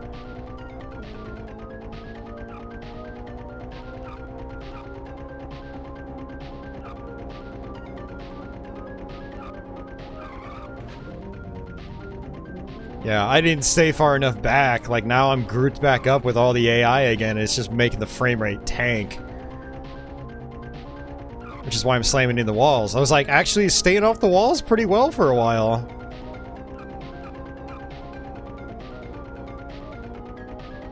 We only have one more lap. I do think this is a better course than the first level. It's got smoother turns. First level has, like, all these sharp turns.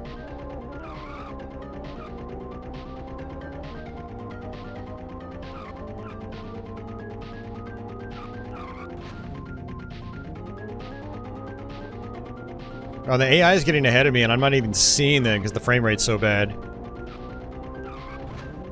Ah, crap. I guess we're gonna get third, fourth place, second.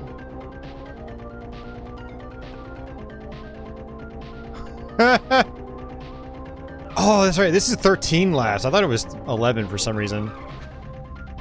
Oh, never mind.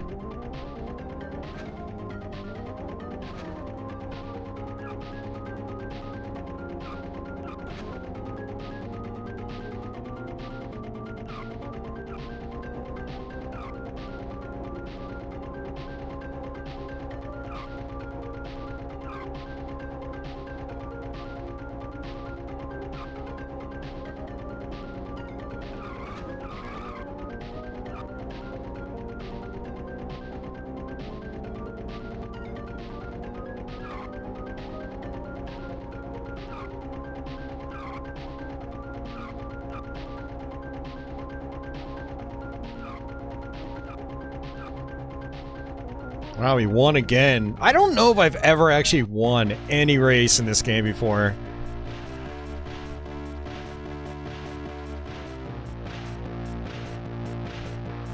Cafe Man says, do we enjoy this? I don't know, do you?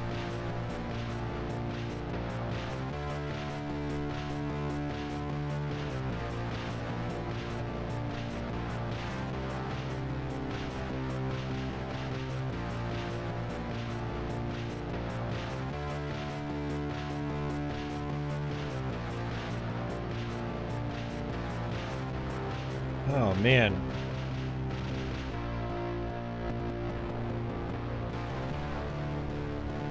Alright, we'll keep going.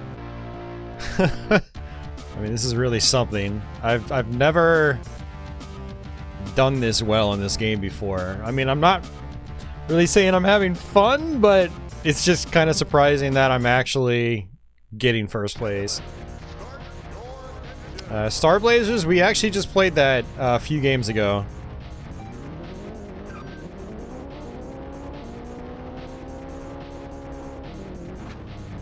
Oh yeah, a bunch of people paid 60 bucks for this back in the day. I mean, there were Jaguar owners. And so, a bunch of those people got suckered into it, I'm 100% sure.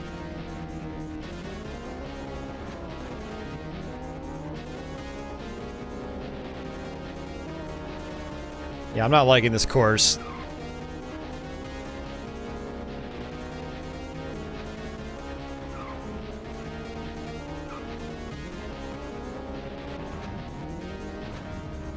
Oh, jeez. Seriously, dude. Really not liking this course. Hey, Ronnie.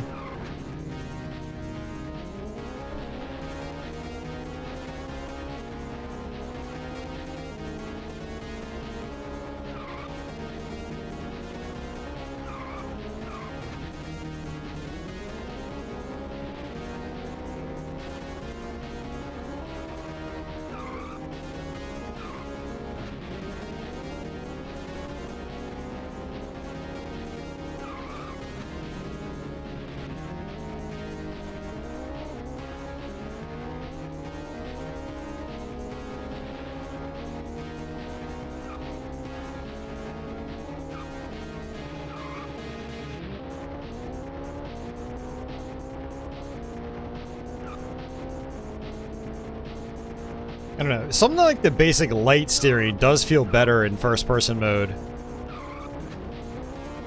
But you're so flat to the ground, you can barely see what's in front of you. I like the zoomed-out camera view because I can see, but I feel like I have less control.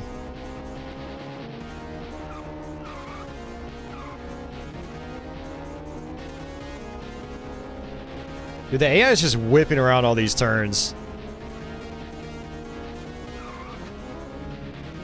I'm about to give up here. I'm so far behind. Well, at least I made it to this point, and I normally don't even make it past track 1. Holy crap, I caught up really fast. Whoops.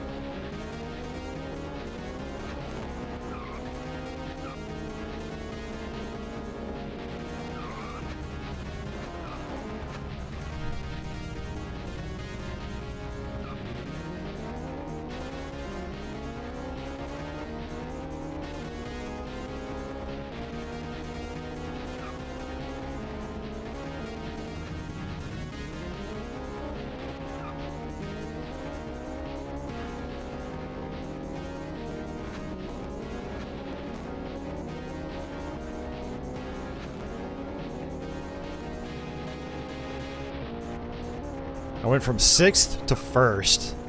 Jeez. I've gotta remember that about the AI in this game. It's like if I'm way far behind, I gotta remember that I can catch up really fast.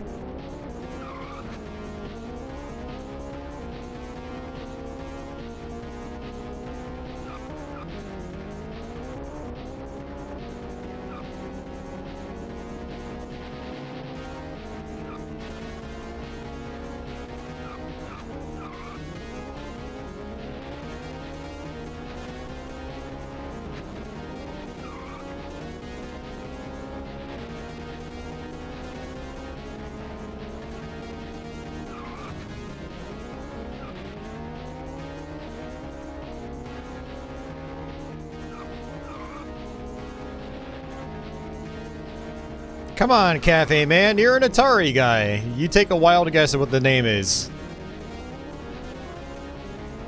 I know you can do it.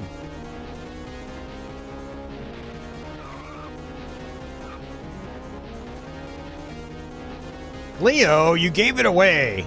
Bad Leo. Cafe Man should know better.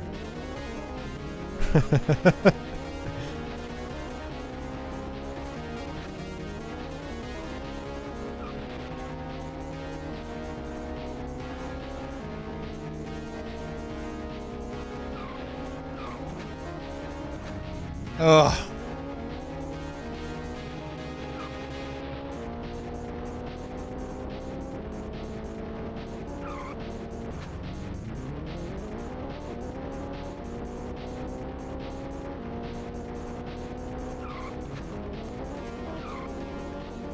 I just can't do it.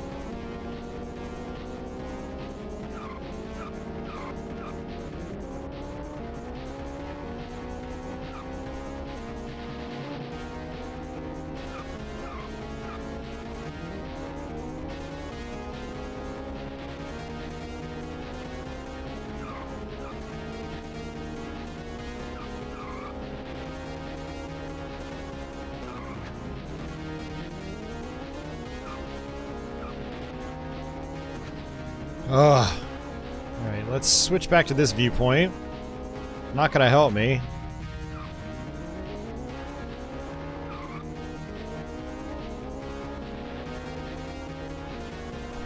Mike says, I think the frame rate's giving me a headache.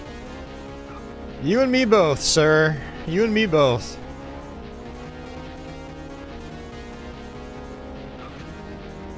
Yeah, I really don't think this is happening. I don't think I'm gonna be able to make this. I mean, I know I can catch back up quickly, but I just keep slamming into the walls. I just can't do it. I can't be consistent enough. I didn't even touch the wall that time. Or at least judging by the frame rate, I didn't touch it. Funny thing is, like, I probably touched the wall, like, in between the two frames. But I couldn't see because, you know, this only displays so many frames.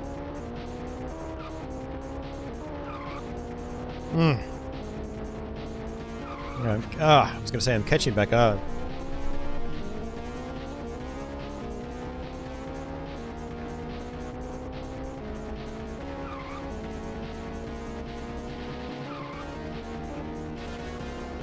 Yep, see? Does anybody remember how many laps are on this one? It doesn't tell you right here. It only tells you before you get into the course.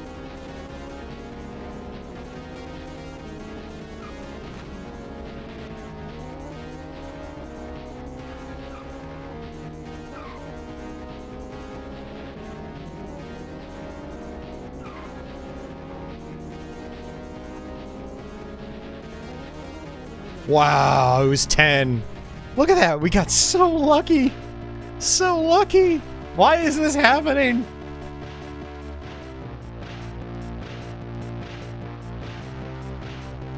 That's 3 first place wins.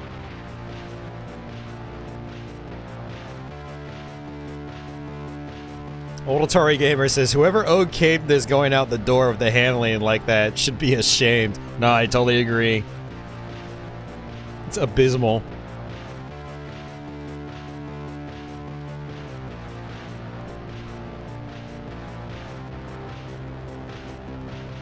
Leo, I don't even think it's 12 to 14. I literally think it's between like 5 and 10 tops. It's the frame rate is really bad in here. Ronnie goes, what's the system called? I've actually had people do that, Ronnie, like serious questions. They're like, what are you streaming? I'm like, does nobody look at the title and the thumbnail? I actually went out of my way today to make like a really complex thumbnail. I took a picture of my console, my controller, and I photoshopped it all up and made a new template and everything. Normally I'm just like really lazy with my thumbnails.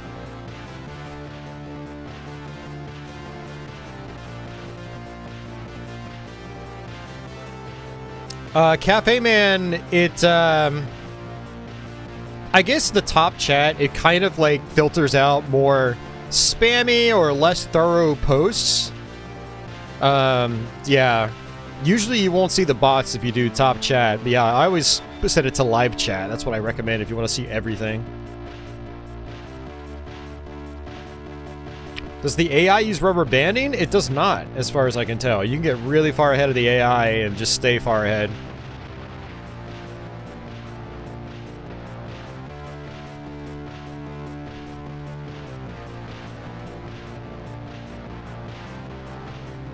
The problem is, Gary, or Deadly, is that because of the bad frame rate, the handling mechanics, it handles extremely poorly. They're both kind of intrinsically tied together. You know? Alright, Deep Wood. Weather's fog. I mean, I could try to, like, change my tires. None of this stuff really matters. I don't think it matters.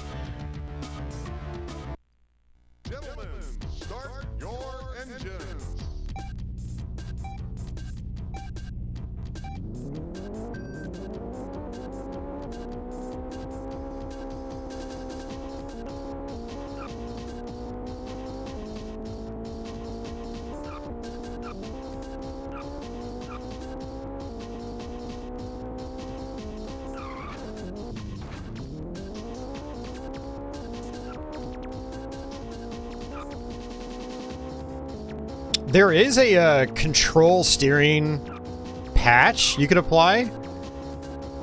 There's a, or I should say, there's a version of this floating around. I think the guys at Reboot did that patch. It improves the game a tiny bit, but ultimately the game is still garbage because the frame rate's so bad. So you might want to get your hands on that, Gary, and try it out. But I don't think it really helps things much.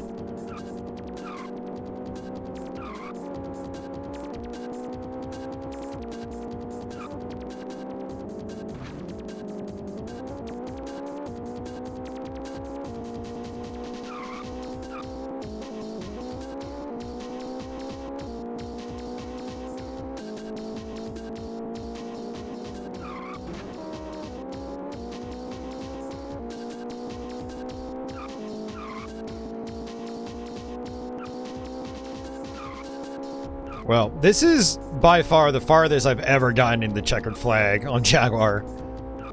I mean, I usually give up after the first course. I'm like, this is just total BS. There's no point in me playing this. And I still feel like there's no point in me playing this. But since we're actually making progress, I might as well stick with it. Does anybody know how many courses are in the tournament mode? It's probably something ridiculous, like 20. There's no way in hell I'm going through the whole championship. I'm genuinely curious. Imagine if there were only like 6 courses. I would actually totally try to go through the whole thing. Yeah, the fog effect is pretty cool. I mean, visually, for 1994, I think the game looks fine. Especially with, like, the fog effect. Even the rain effect is kind of cool, even though it's a simple, like, overlay. But it's just that frame rate that makes the game nearly unplayable. Wow, I, like, skid across the rail. And I just kept my momentum up. That was nice. Wish I could crash and just keep moving more often.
I'm bumping into a wall and just maintaining my momentum. Well, never mind. I was. Not anymore. Look at how far ahead Green is. He's just like zipping right by for some reason. Maybe because he's got no other AI to bump into. I don't know. Well, I don't think we're gonna win this one. I don't know. That's what I've said on like every other course so far.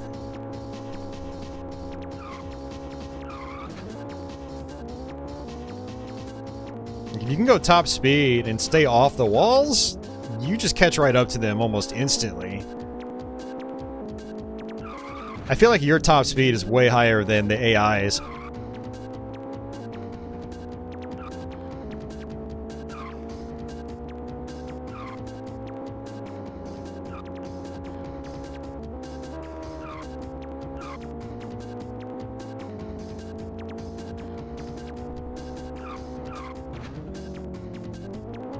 Bump into me? No.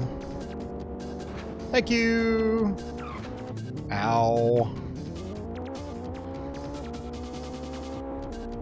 Yeah, when they bump into you, you actually get a speed boost. It's actually kind of handy.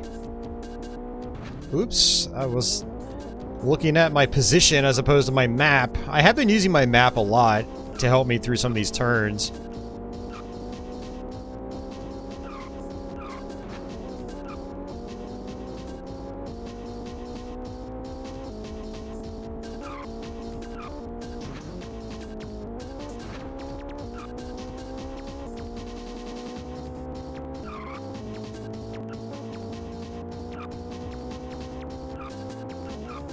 It is also a nice touch that, like, they retain your skid marks. God damn it.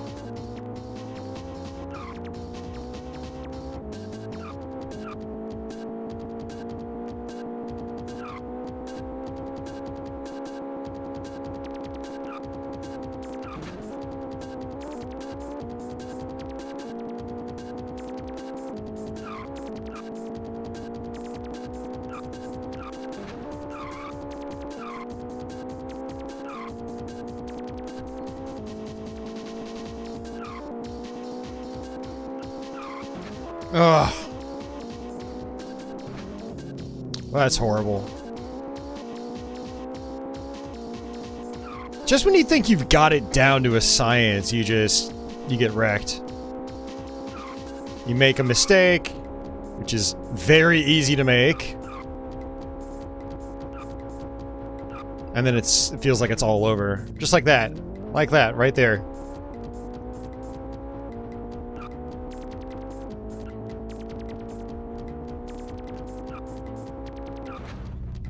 That was a really bad mistake. I mean, that just stopped me dead in my tracks.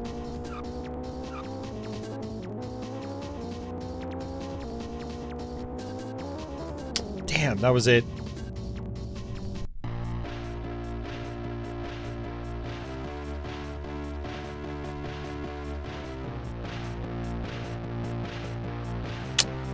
Mike says 10 tracks on tournament. I think it's a couple tracks too many. And I don't even know if it's gonna let me continue.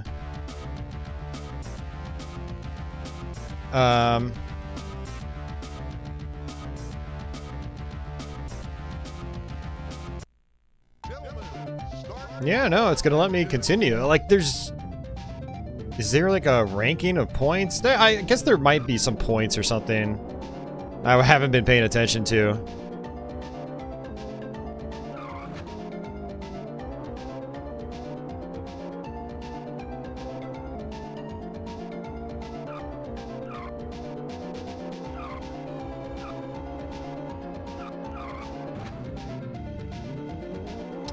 Alright, well... guys, I think I'm gonna switch games.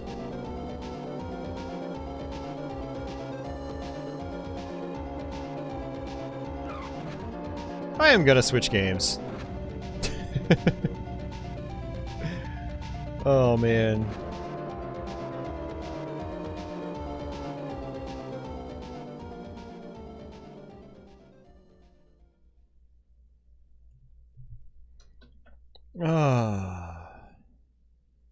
This looks like a Genesis game? I mean, just because Genesis had a Virtua Racing doesn't make this look like a Genesis game.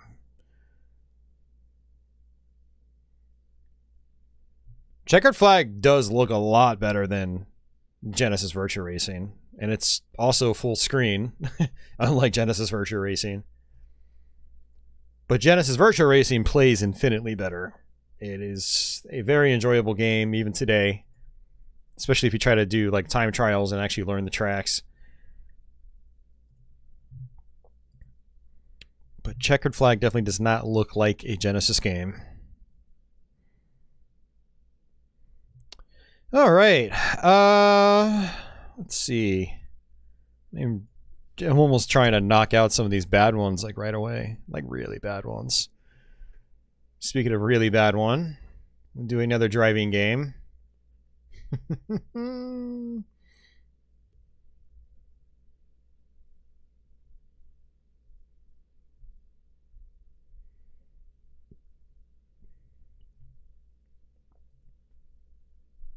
Ronnie, we did Fight for Life as the very first game, so you missed that, unfortunately. I know you probably just got off work, right?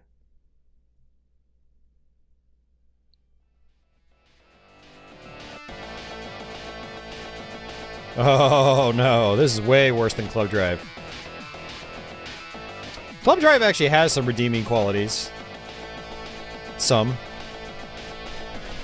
This bad boy, on the other hand...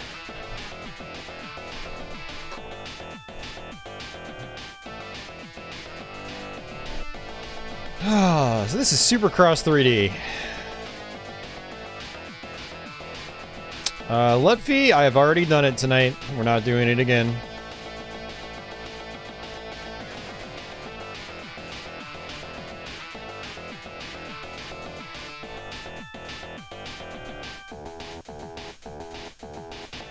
You guys gotta remember I've been streaming for 4.5 hours, so we've played quite a few games already.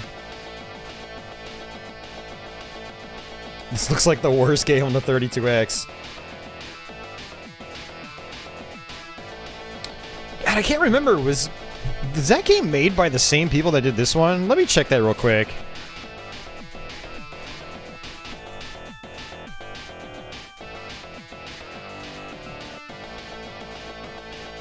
No, it wasn't. 32X game was called, well, Motocross, but Motocross Championship. It is done by Artex Studios. I'd say Motocross is better than this, but that's not saying much. Death Seed, I probably will. Depends on how I feel. We still have quite a few games to go, and I'm not sure if I'm going to be able to get to all of them. I do want to do Kasumi Ninja at the very least. Ultra Vortec, I kind of want to cover, because I don't really like it that much, but that's kind of a fan favorite on Jaguar. Alright, let's jump into this. Alright, options. Replays off. Skill level pro, tough, ace. Rookie rad pro. Alright, A is brake, B is throttle, C is trick. Whoops. No, I don't want to do that. Let's go to exit. Race! Tournament! Oh, look at that. Ass clown.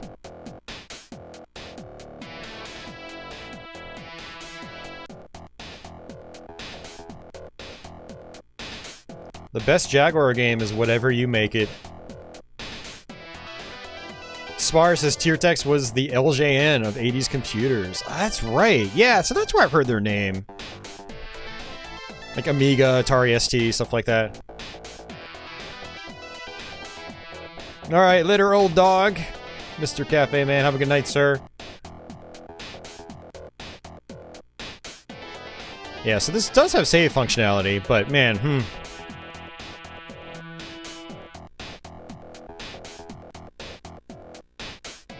I do wonder how well this would have run if it was just completely flat shaded without any texture mapping.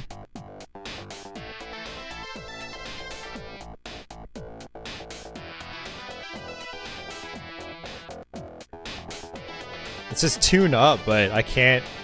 Oh, there we go. Oh, this is... What a weird graphical user interface.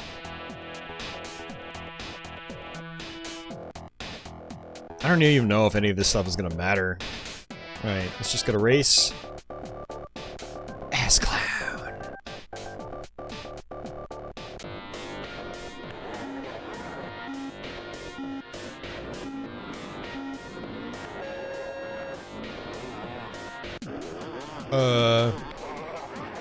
Okay, it's weird. My character didn't go. Yeah, so you do not want to go off the course at all. You will crash. So, to be fair to this game, by the way, this is way more playable than Checkered Flag.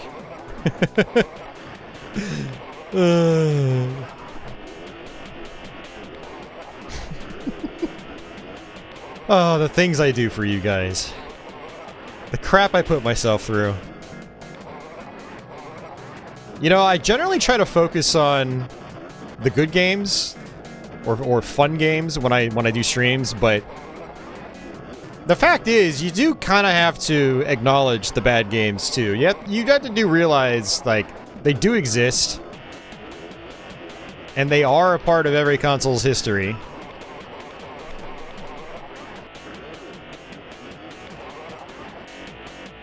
So, Mike, the frame rate might actually be worse or about the same. The difference is this is way slower. So, it's not like everything's zipping by at lightning speed. Checkered Flag is a really fast game. Like, the faster the game, but the lower the frame rate, like, the worse it is.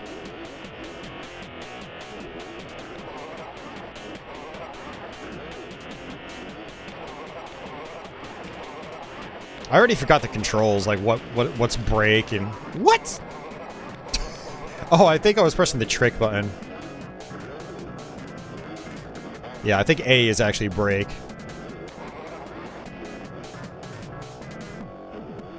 Oh yeah, look at those 3 FPS tricks. Still in 7th place.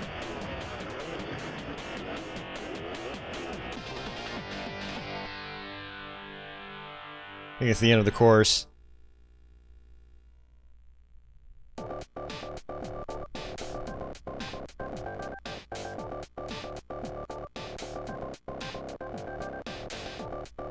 Oh, Dirt Tracks FX is pretty solid. I actually did a Let's Play of that a long time ago.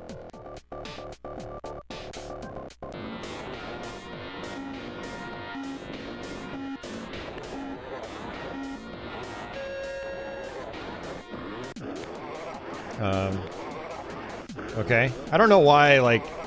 I don't know. I don't know why it's doing that.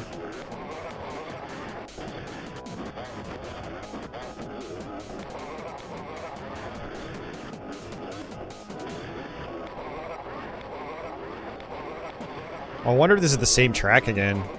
Because I did so poorly. Oh, come on, dude. One of the things that was great about a game like Excite Bike is that when you would crash, like, you could try to mash the buttons to get up faster. You can't do that in this. It's just like... And what's crazy that is something like Excite Bike was 10 years before this. Like, the gameplay mechanic was there. Like, why didn't companies like these implement well-known design choices like that? You know, to make their game a little more enjoyable. And I'm just crashing left and right. This is insane. I'm doing even worse than I did on the last attempt. Ah!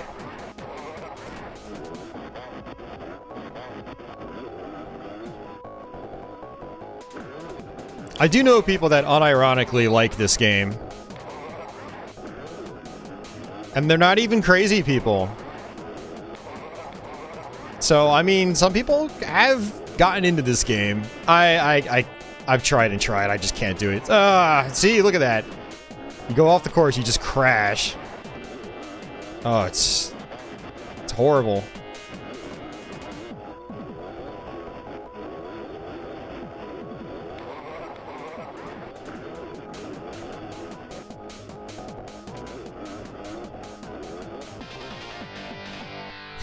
I did even worse than the last one. That was terrible.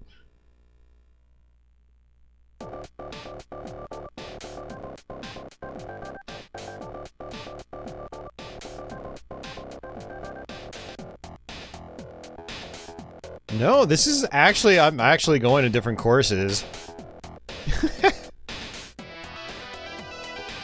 Okay, this course is actually a little bit different. It looks like it's got longer stretches.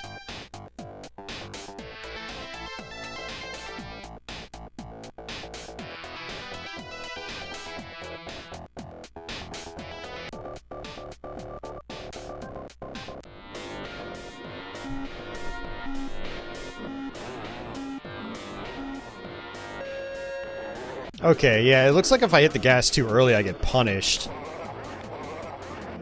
And that's one of my big problems. So because I didn't make that mistake, I'm now in first place. How long that's gonna last, I have no idea, and that was close.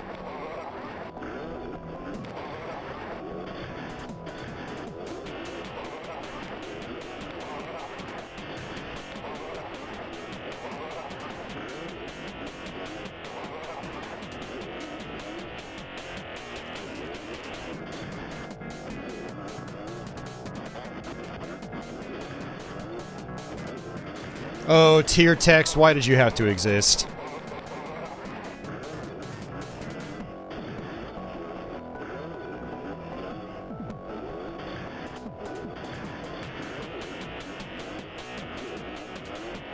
Hey Ronnie, how long do you plan on sticking around?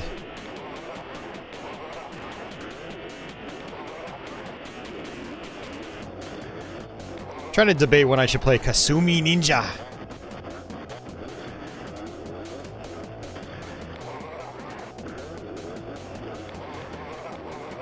Doesn't seem like doing tricks really does you any good.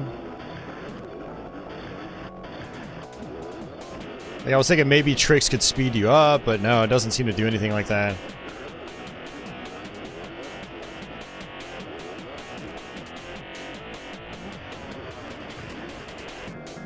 A speed boost would be nice.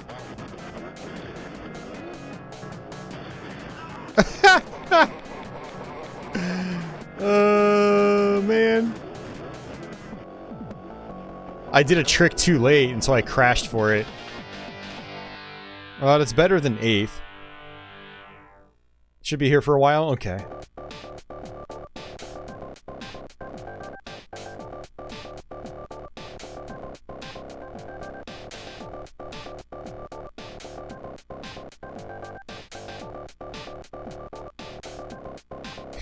They just suffer from a lapse of judgment.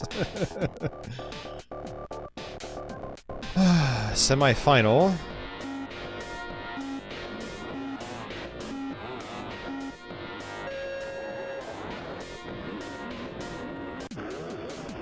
Oh, I see what's happening. You have to do each course twice, I guess?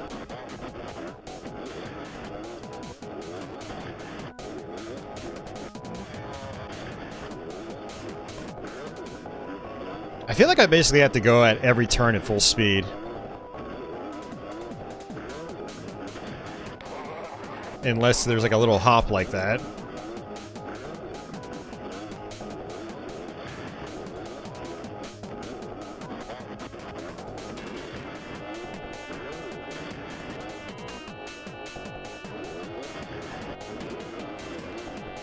Fist pump! Oh, no, I didn't fist pump. I'm sad.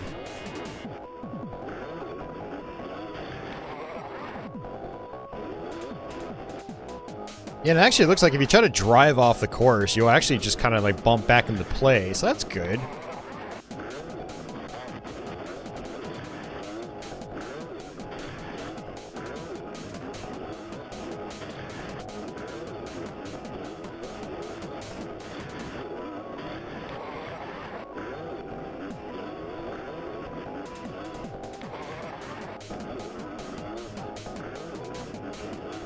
Oh no, I'm starting to like this game! No, I'm just kidding.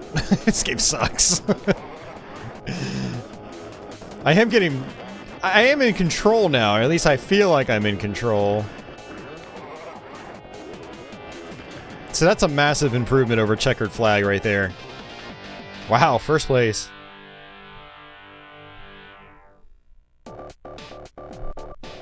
Mom Scottish just said, so be easy on Angus.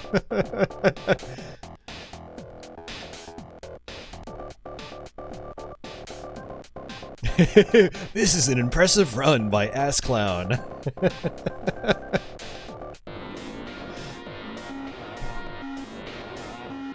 I just have to get in the first place right away, and if I do, then I feel like I'm good. There we go. Getting past the AI is part of the problem.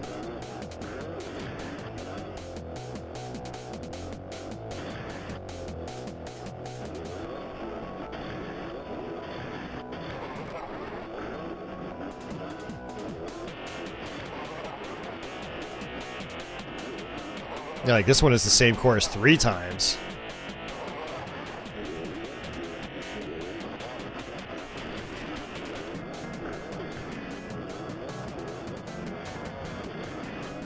Whoa, why didn't you turn? I was turning. I got screwed over on that one. I wonder if your bike like breaks down or something. I doubt it.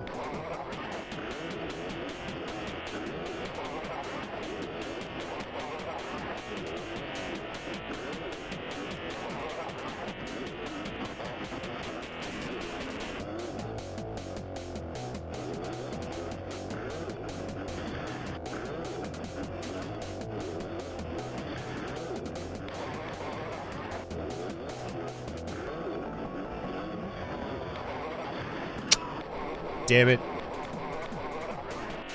Wow, I'm still first? How am I still first? I'm not complaining. I'm just wondering.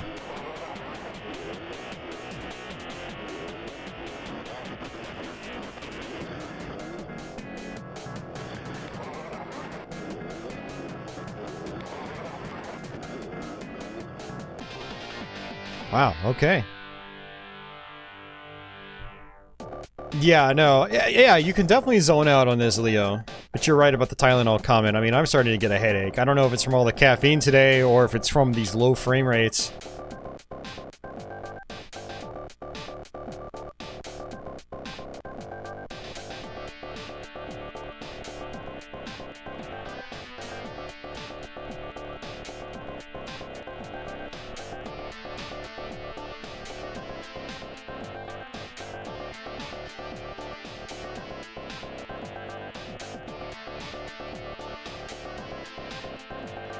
Leo, I don't remember. Did you get a game drive yet? But you definitely should experiment with the library.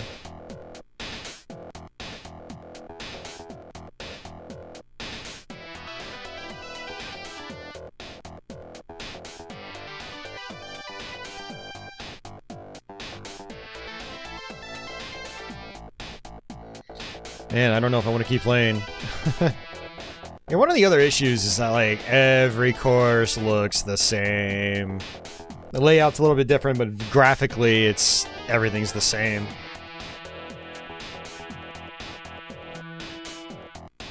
And I'm gonna say, like, this stuff probably doesn't even matter that much.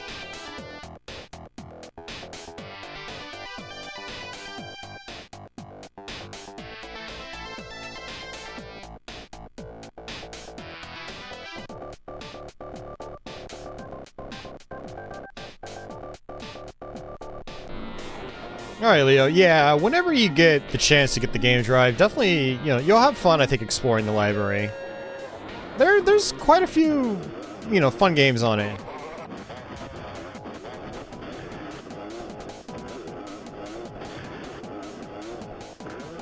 I think this is going to be Leo's new favorite game when he finally plays it. Leo loves his racing games. Especially ones that make him do 90-degree turns, like Atari Karts.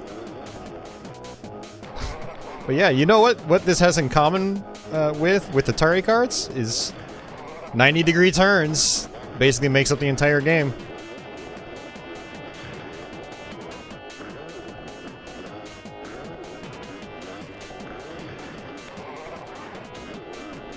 Alright, after this race, I think I'm done with this game.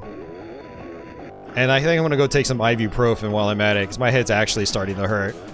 I don't know if it's the frame rate or the fact I'm just tired. I've had way too much diet soda today.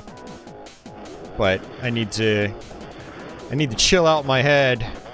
Or get my head to chill out.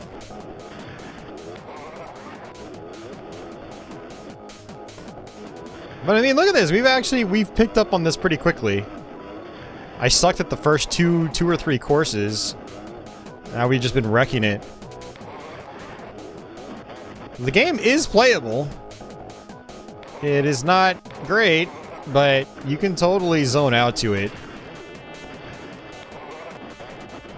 It is possible, people. Unlike Checkered Flag. I mean, even when I got first place, I probably still slammed into walls like 100 times on each course, no joke. See, that's garbage right there, though. Like, I really feel like they should have put up some kind of barrier to make... Crap. To make going off course like that make more sense. Like, crashing off course make more sense. I do wonder if I can sort of hop from one side to another. The frame rate gets even worse when there's other bikes on screen. Whee! Okay, that's not gonna work.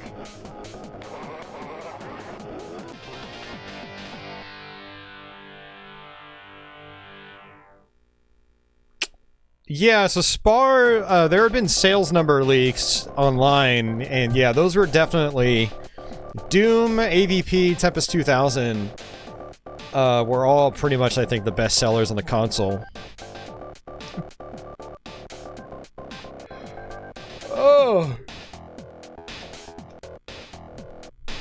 Alright guys, let me let this sit here for a minute. I'm gonna go take some ibuprofen, get some water while I'm at it. I'll be right back.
You can zone out the Chinese water torture if you're tired enough. Hey, little girl. Hey, Patchouli. What you doing? Hey, you.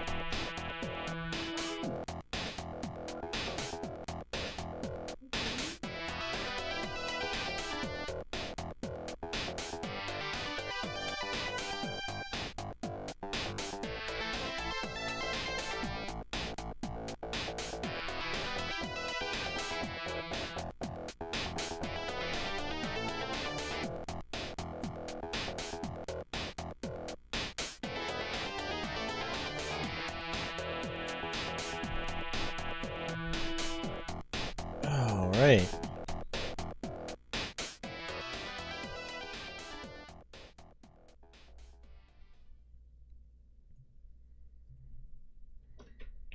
Yeah, they got the scoreboard.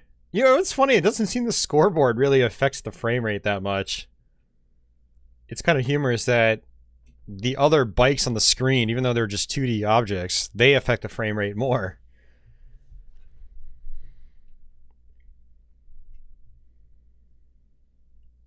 I do feel it would be really cool if some of these Jaguar games from back in the day had like textureless modes, like to give you a choice if you want textures or not, and then like the textureless mode would be the equivalent of like today's, you know, performance mode.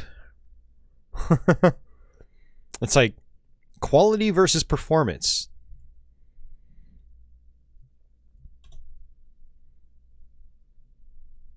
All right. Well, since I know Ronnie is still here, let me go ahead and do Kasumi Ninja.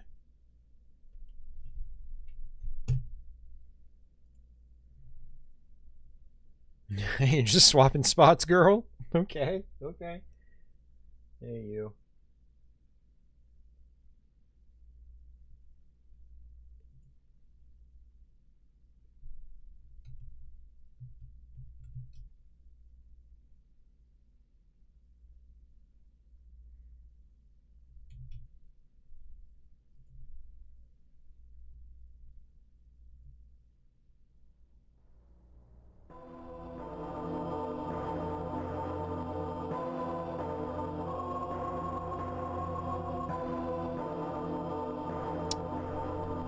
Yeah, some N64 games had high-res modes, mainly when the expansion pack came out.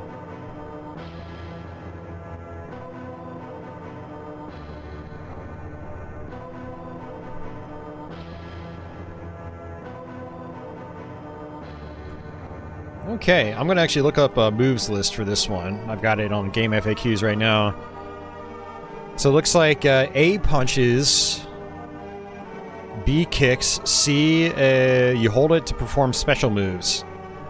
Down plus B is sweep kick, up plus B is jump kick, back plus B is roundhouse.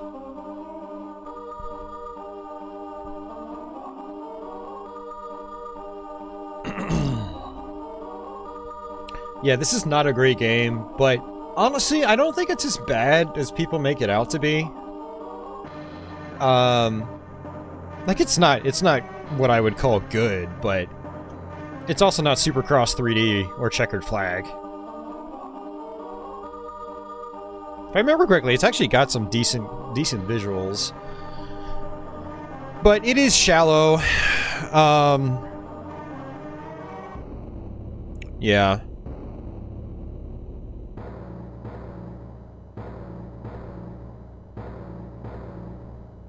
Yeah, and you do have fatalities as well.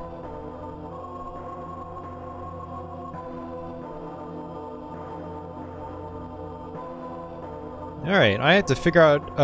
Ronnie, do you have a particular character you like in this game? That's not the Scottish man?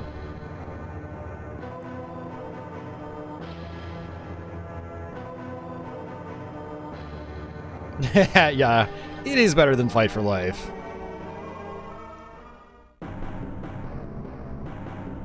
I haven't actually tried playing through this game in like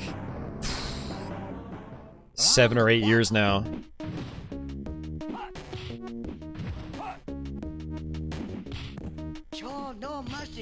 You know what would be funny is if it was featured at Evo. I should sign up to Evo and bring my Jaguar there and have Kasumi Ninja tournaments on it. I like how it says press fire to start. It's like, this isn't a shooting game, this is a fighting game.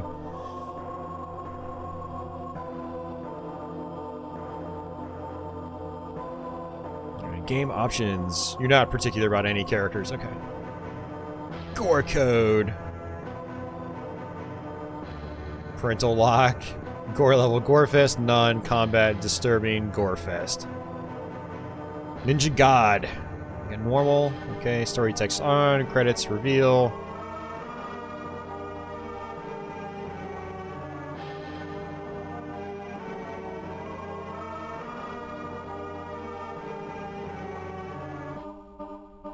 Alright.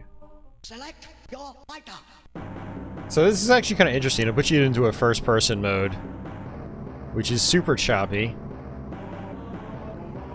C for character bios. That is Senzo.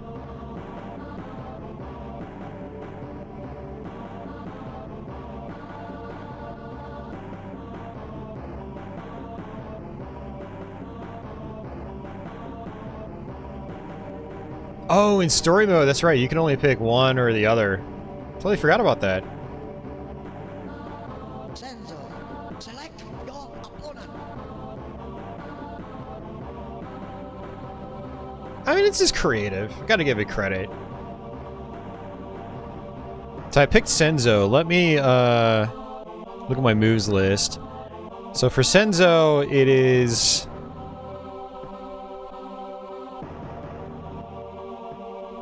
Wait, what the hell?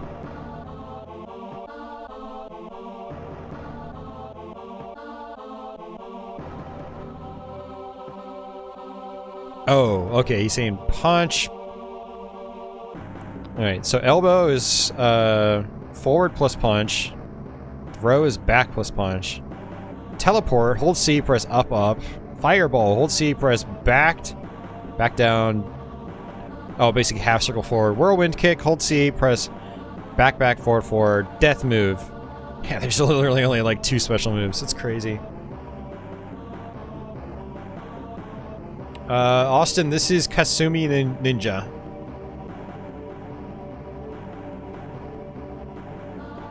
Thundra.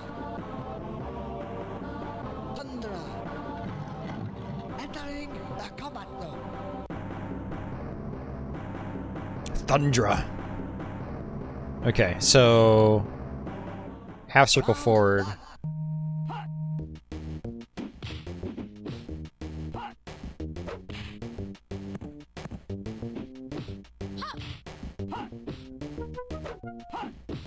Trying to figure out how to uppercut myself.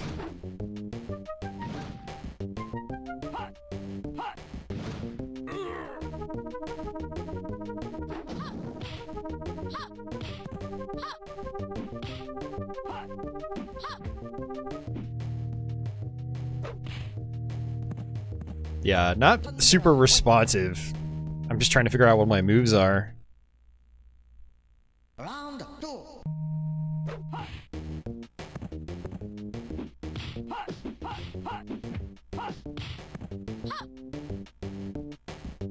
Do I just hold back to block? I do. Okay. Yeah, it seems like certain moves... Oh wow, that was easy.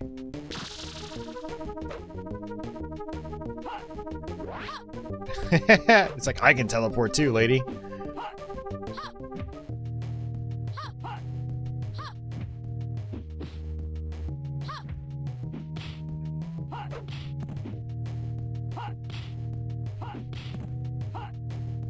We just gonna play jump kick the game again? Uh-oh.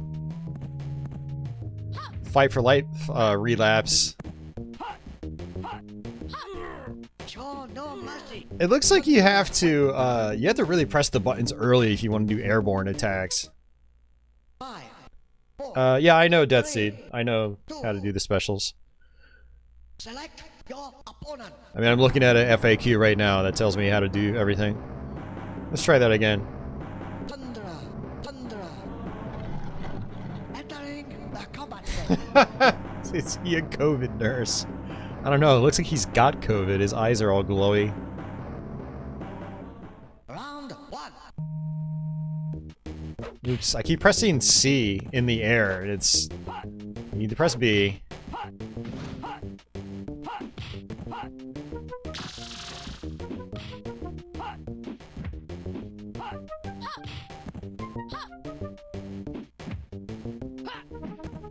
It actually looks like I can bait her into attacking me, and I can just block and then throw.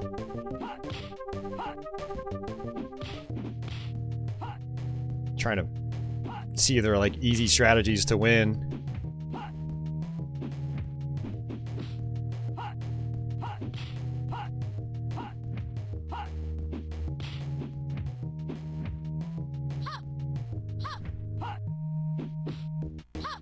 Ugh, totally screwed that up. I like those decapitated heads. His fatalities literally just hold C, then press up, then down. Damn it.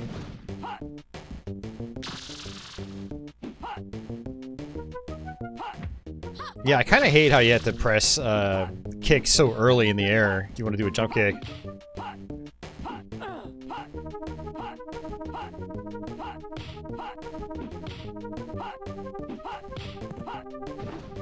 Yeah, it seems like my fireball's useless against her because of that Superman move.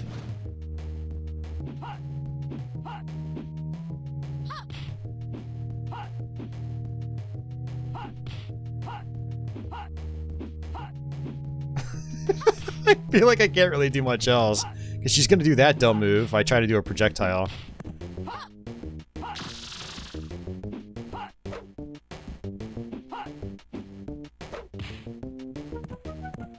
And that's it. That's it. Oh, jeez.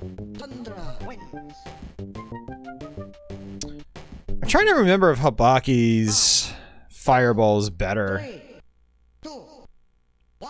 I only have 1 credit left. Let's go ahead and just restart.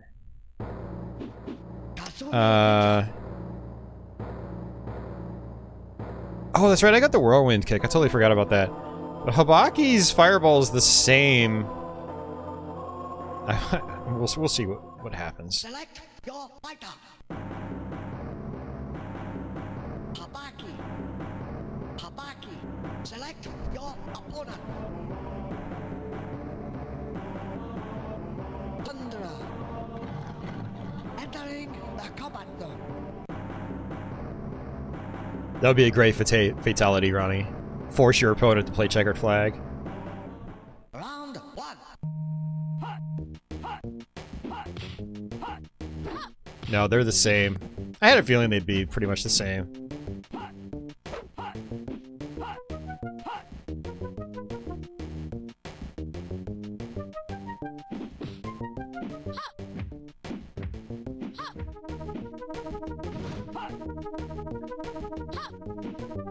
Keep pressing my kick way too late when I try to do a jump kick. Oh, you can't block that? Are you serious?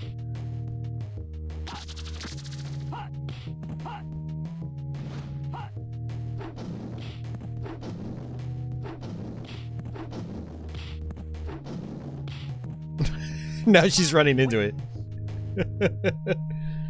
Yeah, Chris, it is challenging. Yeah, probably for all the wrong reasons, but yeah, you gotta get used to the controls too. Like again, this jump kick feels really awkward. Like you gotta learn to jump kick really early.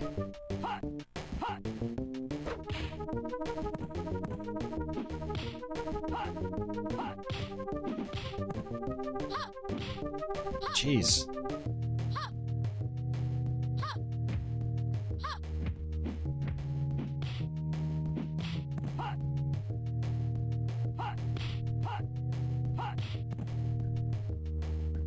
Ah. Keep messing up my special moves. Ah. Lost. Round three. This game at least has character and humanity to it. I can watch this. That's funny.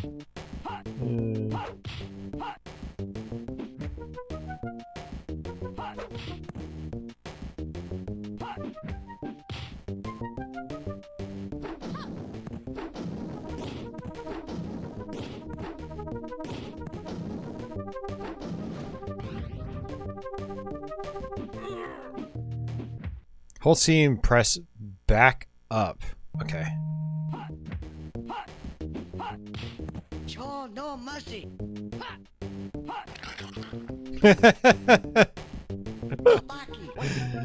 That is pretty cool, but I think that's like the only fatality. Hold C, press back, forward, 4. That's my whirlwind. Wait, what? Oh, I can play as her now if I want. Is that what's going on? Eh, interesting. Select your opponent.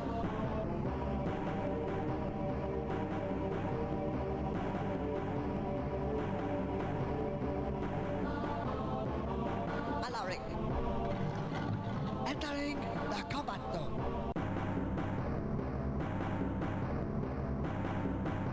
The gameplay is very stiff, yes. Round 1.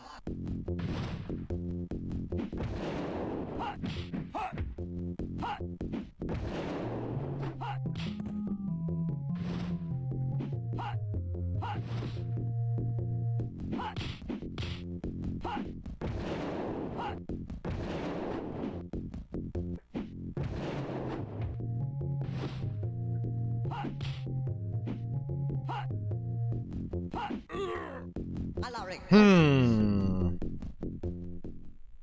Yeah, it's definitely no MK2, that's for sure. It is a solid engine, though. Like, there's a bunch of background scrolling. You know, that line scrolling on the floor is really good. So, like, again, it's another example of, like, the tech is there. It just needed better polish. Definitely better character sprites, that's for sure.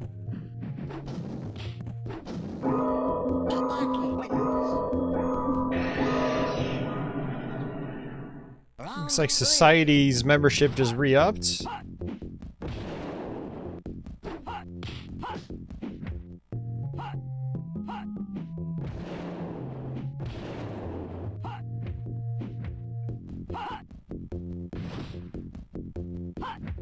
Man, I'm just trying to get away from this guy. Can I seriously, like, not block that? Ugh. Show no mercy. Alaric wins.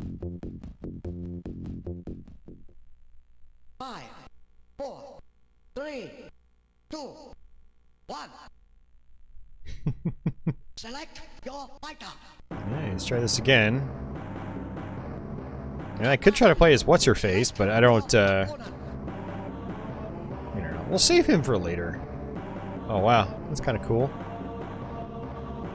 Uh-oh. It's Angus. Entering the combat zone. It's gonna be a fireball battle.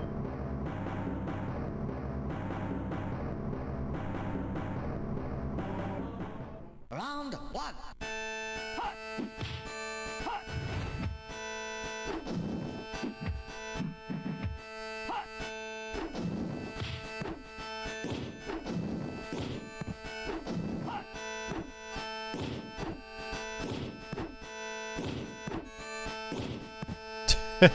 Okay. I have actually beaten this game before. Last time I put some real time into it, a couple years ago. Not a couple years ago. This was actually a long time ago. This is probably 2014 or 2015. I actually learned how to go through the whole game. I think I just spammed fireballs like this. No mercy. I did it wrong. I think it was back. Yeah, hold C, press back up. Select your fighter.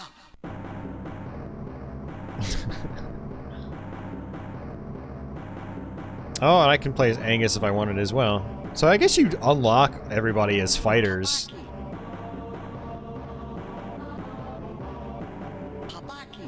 Select your opponent. Pakawa. Entering the combat zone. Pakawa. Round 1.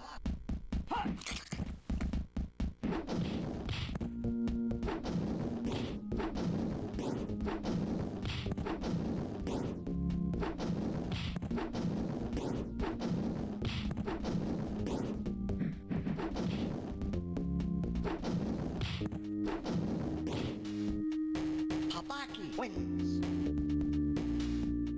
That horse is just completely uninterested. Round 2. Hell, I think that fire is uninterested too. Well, I think I found my strategy. Just-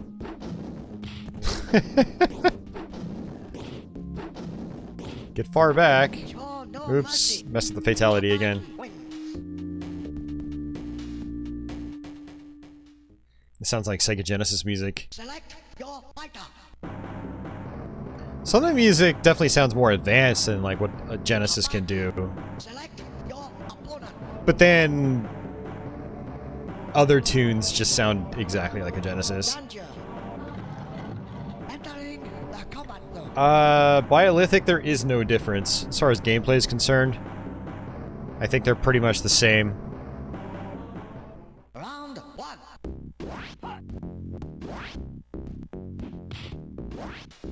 Okay, could you stop doing that, lady?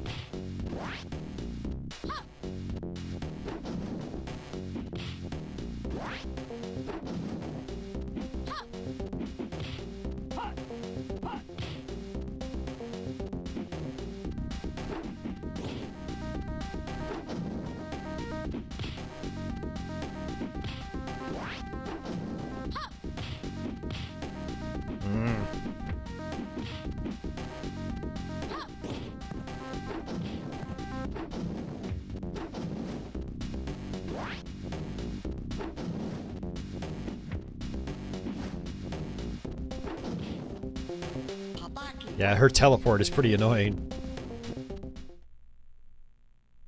Round 2.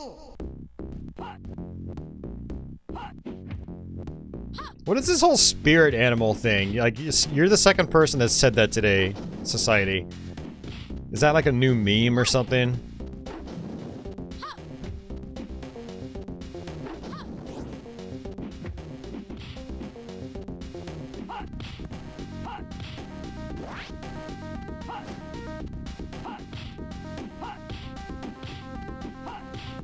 Show no mercy.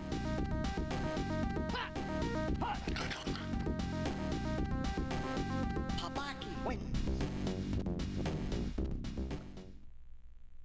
It's a dumb meme. Oh, jeez. That's why I'm out of touch. I hate memes with a passion. Habaki. Select your opponent.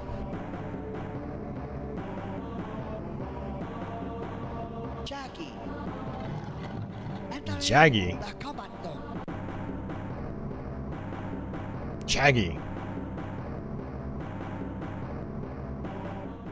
Round 1.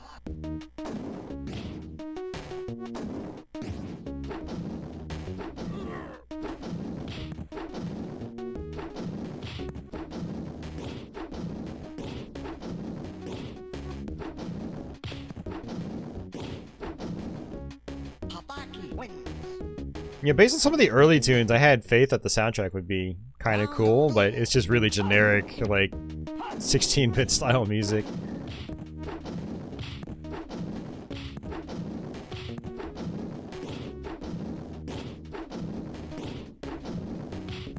Show no mercy.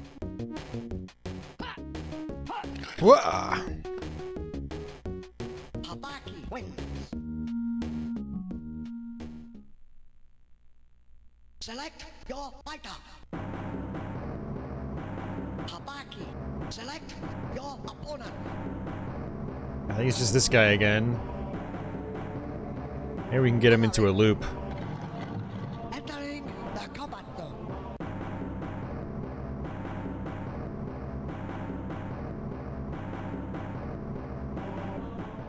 Round 1.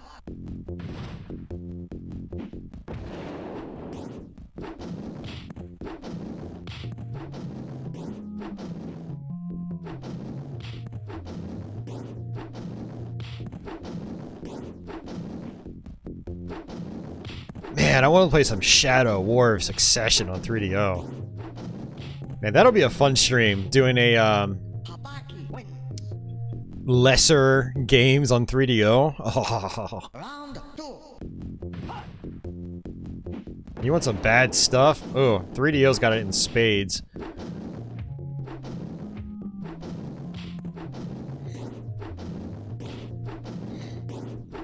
I actually like the 3DO more than the Jaguar. I think it's got a better lineup of games overall.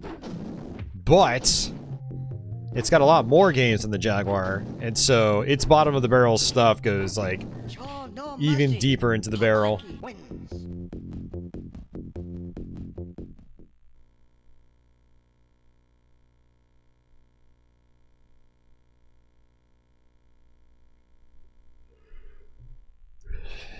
But like Shadow War of Succession is a good example. Habaki You know, Kasumi Ninja gets a lot of crap, but at least like it runs at a stable frame rate. It's fairly playable. War of Succession is just a mess. It's like the Checkered Flag of fighting games, except its characters are even cheaper looking than this game's. Like, if they picked up, like, the development studio's janitor to you know, to be in this game, Shadow War of Succession, like, picked up crackheads off the street. Like, that's the difference.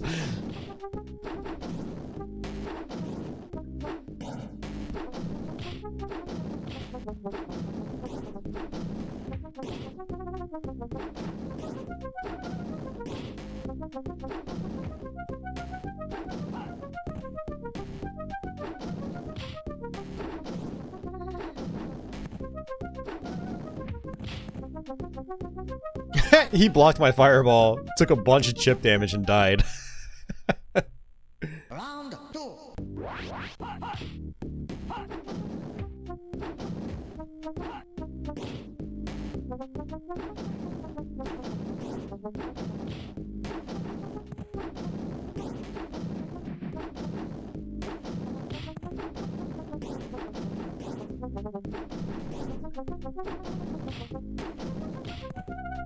Habaki wins. Thanks for being on bot duty, Ronnie. I appreciate it. That scale effect when they teleport is kind of nice. I mean, it's kind of hokey, but it's also smooth at the same time. Like I said, there's another game with, like, you know, decent technical elements, but definitely needed more time in the oven. I do feel like the whole hold down the button and then do the motion was a really bad idea. It might have been one thing if it was like, you do it for every button, but this just has like a dedicated special button. It's just awkward. And it feels very unresponsive on this D-pad. Show no mercy. Habaki wins. No, I haven't even heard of that society.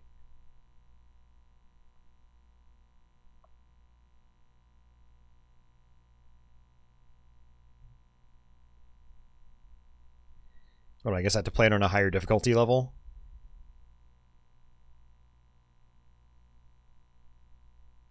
Yeah, I agree, Ronnie. I can't get into Way of the Warrior at all. Like, I can actually get through this game. Granted, we cheesed, but Way of the Warrior is just frame rate is so inconsistent. Like, I don't feel like I'm in control of the game. It's Kasumi I'd rather play this, which I mean, honestly, isn't really saying much, but still. Yeah, that's Kasumi Ninja. Cheese your way to victory on a higher difficulty level, I guess. Patchouli. Patchouli. Alright. I don't know if Leo is still out there. That was for the normal difficulty, but apparently I have to play through it on a higher difficulty to get the real boss and ending.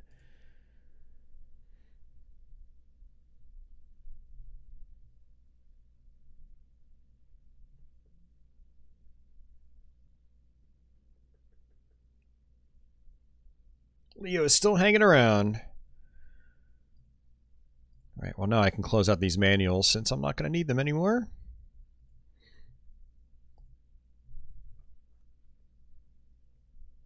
Aqua's just called out to you, Patchy.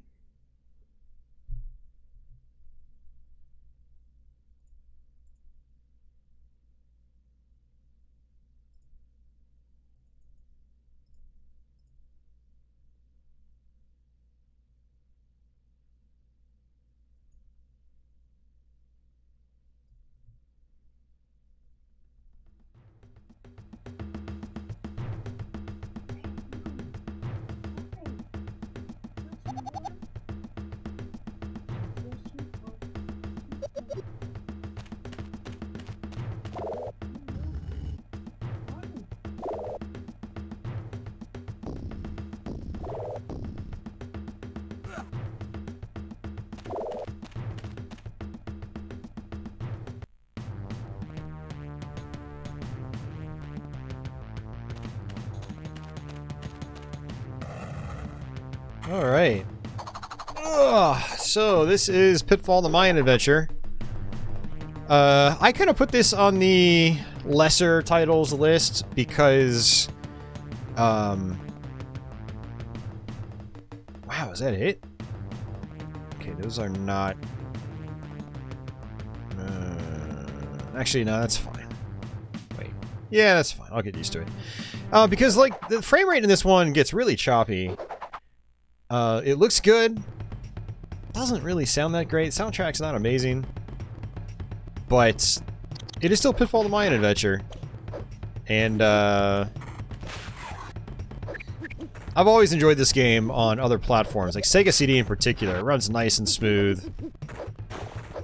That's a very creative level design in this game. I do recommend people play it. I just don't recommend the Jaguar version. I mean, it's definitely a platform that gets pretty precision-y later on in the playthrough. You know, one tiny little slip-up, and you just die instantly. But, yeah, the Jag version is just one of those games that's like, should have been better than it is. You know, it should have been flawless. I mean, the 16-bit versions, like, nailed it. Well, the Genesis version, Sega CD versions at least. But, you know, you can still get enjoyment with this game. There are a lot of people out there that enjoy the Jaguar version. You know, I can play it. I like seeing the colorful visuals. But, I would rather play the Sega CD version. Actually, it looks like the, this game doesn't take up the full screen either. It's crazy. That's insane, actually, for a 2D game like this. That's why you see borders on the tops and bottoms of the screen. Pretty sure the Sega CD version's full screen.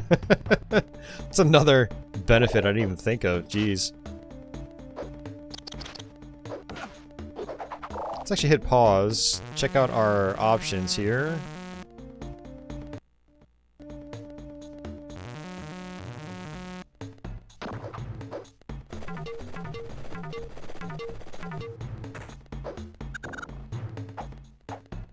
I've always wanted to try to relearn the Sega CD version again and then do either a Let's Play or like a dedicated live stream of it.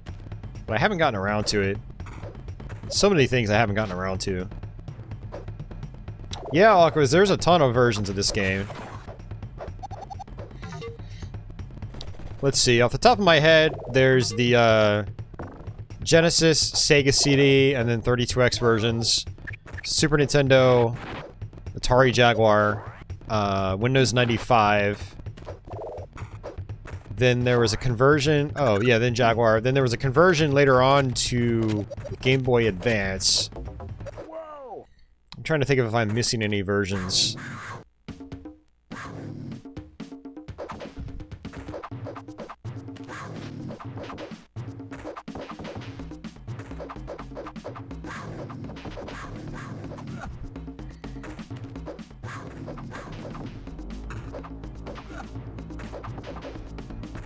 Now, one of the cool things about this version of the game is it does actually save your progress. I think it's... The PC version might do it too. You might have like a level select in the PC version, but this is the only console version I'm aware of that actually has save functionality. So that is pretty cool.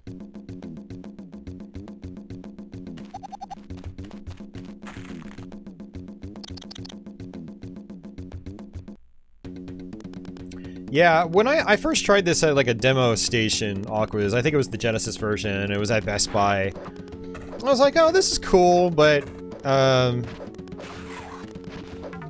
I sort of dismissed it too. It wasn't until like maybe a year or two later it was discounted on Sega CD, and I went ahead and bought it, and ended up really enjoying it. I was like, oh man, this game's awesome.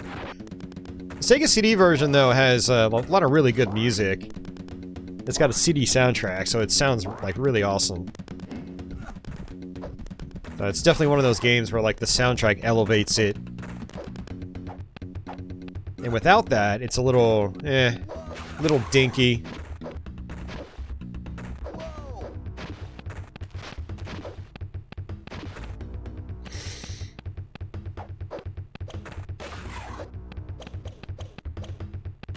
I gotta adjust my controls, because, like, the jump button's on the other side of the controller. I need my attack button to be right next to, jump. Like, you've got rocks, which is mapped to B, but you also have, like, your belt. And you use that as, kind of like a whip. But I think that's actually more important than your projectiles, because you've got a lot of... Look at this choppiness right here. Oh man, it's just, ooh. Makes me a little queasy, actually.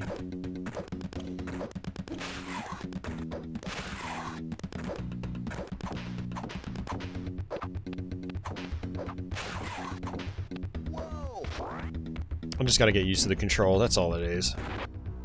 These little bags I can pick up, they give me my rocks or my stones.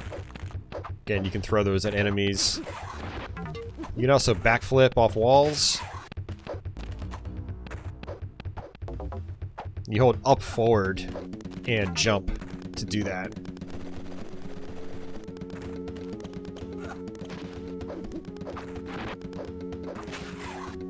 Oops. I missed that gold bar. A lot of like classic items from, you know, the classic Pitfall and 2600. This is definitely a game that, like, banked off nostalgia for the, you know, the original Pitfall series.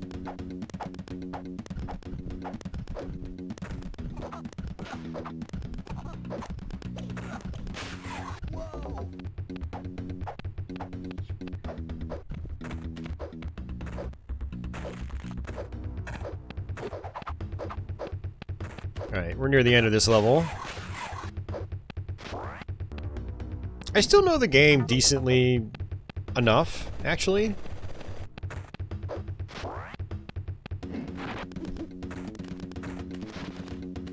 Despite, you know, funny enough, not having actually finished the game in God knows how long. It's been a while. I actually want this pepper up here. It makes me jump really high. But there's an extra life. I don't know if it's going to actually credit me that extra life. We'll see. Yeah, Society, we've been going for over 5 hours now.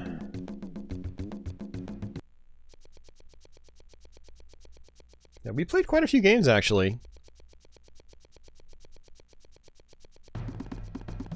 One of the points of this stream tonight was to show off games that aren't usually seen as being, like, amazing for the system. Some just in my own personal opinion, at least.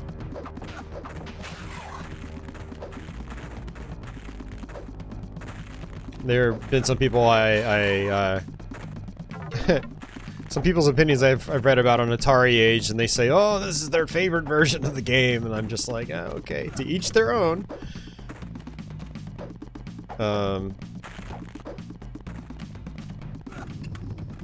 It is a good looking game though. Like I love the color usage in this one.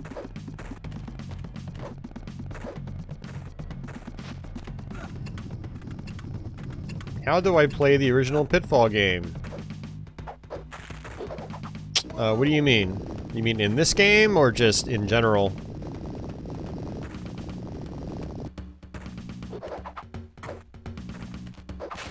So for anybody that doesn't know, they did actually include the 2600 Pitfall in here.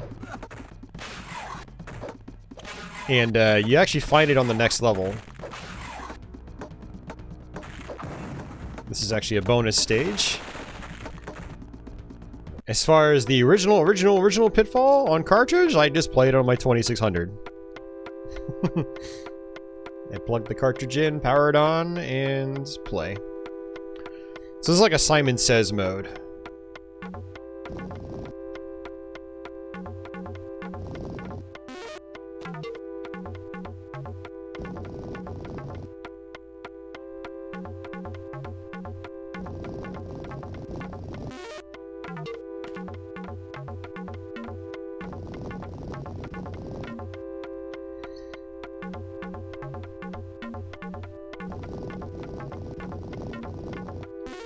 Yeah, and if it's like other versions of this game,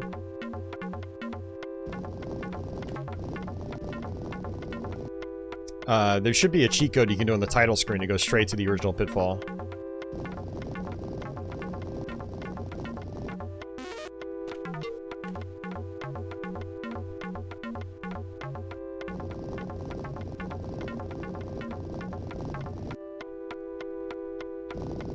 Oh, nice, we got it.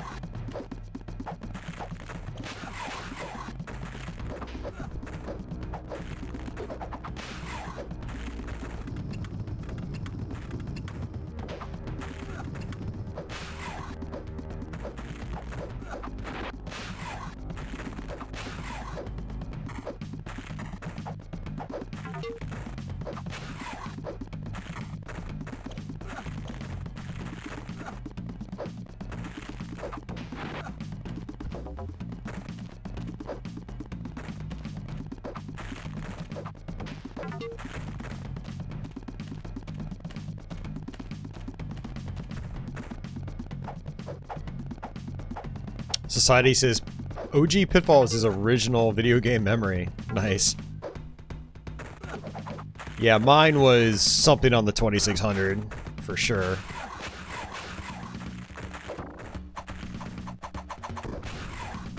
Yeah, one of the earliest I can remember is Missile Command.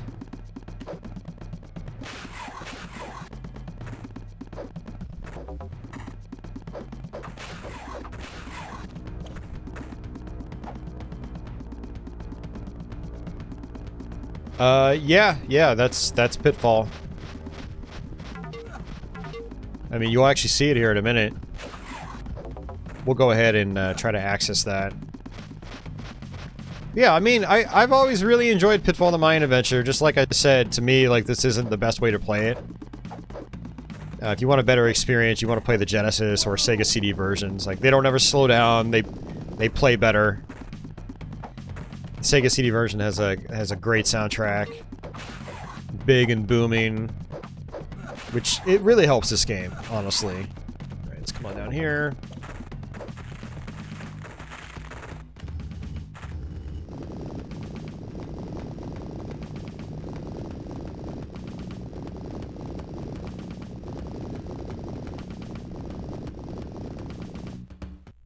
Alright, next level.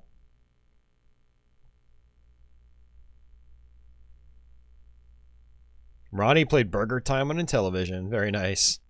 I love that version of the game. It actually plays really well.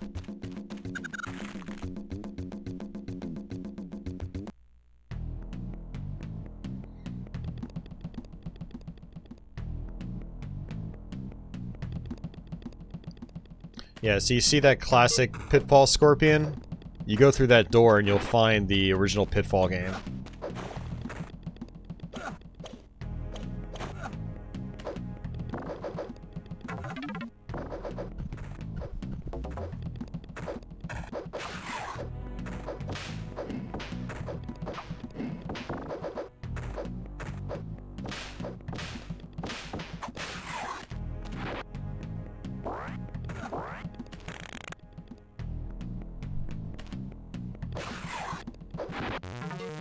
Yeah, you want to get Pitfall letters too, and I think that might give you something extra on the ending. I've never done it. I've never gotten all of them. Alright, here we go. Ah, this runs at a better frame rate than the Mayan adventure does.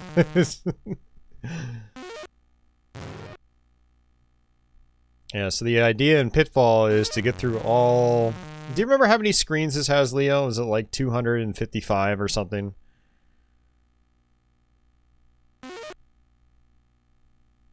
Or is it less than that? I don't remember. The idea is to get to every screen and find every treasure.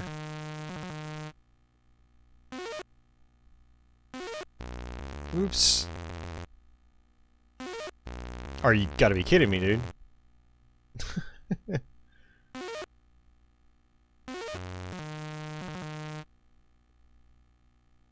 It's actually kind of funny. Earlier, Spar was like,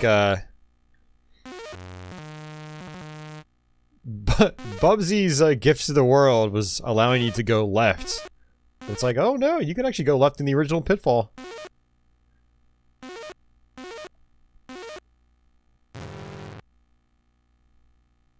Yeah, you also want to take as least amount of hits as possible because, like, you know, hitting the logs, for instance, reduces your score.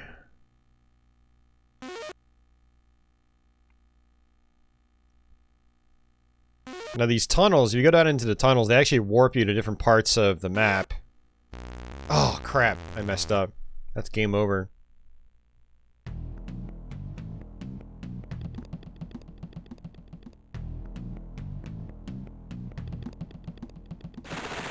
And if I wanted to, I think I can actually just go right back. And play it again. Yeah, you have to map it out, Leo, for sure. Absolutely.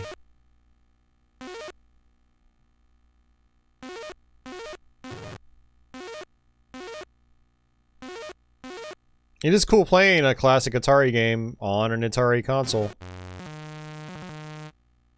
Because the Jaguar is Atari. And you can actually, like, sit on their faces just like that. In case you don't get your timing right.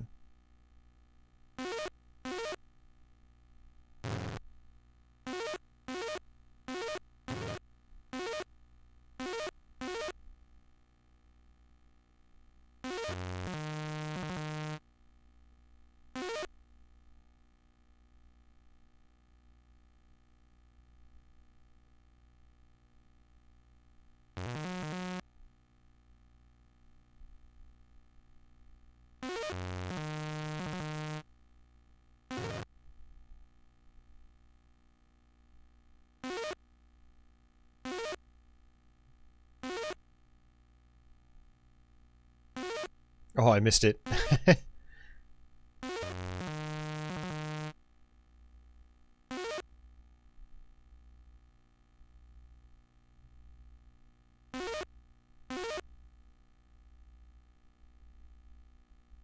Yeah, Leo, you know, it actually would have been really cool if they did a 2600 compilation on the Jag and just ported a bunch of games like this.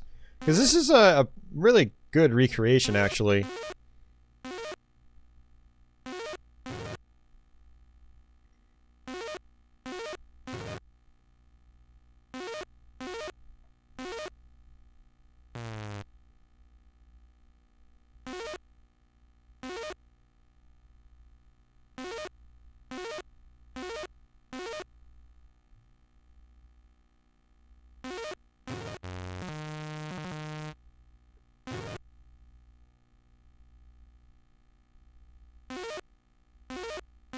Ooh, that was close. Oops, my bad.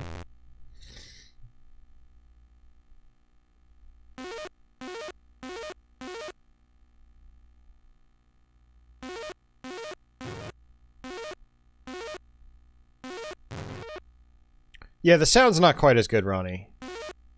But it's definitely serviceable.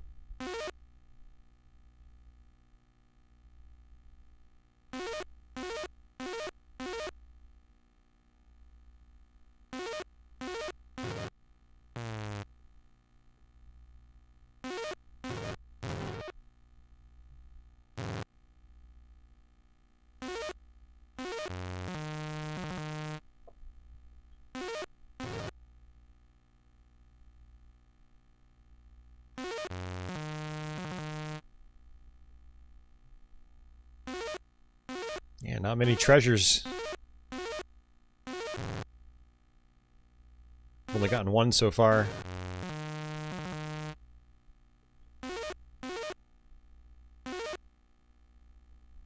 I have managed to play out the full 20 minutes before, but I've definitely not found anywhere close to all the treasures. There's another one.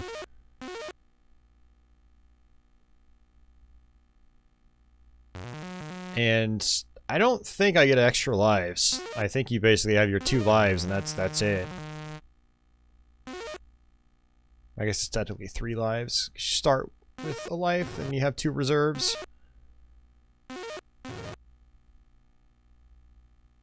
Ah.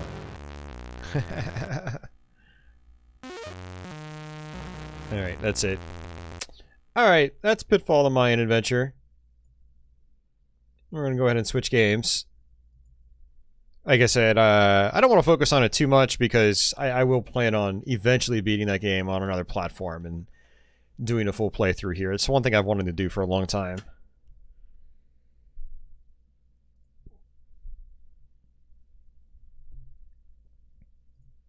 But yeah, I mean, it's still a decent game on Jaguar. It's just, again, like I said, you know, to beat a dead horse, it's just not, it's not the best way to play the game. And it's definitely no Rayman. I mean, if you're going to play a platformer on Jag, you should probably just play something like Rayman.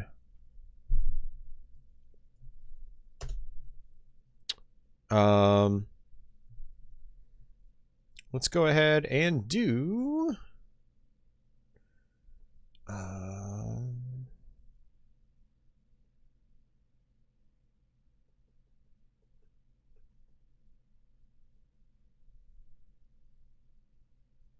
This is kind of an interesting game. This one actually has quite a few fans on Jaguar. But, yeah, it's not one you really hear people talk about that much. It also has a really cheesy, like, cover to its cartridge in box.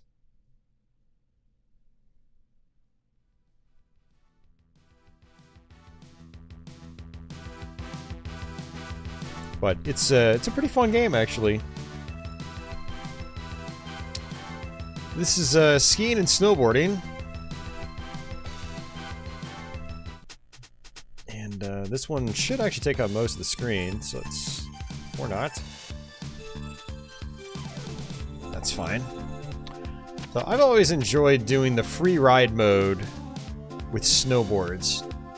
This basically makes this game kind of like Outrun, where you basically just try to get from point A to point B. But there is like a competition mode with skiing and stuff like that. I'm probably just going to play the snowboard mode right here, just to kind of show you how fast and fun it is. But this game did come out on other platforms like Super Nintendo under a different name. It's not as good. The Jaguar version is definitely a lot better. And yeah, Society, the soundtrack in this game is actually really solid. It's got some really, it's got some of the better music on the Jaguar, in my opinion.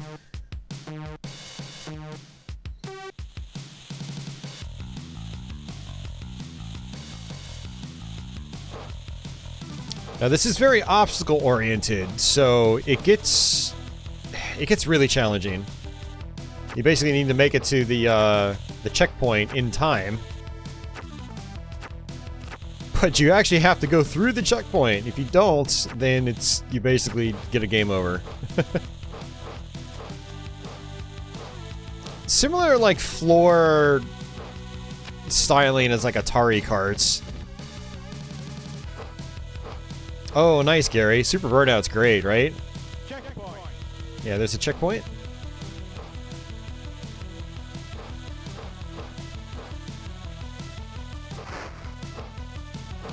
Oh, that's right. You have to press up to jump. That's weird.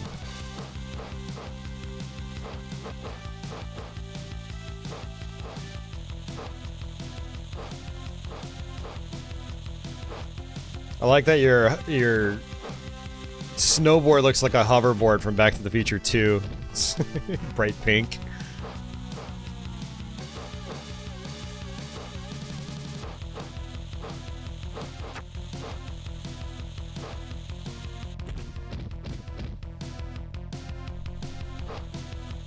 Yeah, some of those objects are coming up way too fast. I can't even react to them.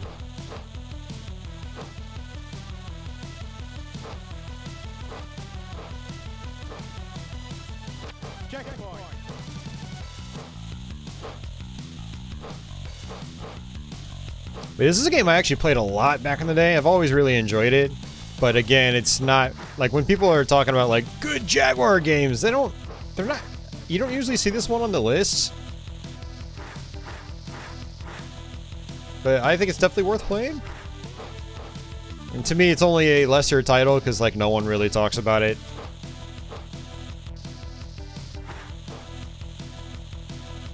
And if you just saw this in like a game store, you wouldn't know any better. You would probably not even bother checking it out.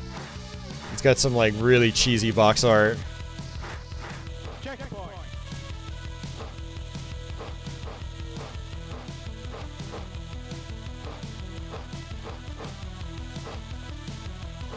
The fast up and downs though can be a little harder in the eyes. I'll definitely say that. And like I said earlier in the stream, some of these lesser games are games I actually really enjoy quite a bit. Speaking of which, we still have to play Zoop.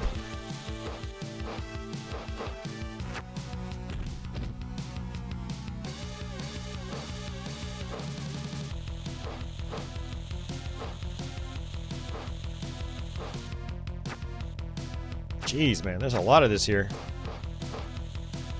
Hope it doesn't slow me down too much.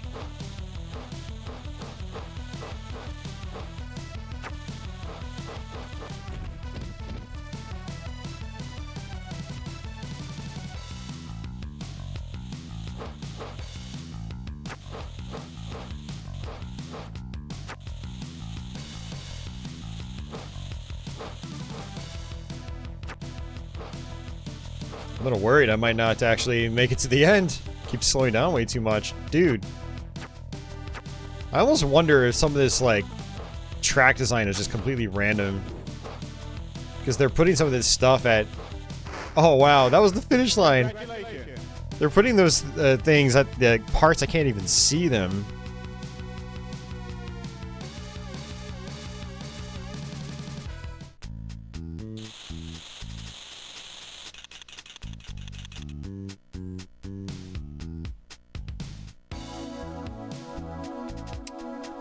I mean, yeah, Biolithic, that's a fair assessment, but, I mean, they're still fun if you have them on Jaguar, you know, they're still fun, right? Also, in the case of Rayman, you get pretty different level design in the Jaguar version, as well as, I think, some levels that weren't in the others. So there are some games like that where there is incentive to play the Jaguar version, even though some other aesthetics aren't as good on the Jag.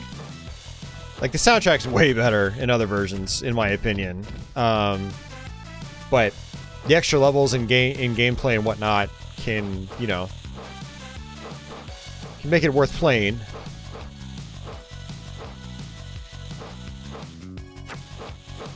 But something like AVP, you know, there is no other version of that specific version of the game. It's only on Jaguar. Stuff like Tempest, in my opinion, is still best on Jag for a variety of reasons. Yes, I missed my checkpoint, so now I'm pretty much screwed. But yeah, Doom, I totally get that. It's definitely better on other platforms.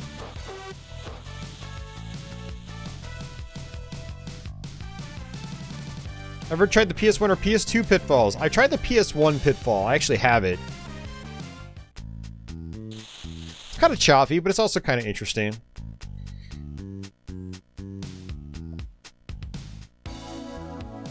Yeah, I mean, Wolf 3D, in my opinion, is one of the best Jaguar games, but I'm also a big fan of the original Wolfenstein 3D. And those console Wolf 3Ds are really interesting, or at least Jag and 3DO, because they actually have improvements over the PC original. Like much larger sprites, for instance. Different sound package, that sort of thing. A mixture of Spear of Destiny and Wolfenstein 3D levels. So they're worth just playing on their own right. Or in their own right.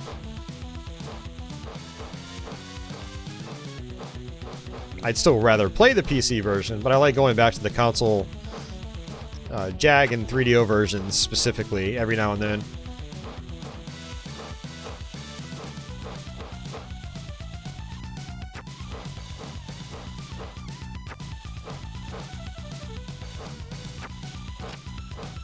Oh, dude, I did it again! God damn it, man. Alright, we're gonna reset. I really hate that, where you have to go through the checkpoint. And a lot of times, it's like... you have to memorize where the checkpoints are. And like, if you don't know where they are, you're just gonna, like, zip right past them. Alright, let's do, skiing.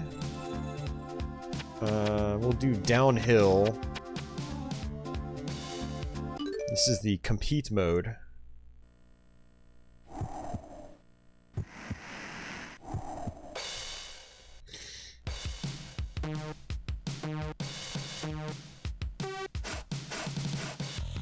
Alright, so for this you actually have to go through the flags.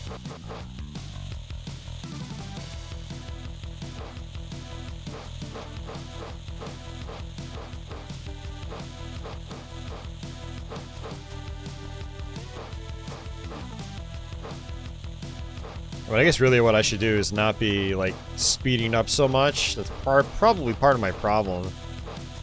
Like, you need to learn the courses before you start blazing down them.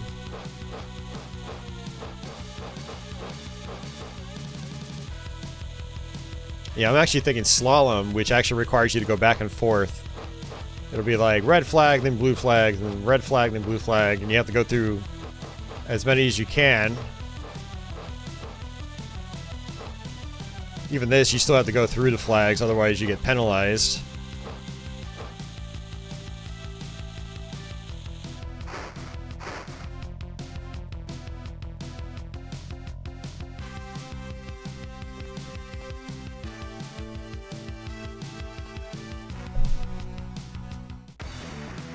Yeah, and the thing about Club Drive Deadly is it does have some redeeming elements. Like, its versus modes, its split-screen modes were really fun. Especially the tag mode, where you had to, like, tag each other. It was a very creative gameplay mode for 95. Well, actually, I think it was 94 was when Club Drive came out.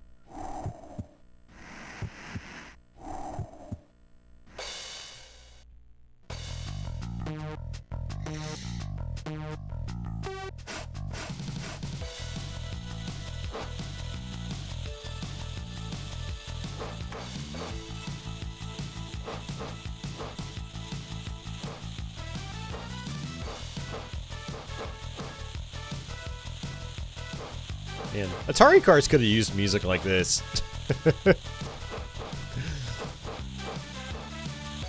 More upbeat.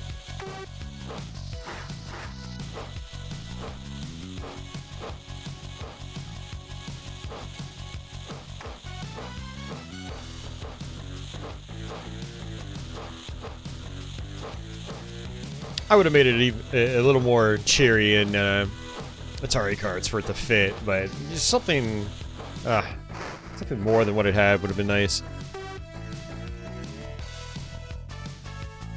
Alright, I'm just trying to kind of show off the modes, because I'm not going to get anywhere in the snowboard mode by itself. The free ride mode, I mean. I love the free ride mode because it's like it's like Outrun, basically. So it's that kind of gameplay style. You're just pointing to point B, get to the end before the time runs out. It's arcade style. But yeah, this is slalom. Ah.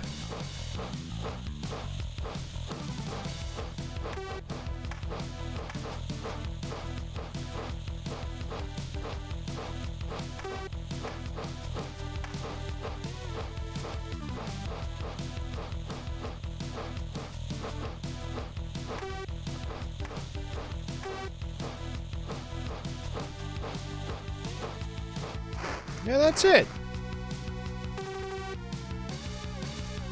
Yeah, I guess if you miss them, it just deducts from your time. Still got 4th. Would have got higher if I didn't miss all those flags. Best time is 34. Oh, they got some actual sponsors too. You saw Fila.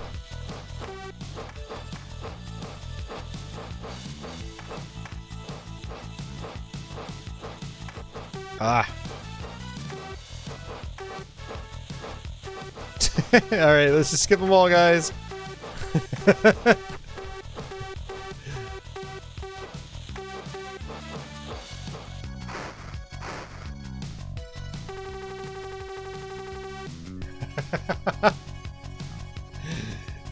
That added a lot of time. It's gonna put us at the bottom. You see Atari Karts, you play sad music when the player has lost, not when they've won. This is when you play sad music. See, skiing and snowboarding knows what's up. Skiing and snowboarding knows what's up. Alright guys, let's swap games. You kind of get the point. This is a pretty basic game, but it is pretty fun. Again, it's not one that you hear a lot of people talk about when they talk about Jaguar games, so I think in general it's generally seen as like a lesser title, but it's pretty cool. I do recommend it for fans of arcade style games. And speaking of, you know, another one that I think is generally seen as a lesser title. It's not a very popular game in the retro gaming scene in general, but I've always really enjoyed this game, and the Jaguar version I think is the best way to play it.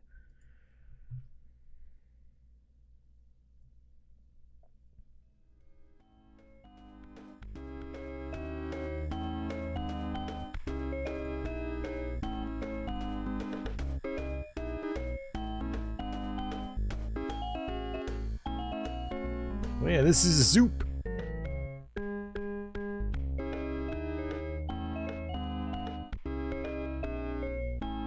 Electric Spectacle. I wonder what else those guys did, because this is a pretty good conversion. Yeah, this is a puzzle game. Got a really simple concept, easy to learn, hard to master. Yeah. What's really cool about the Jag version is that it's the Jaguar version actually saves your highest scores to the cartridge. It's the only version that does that. And then it's also got the most crisp visuals of all the console conversions.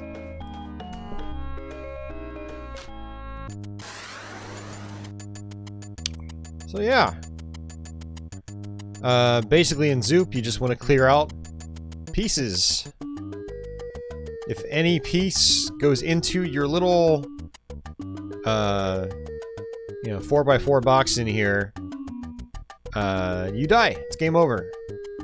And so what you do is you press a button, and you basically absorb pieces that are the same color as yours. So I'm purple, so I can absorb this purple piece. If your piece hits any other object that's not the same color, it changes color to what you just hit.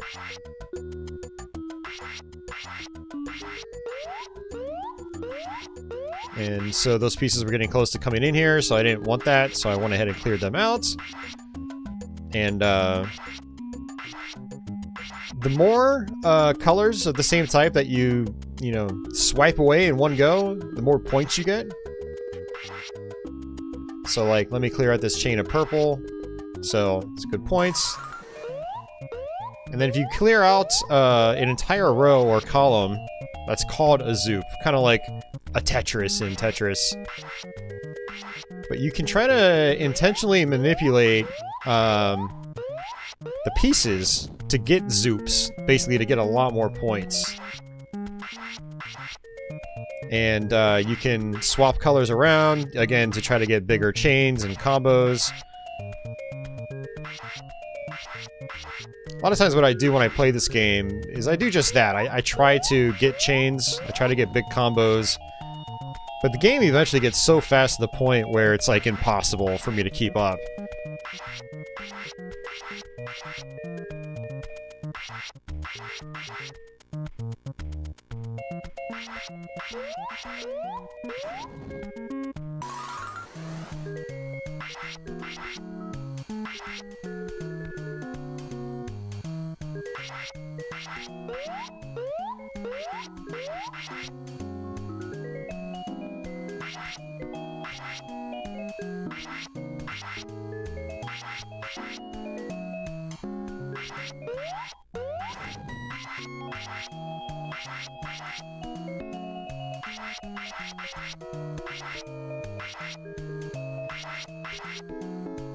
Yeah, it's a fun game. It's a very chill kind of game, although it gets really chaotic.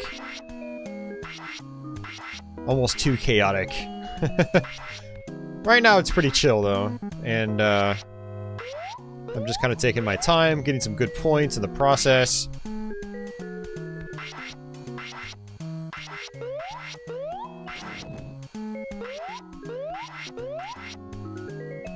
Now you got a variety of gold power-ups. This one will clear out a small group of objects.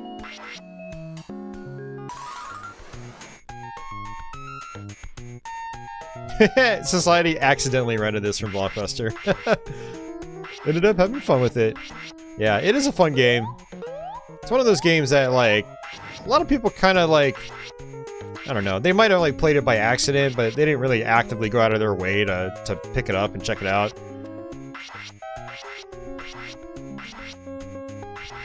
Yeah, it was definitely one of those games I accidentally played as well. But I ended up really enjoying it. And then I found a copy of the Genesis version at Best Buy one day. It was really cheap. And, yeah, I grabbed it. Had a ton of fun with it.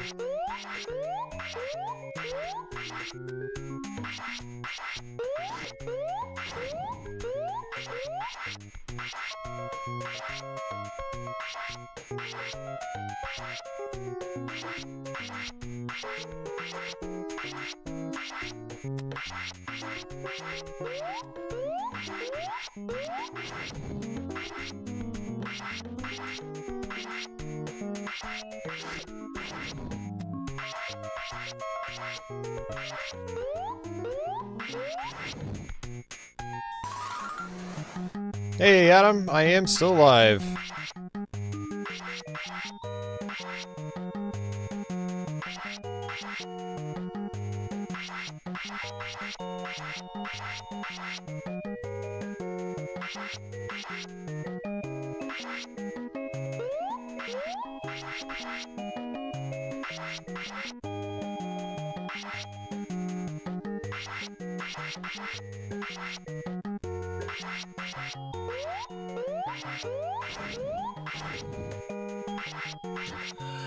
Alright, so this one will clear out objects of the same color. So kind of like that.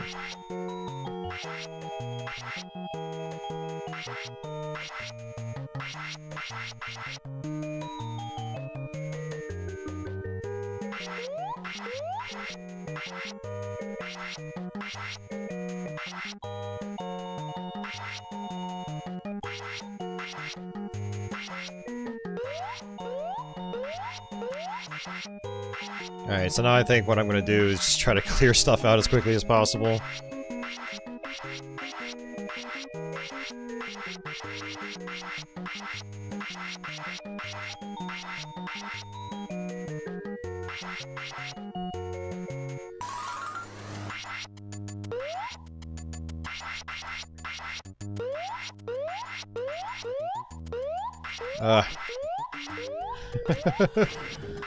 It's getting chaotic now.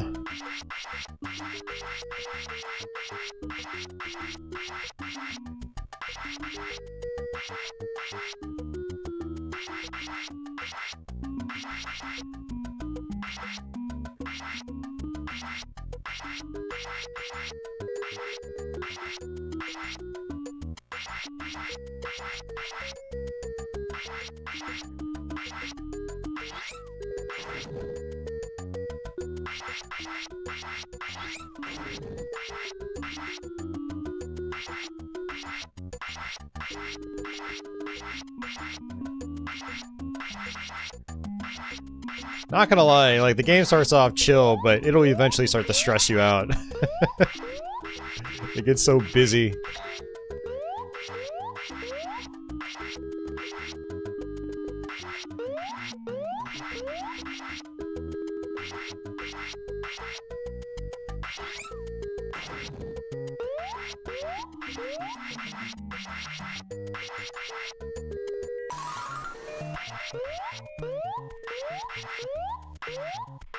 And you can get these springs. If you get 5 of them, they'll clear out the entire playfield for you.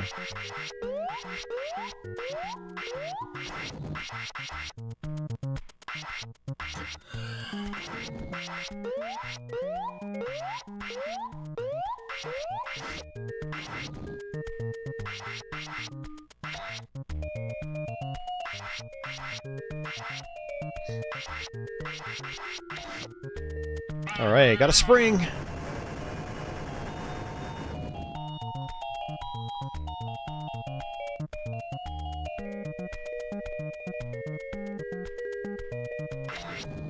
Another spring.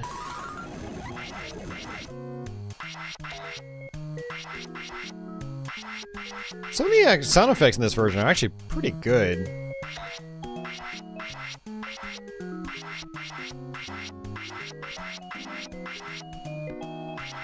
Yeah, so now I'm basically just like grinding out for points.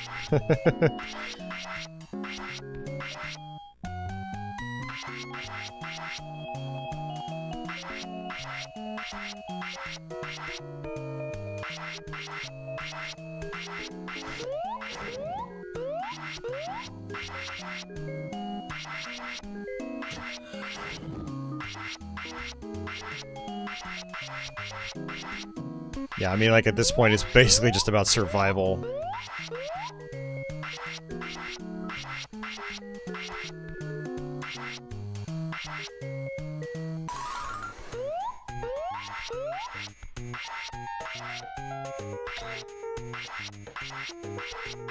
Yeah, and usually it's this point where I pretty much just, you know, this is basically the end for me. Once you get to the black and white checkerboard pattern, I don't think the backgrounds change anymore. This is pretty much the last background you see, and it just gets faster and faster and faster, and then you die.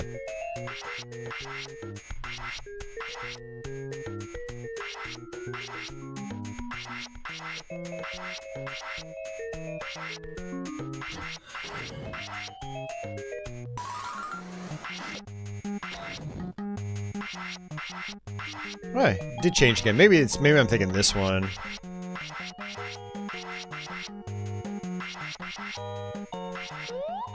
Dude, this is too damn fast.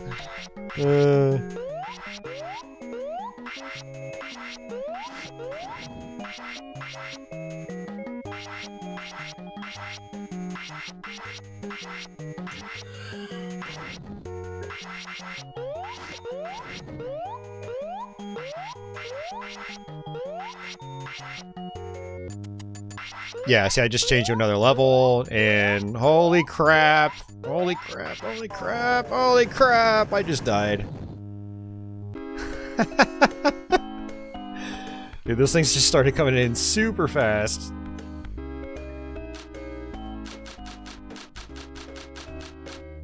Yeah, unfortunately, I sold my original copy of Zoop a while ago, so I lost all my high scores, but it does save your scores, thankfully. And that's one of the nice things about this game. It's a fast arcade-style game, and it saves your scores. And scores are important in arcade-style games.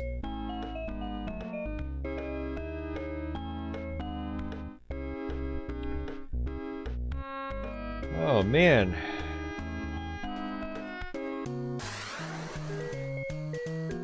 Yeah, so there is a level mode. It's basically the same thing, except that when you clear enough pieces, it'll transition you to a brand new level that's just completely fresh. So, it's not really that much different from the main game. I will always just play continual. But, yeah.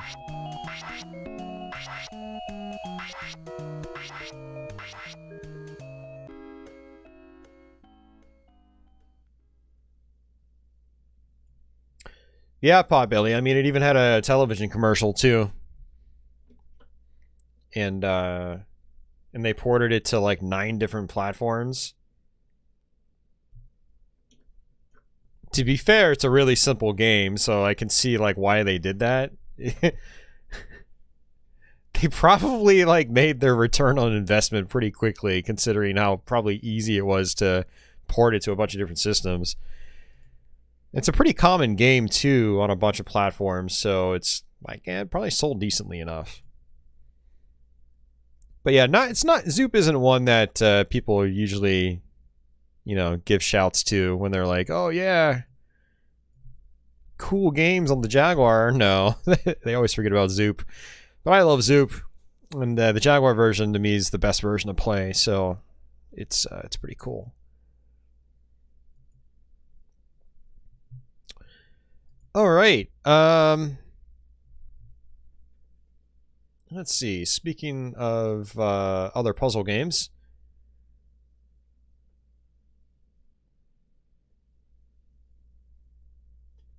this is another one that like not a lot of people talk about, but it's actually a pretty cool puzzler. Again, definitely not something that people will go, "Oh yeah, that's a great Jaguar game." Yeah, not really, but it is cool.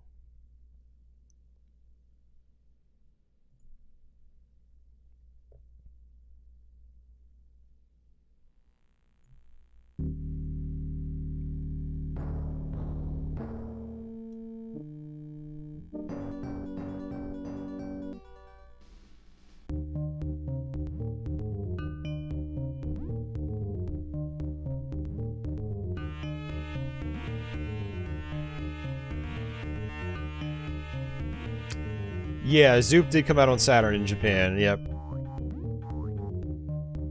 Yeah, so this is Flip Out. I'm gonna leave it on normal. It's an interesting game, to say the least. Looks like we're getting some weird overscan junk, so let me go ahead and crop that out real quick.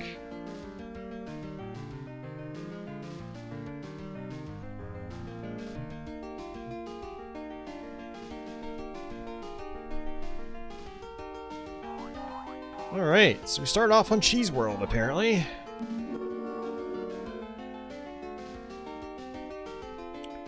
So, put the green tile in the center space. Tiles flash when they're in the correct space. So, basically, you need to flip the tiles. Just like that.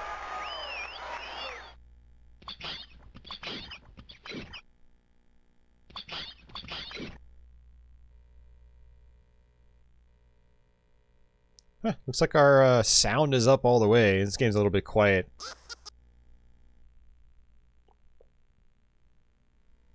I think this might have also been on computers. Might have been in like MS-DOS. Okay, so I need to make a plus pattern with green. Alright, so you basically press a button. So we need these purple ones in the corner. And that's it. Okay. It seemed like a weird concept at first. It takes a little while to get used to, but then when you get used to how it works, it's actually pretty fun.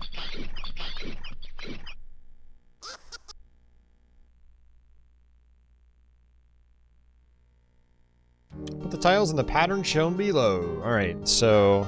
Alright. Purple there, top down, left, right.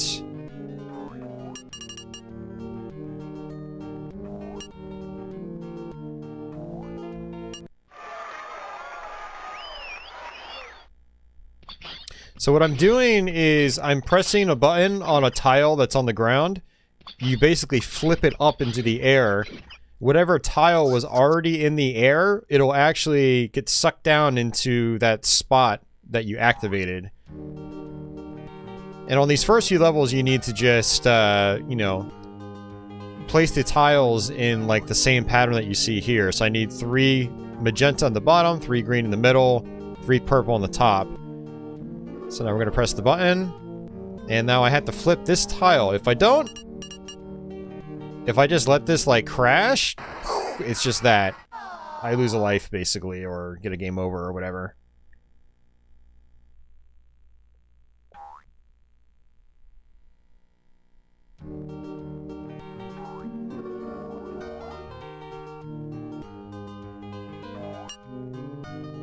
Alright, so I think it was magenta on the bottom, I think it was green in the middle, and then purple on the top.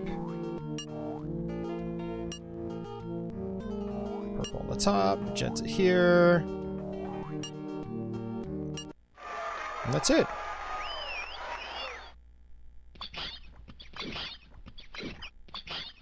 RNG heavy? No, not really at all, actually. You're pretty much in control of what's happening, at least right now. I think there are more gimmicky stages as we go through the game where there's actual, like, enemies and stuff like that. Like, now these guys are walking on the playfield.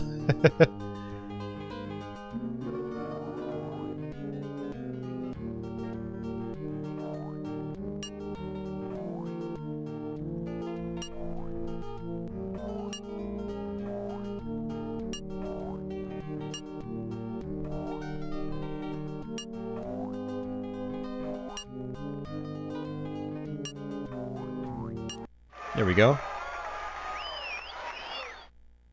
It is easier to understand if you're playing, yeah.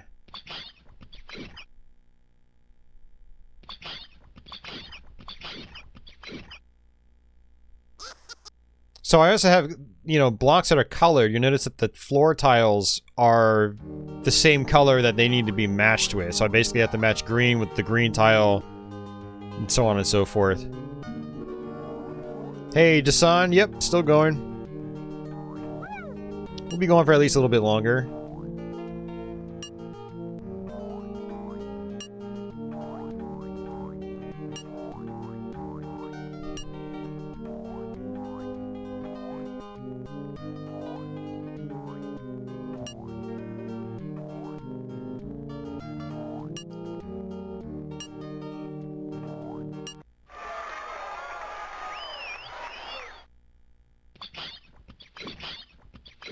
No. You don't have to keep them all in the air at once. No.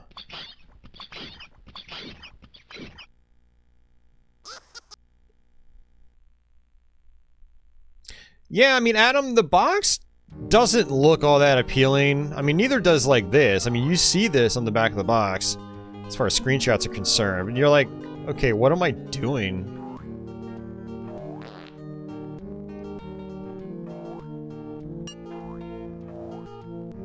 But when you actually figure out what you're doing and you play the game, it's actually pretty fun. It's pretty creative. It's cute, you know, it's funny.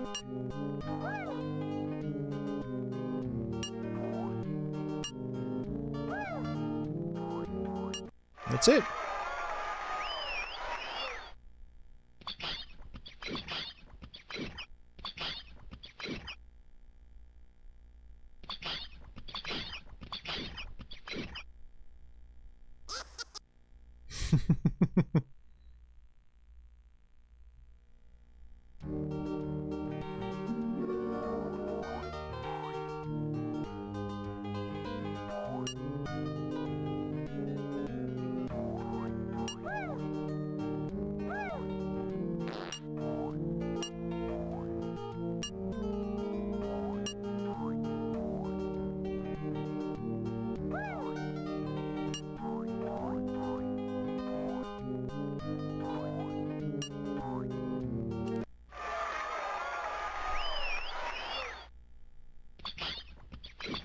Yeah, so as you go through the game, there are different, like, planets and worlds you go to, and they have different gimmicks on the same mechanic.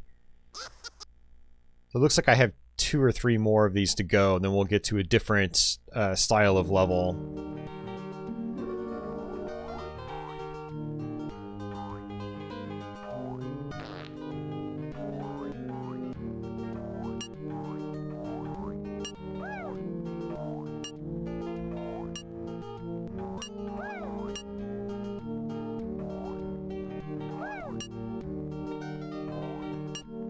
I think that's it. Yep.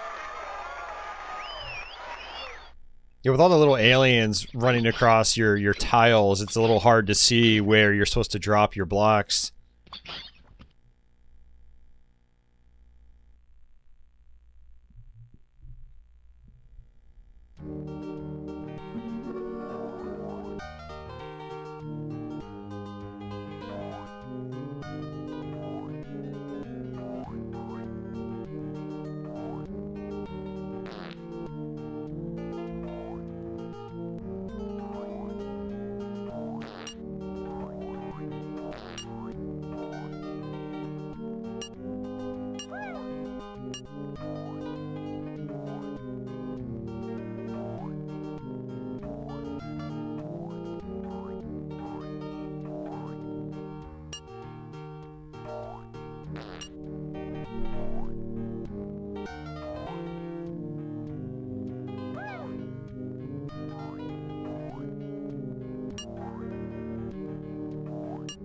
I like the glowing colors, too.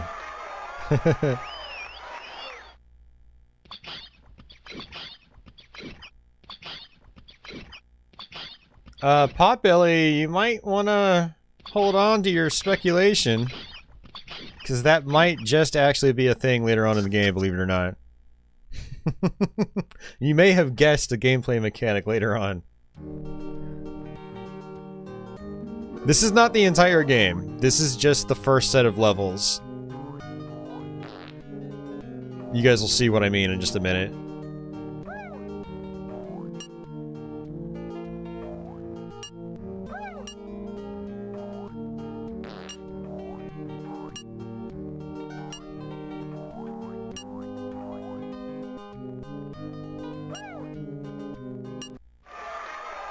Alright, so the first set of stages is done.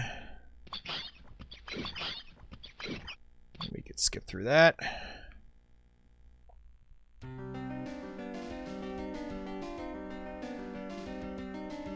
Yellowstone National Park.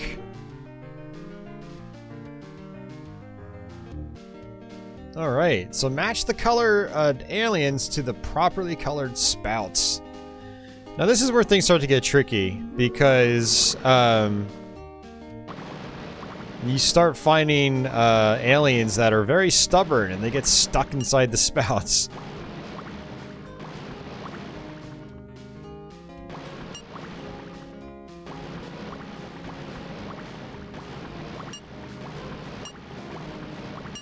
I think that's it.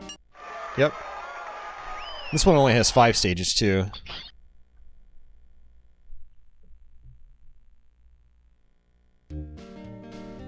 Yeah, no, exactly, Biolithic. If you like puzzle games, it's worth picking up. It's not going to be a system seller, but unless you're Tetris, what puzzle game is, right?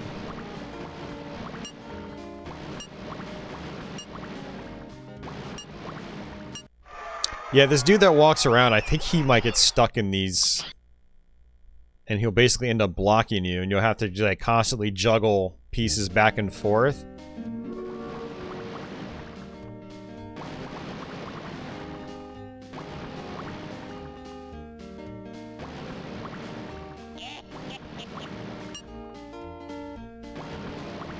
Yeah, see, he's stuck in one of them. So you have to juggle guys back and forth and make sure they don't land on top of him.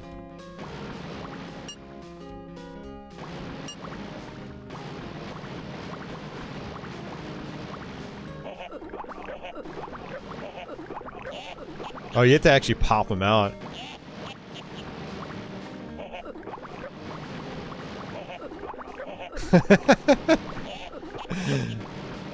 Okay, no, could you stop doing that, dude?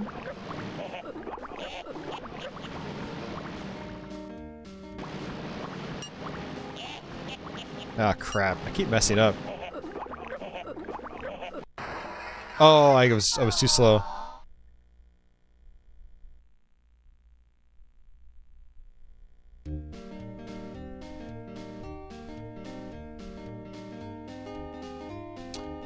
I mean, it's something always to keep in mind, Potbelly, is that, like, there might have been exclusivity agreements.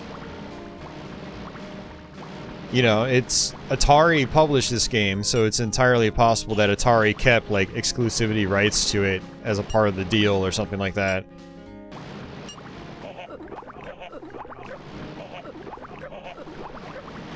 I don't know exactly what the deal was, but it's entirely possible that like Atari was looking for a puzzle game. They contracted Guerrilla Games to make this.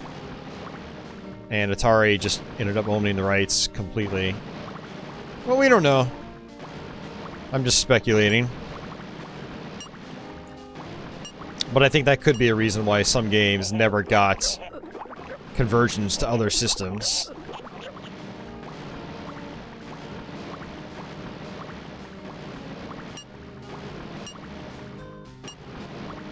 I think we finally got it. Nice.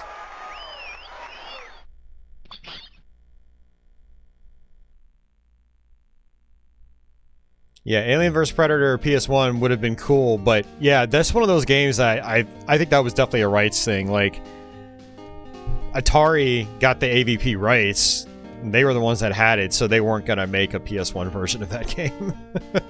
You know, the Jaguar was their system. That's my guess, anyway.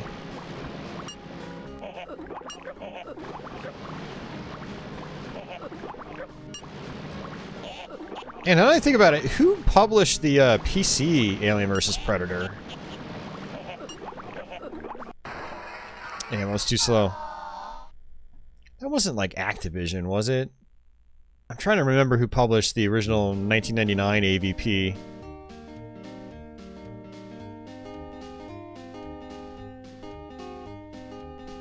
Ronnie, I don't think MK3 got anywhere. I don't think there is any sort of prototype.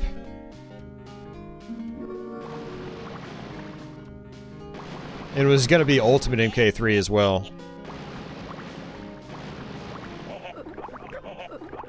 Or, no, Matt might be actually conflating that with the 3DO version, because the 3DO was going to be Ultimate MK3.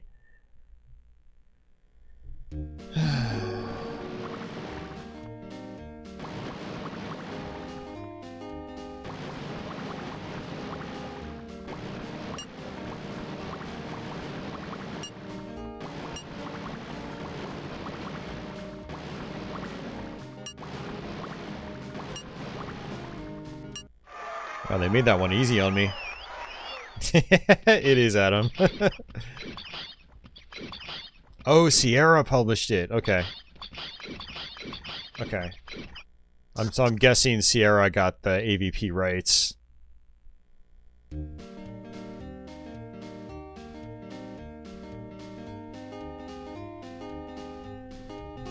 AVP 99 was Fox Interactive.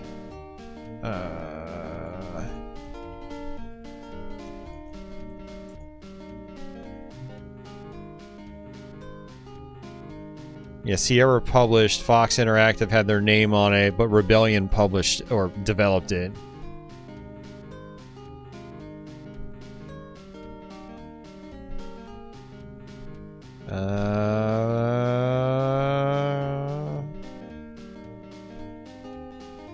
Oh, I'm wondering if Sierra just published it in like in other regions.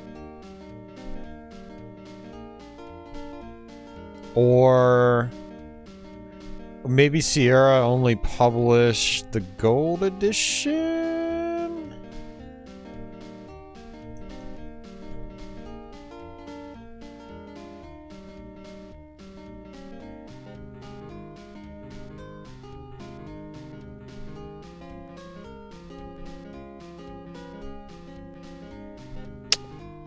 Yeah, I'm not seeing Sierra's name anywhere on the box. So it looks like that might be... Unless Sierra published it in other regions, which is possible. But yeah, it's just I'm just seeing Fox Interactive on the box. That's both for the regular and the gold edition. Oh, Sierra... Oh, that's right. Sierra published AVP 2.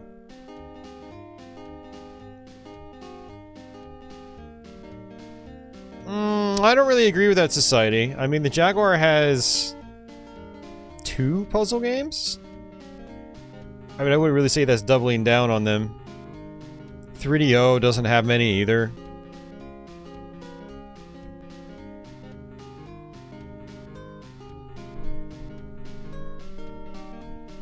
Yeah, I'm trying to think what other puzzle games on the Jag that's not a homebrew.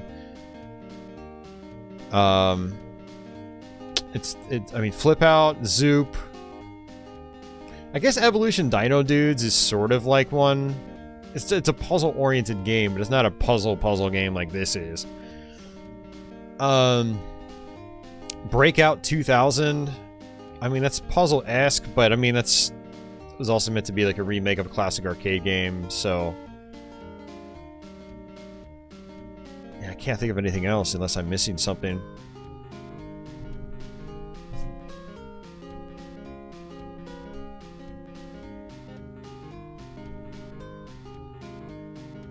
Alright, let's try this.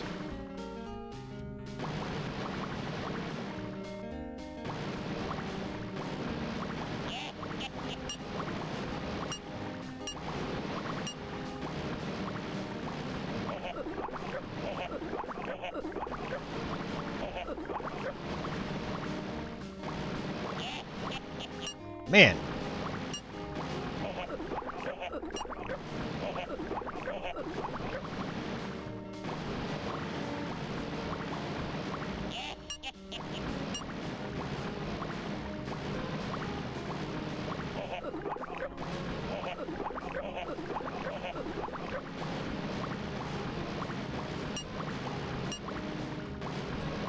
Alright, I think we got it. Yep.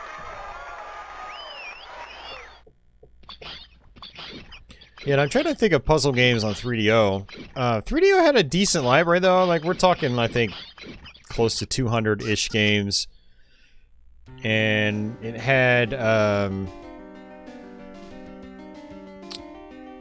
what did it have? It had, Tripped, and then it had another version of that in Japan. There was, Gritters, which was kind of a unique one. What else did 3DO have that was puzzle game oriented? There was Short, I think it was Short Warp, it was a minigame collection. Alright, so we have to put these faces in order. No, it's okay, society.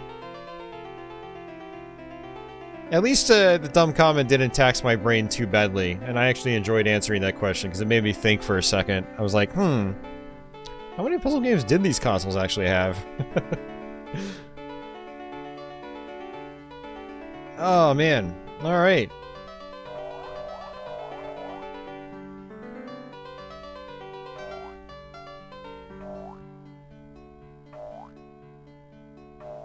I don't remember where any of these go.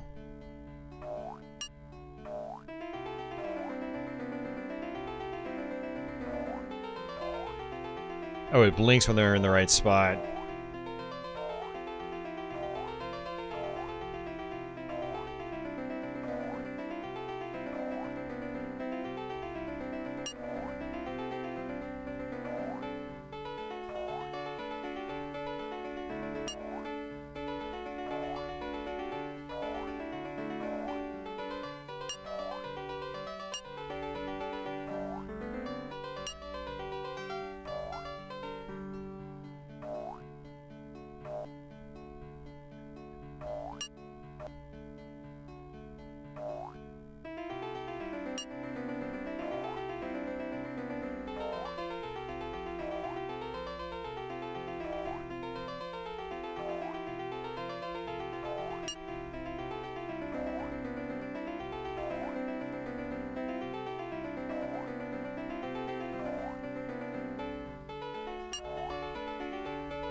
Alright, well, I think that's enough.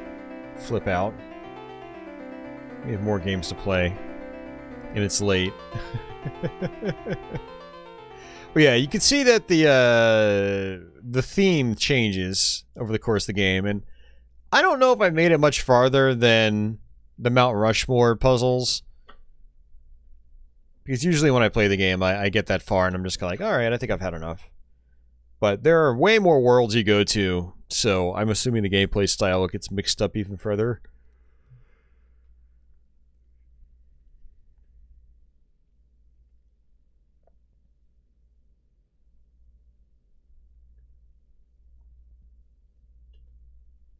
Alright, this one might make some people nauseous.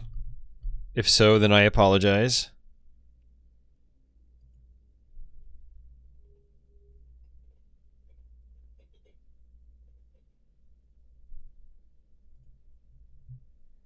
But yeah, another one that I would not consider great by any means. It's got a really bad frame rate, but I kind of gotten used to it.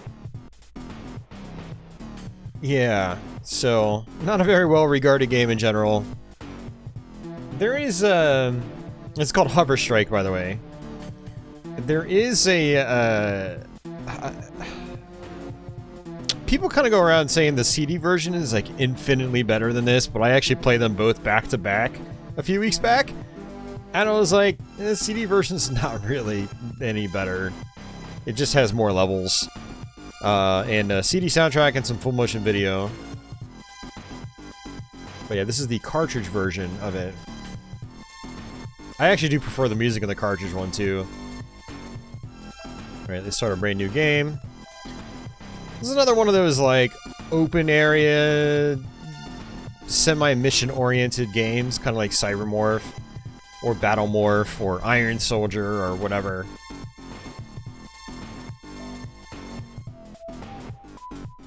Two power turbines which provide energy for enemy outposts throughout the region have been located in this sector. Knock out both turbines and defend yourself against the Terrakian floaters. So it looks like I had to find multiples of those turbines and then just blow them up, and then that's pretty much it. Prepare to launch.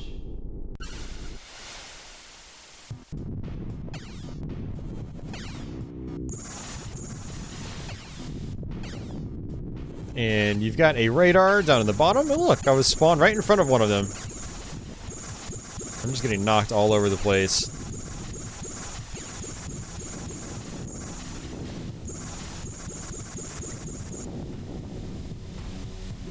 Yeah, this is one of those games that probably would have been a lot better if it was flat shaded, kind of like Cybermorph. But Atari wanted texture mapping, I'm sure.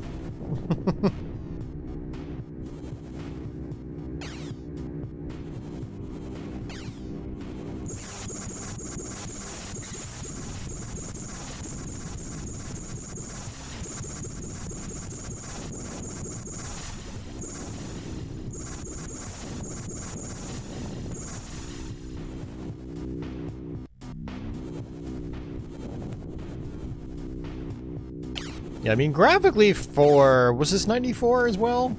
I don't remember if this was 94 or 95. Graphically, it's pretty decent. But, that frame rate leaves a lot to be desired.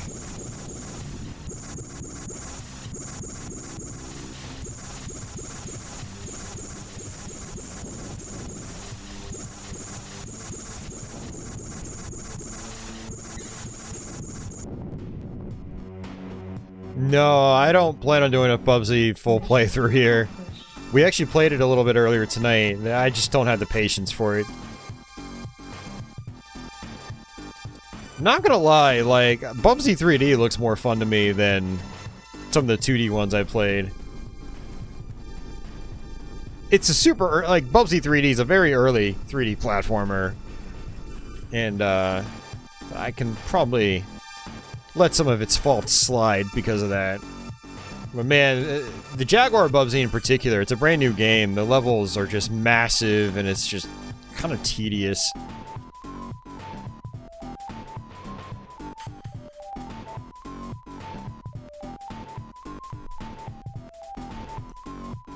Enemy missile sites. They must be destroyed. Okay. So what's the object I have to blow up? Oh, okay, I gotta blow those up.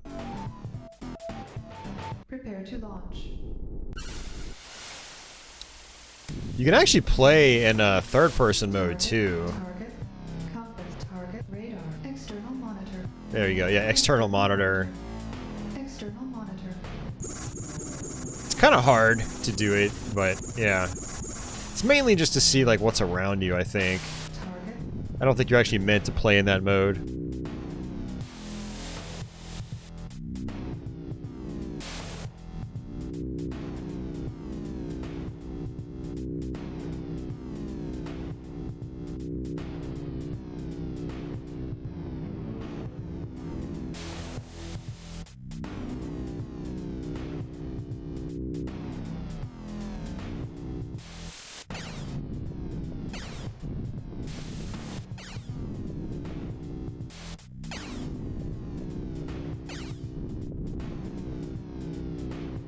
Oh, I think there's actually one over here, and I just went completely right by it. See, you can notice on my radar there are these big blocks. Those are my main objectives.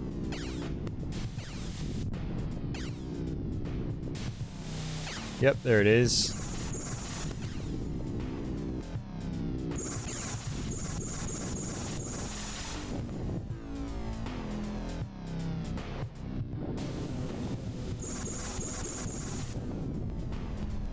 Alright, one down.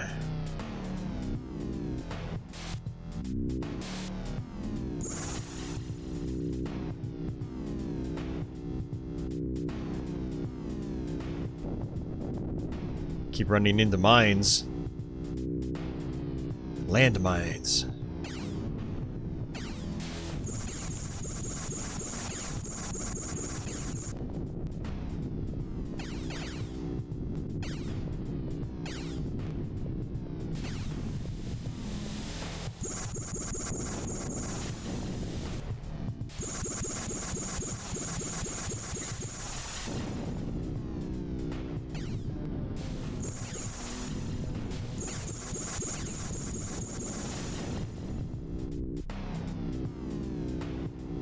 Shields critical. Shield's critical, apparently. I'm gonna end up dying, man.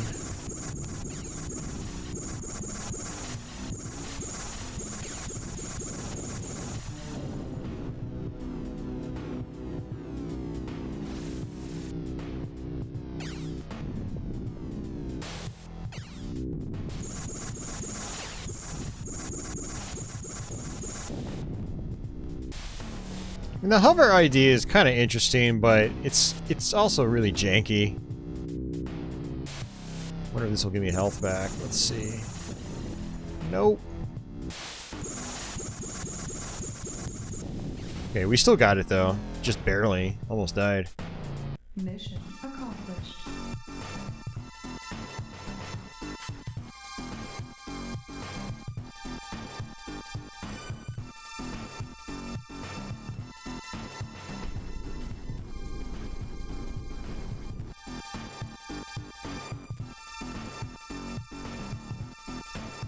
This is kind of interesting. I think you actually light up the environment here. That is one thing about Hover Strike CDs. I believe, like, even on stages like I just played, I think you still light up the environment with your shots, so it is technically doing more. You have to blow those up. Prepare to launch.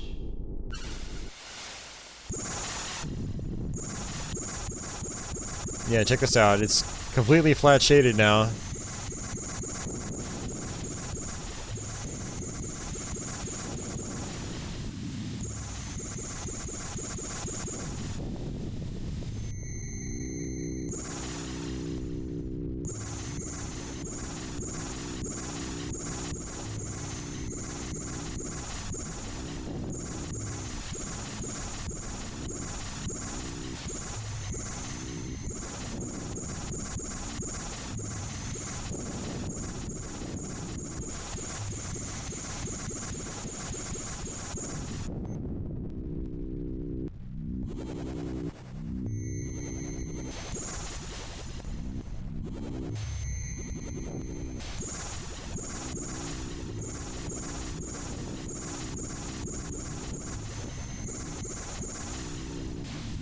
And one of the things is like, it's like, what is shooting at me, right? It's like I have to just stop and turn around and try to kill everything that's coming after me.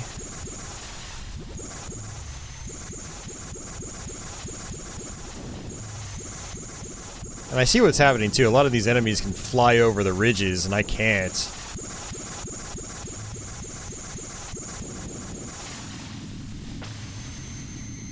I've got homing missiles.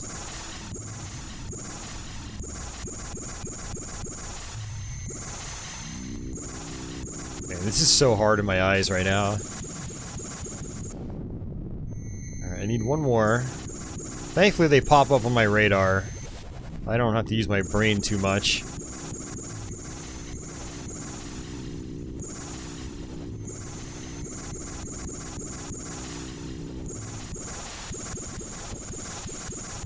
I just realized I have fuel as well, and I guess I can run out and die. Mission accomplished. It's interesting that like nothing is texture mapped on that level.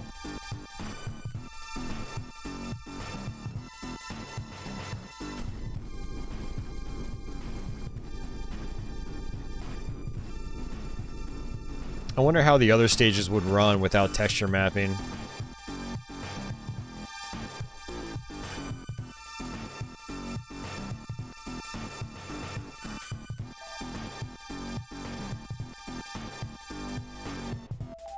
Giant underground floater factory has been discovered.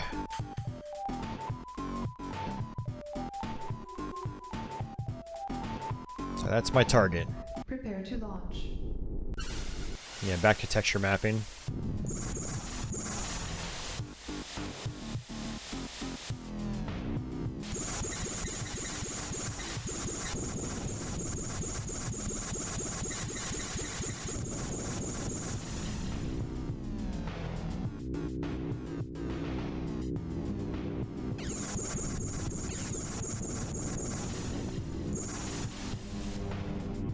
Should probably try to take it safer and actually destroy things that are in my vicinity.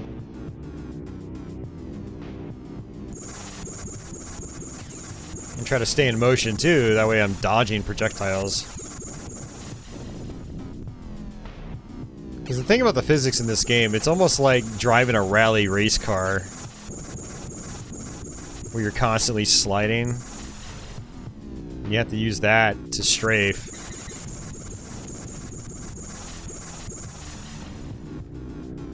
Looks like these things... This might be fuel actually. Let's see. Yep. Shields. Oh, that was shield. Okay. Even though it said fuel on it, that's weird.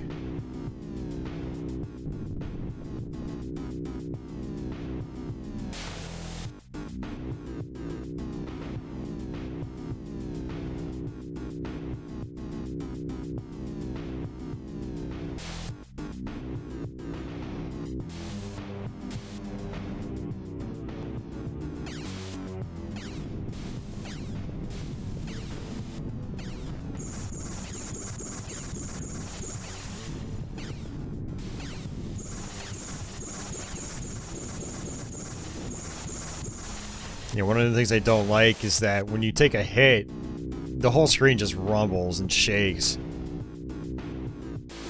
Which makes it harder for you to aim. It's very distracting.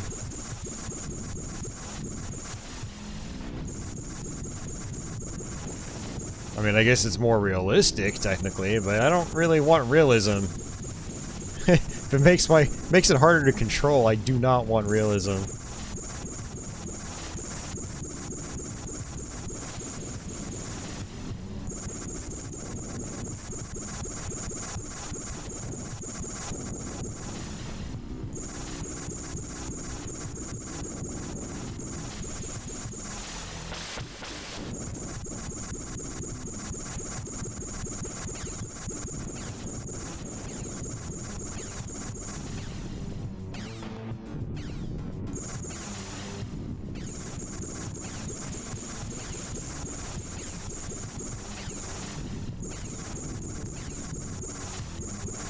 These guys shoot way too fast, too, for being such, like, early game enemies.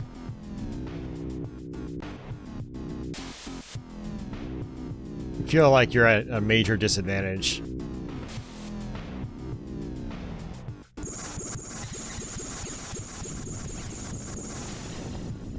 Alright, so looks like we have supplies. Missiles.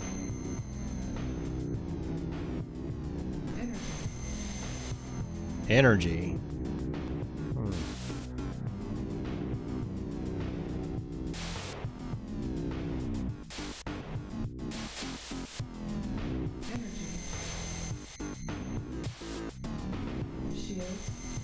Yeah, so it looks like you can either get energy or shields from the fuel tanks. Wow, it actually looks like my missiles are not homing.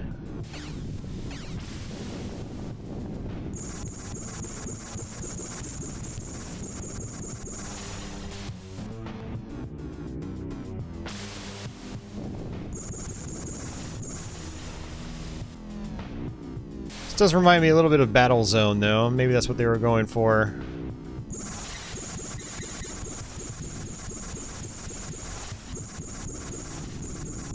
Dude, these tiny little hills are really irritating, too, because, like, you try to go up them and stop, you're actually aiming up slightly, because you're on the incline. Then you go on the decline, you start aiming down. Ugh, man. It's disorienting.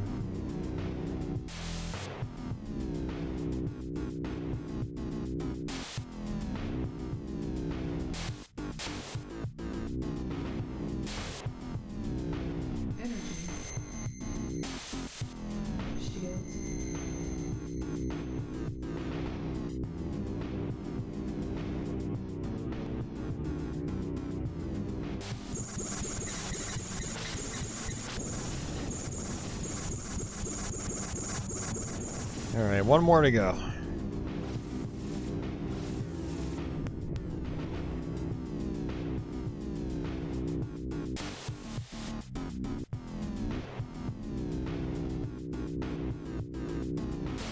I gotta say, oops, don't mean to do that.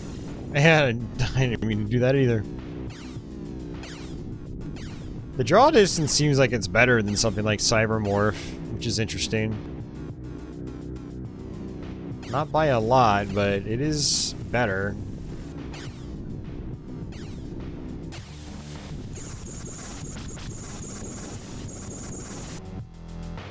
Alright, that's it. Mission accomplished.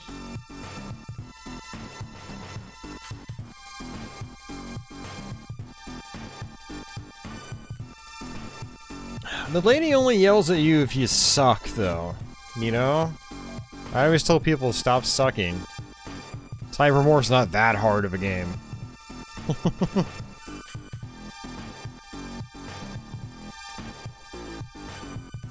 I got all 5 vehicles. Okay, convoys. Prepare to launch.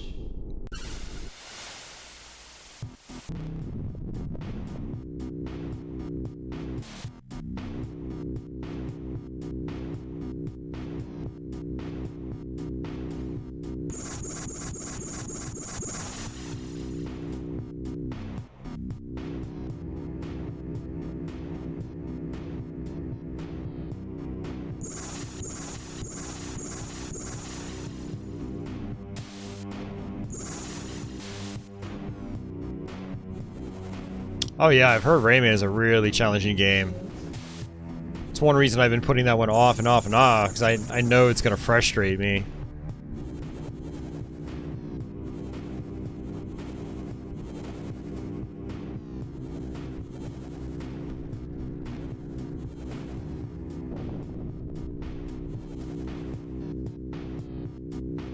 It's like the whole convoy's together.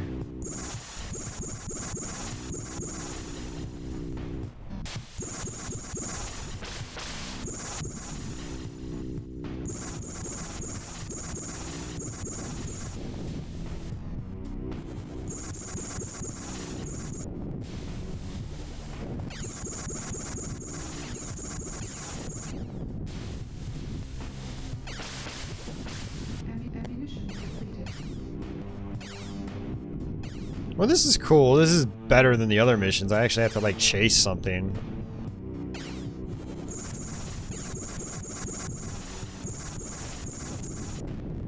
The first few missions were a little more brain dead.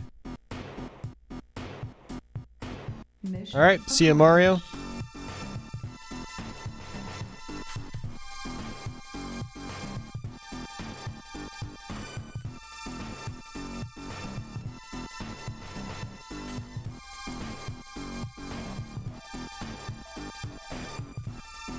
I think this might be our last level 1 mission. I'm just kind of curious what the level 2 missions are like, because I've never gotten there. Destroy 2 radar dishes.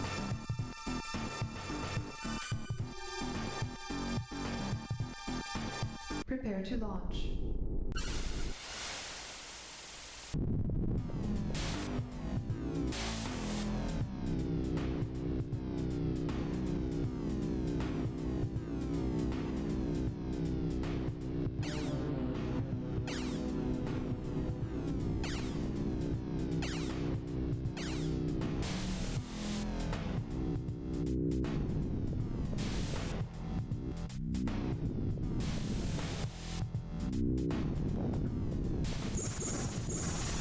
Great, we got these spike balls that chase after me.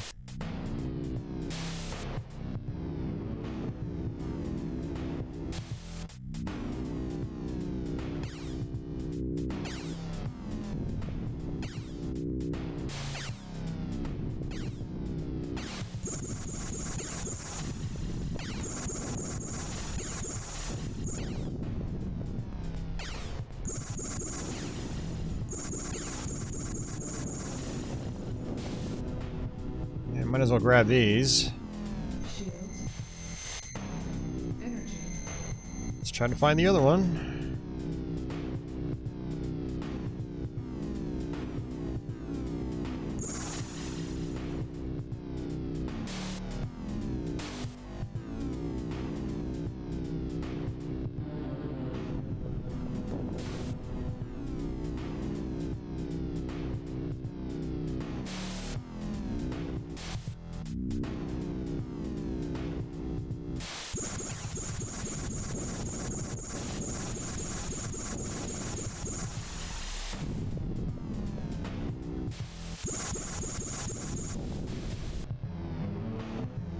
Alright, let's see what's up next. Mission accomplished. Congratulations. Congratulations! Level 2 missions!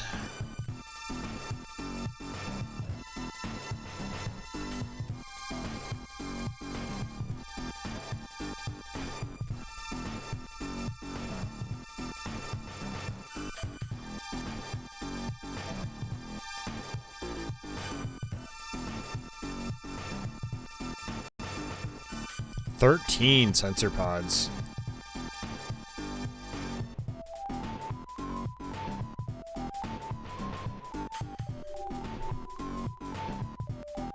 Those look tiny. Prepare to launch.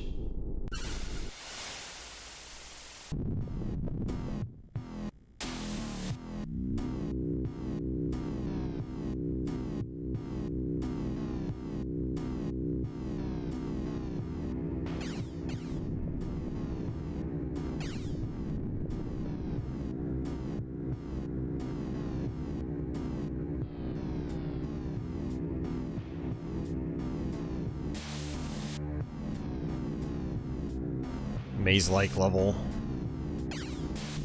Oh, okay.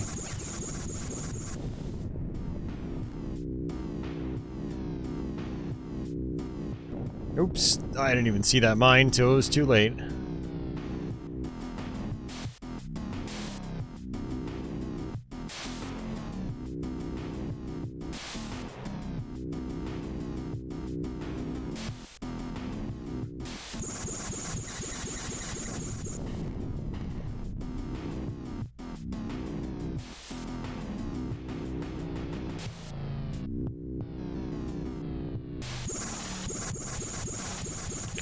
Yeah, I mean, it's like, games like this, I've never ever recommend to anybody. That said, if you play more than a few levels, you kind of get used to the poor performance. You start playing a little bit slower, you play a little more methodically. And then it's like, I'm not gonna say I don't mind it, but I'm not hating it. It just is what it is. You know, it's like when I was playing Checkered Flag, I was actually like, huh, I think I could keep going with this. I don't really want to, but I could still do it, and that's kind of where I'm at with this. Although this does play a lot better than Checkered Flag. You know, I at least have control over what's happening. I can stop, I can brake.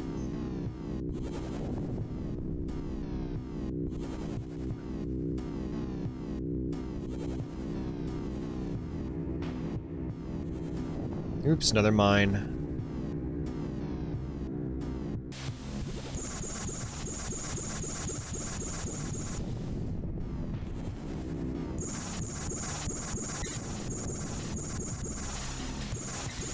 The hell is that thing? Okay.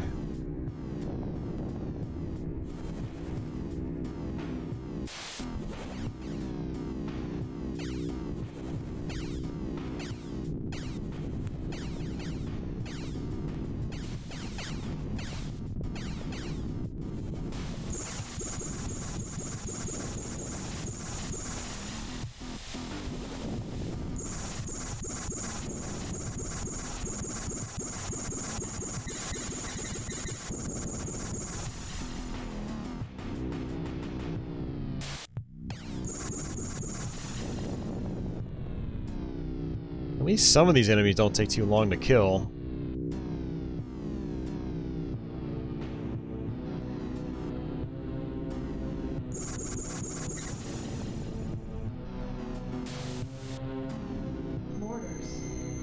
Mortars. Target. Ammunition depleted. Trying to remember how to actually use the mortars. Ammunition depleted. Target. Target.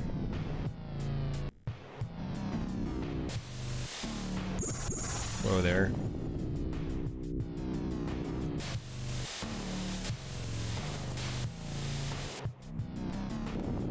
It doesn't seem like you can reverse either.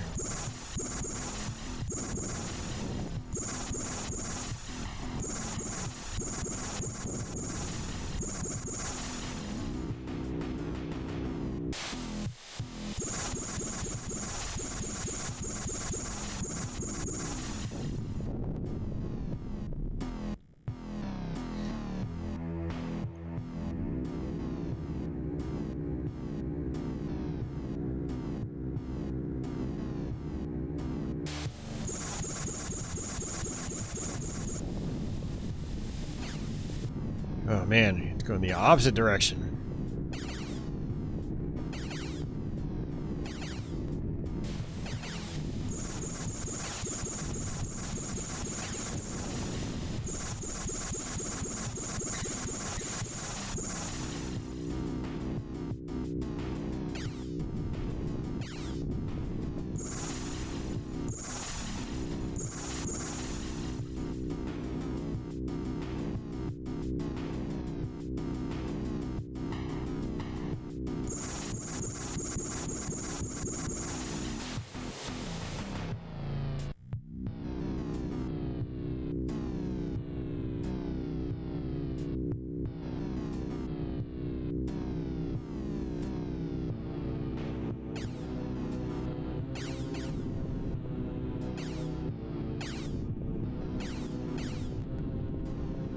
Man, with all these flying enemies, you'd think I would be a flying craft. Why am I the one that's on the ground?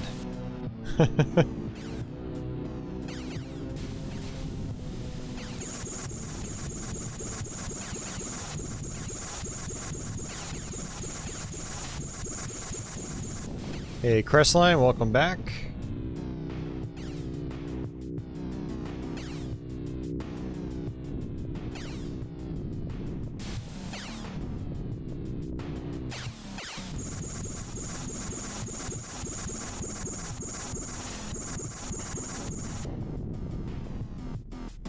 Yeah, this is like icy stuff. This water's bobbing up and down and screwing up with my aim. Or screwing up my aim. I can't even string words together right now. I should probably be heading to bed soon myself.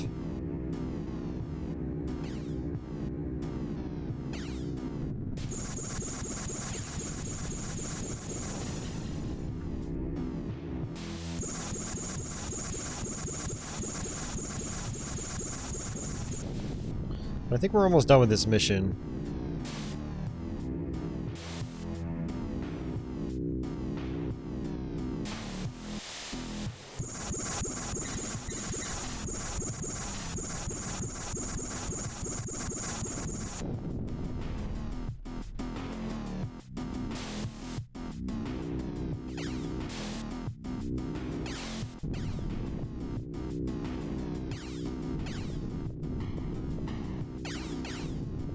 Getting low on energy.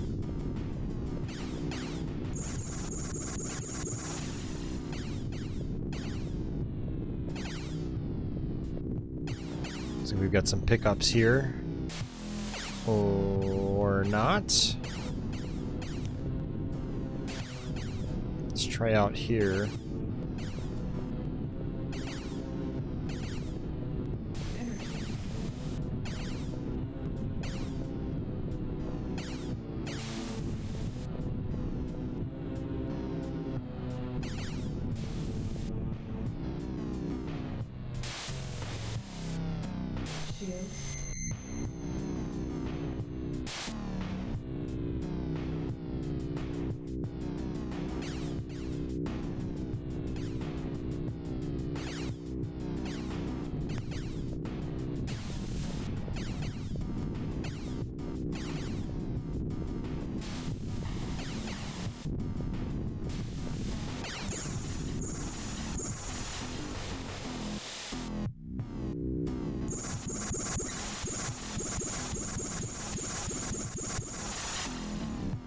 Oh, jeez. I hate these spiked things. They're like kamikazes.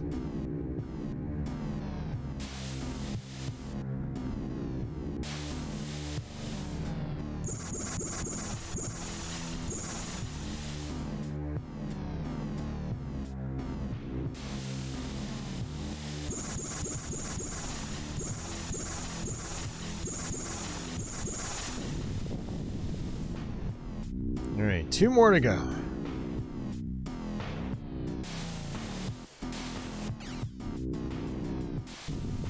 Missiles.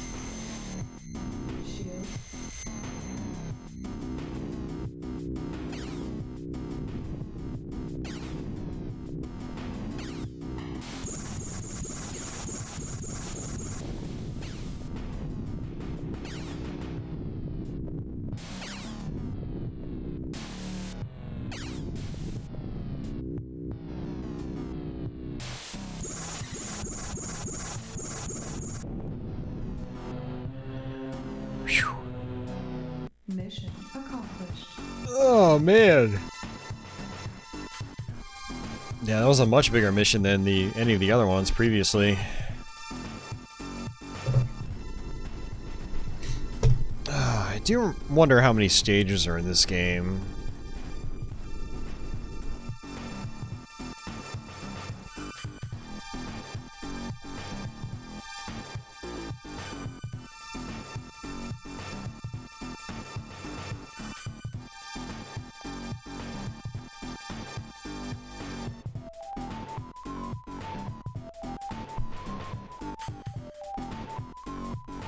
Well, this actually came out in April 1995. For some reason, I thought this was a 94 game.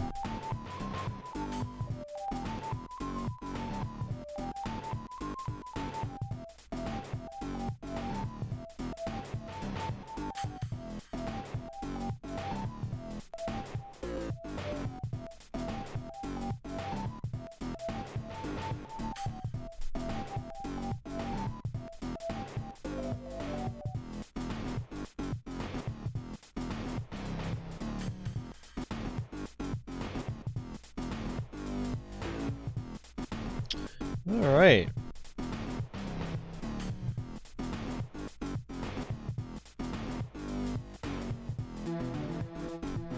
Let me check my list real quick. I think that might do it for me. Yeah, I mean, there were a couple other games I wanted to show off. Like, I wanted to try Evolution Dino Dudes. I wanted to play Ultra Vortec. Club Drive would have been fun to show off. And then Dragon the Bruce Lee story. Another bad one is Air Cars, which I've barely ever played. So it would have been cool to mess around with that, but I think it's time for me to get out of here, guys.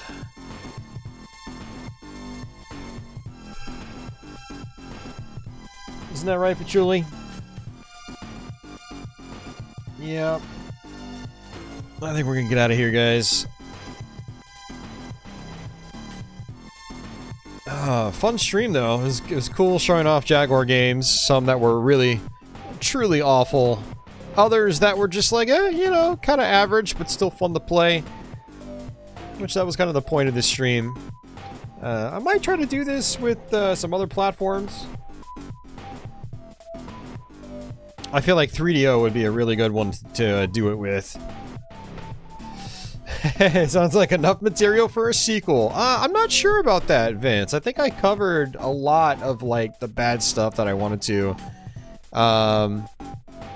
And then again, let me go back to Atari Age's list so I can see what else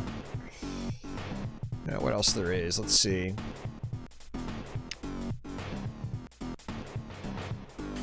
That's right, I never got Blue Lightning working. There's Air Cars, Brutal Sports Football. I actually like that game a lot, but it's not one people really talk about. Yeah, Double Dragon 5, Dragon the Bruce Lee story, Evolution Dino Dudes.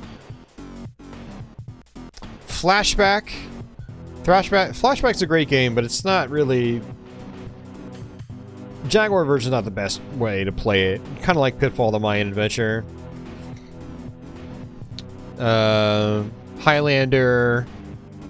iWar. I don't remember if I showed off iWar in a previous stream.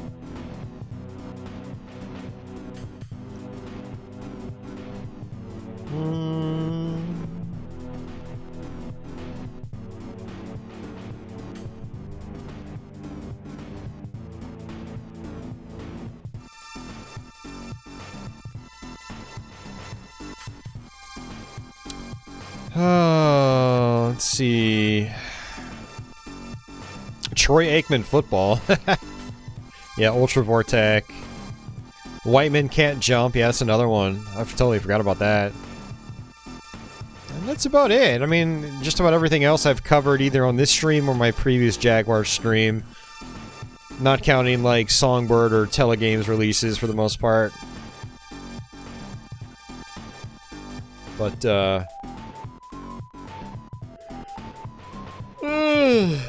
no, Leo, that's why you don't take breaks, man, because you never know when it's gonna go away. That Mario Sunshine's always gonna be there for you, but my stream just may not. I would like to keep going, but I'm just tired. I'm just tired. So...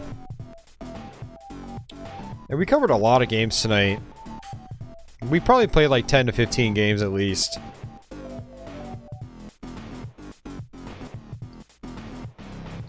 Oh, man. Yeah, thanks for hanging out, everybody. I do appreciate it.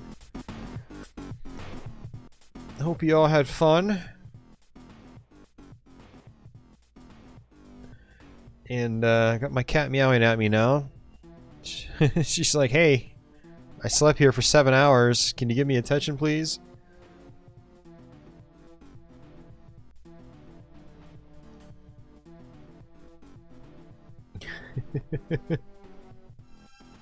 Hey, Patrol. Hi. Thanks for being the star of the show, Patrolling. Even though you slept through most of it. Oh, man. Well, yeah. Not much else to say, guys. As usual, I'll have this time coded sometime. Probably tomorrow afternoon. I don't know, maybe earlier. We'll see. We'll see how I feel. Because I got a pinball tournament early tomorrow. I think it starts at noon, so I have to be there, yeah, around then. So I'm gonna get some sleep. Hopefully I'll have enough energy and time to time code this and publish it before I do my tournament. But yeah, archive will be posted. Feel free to give it the old thumbs up. Leave a comment if you watched, especially if you watched the archive. Drop a comment. Say hello or something, or say something special.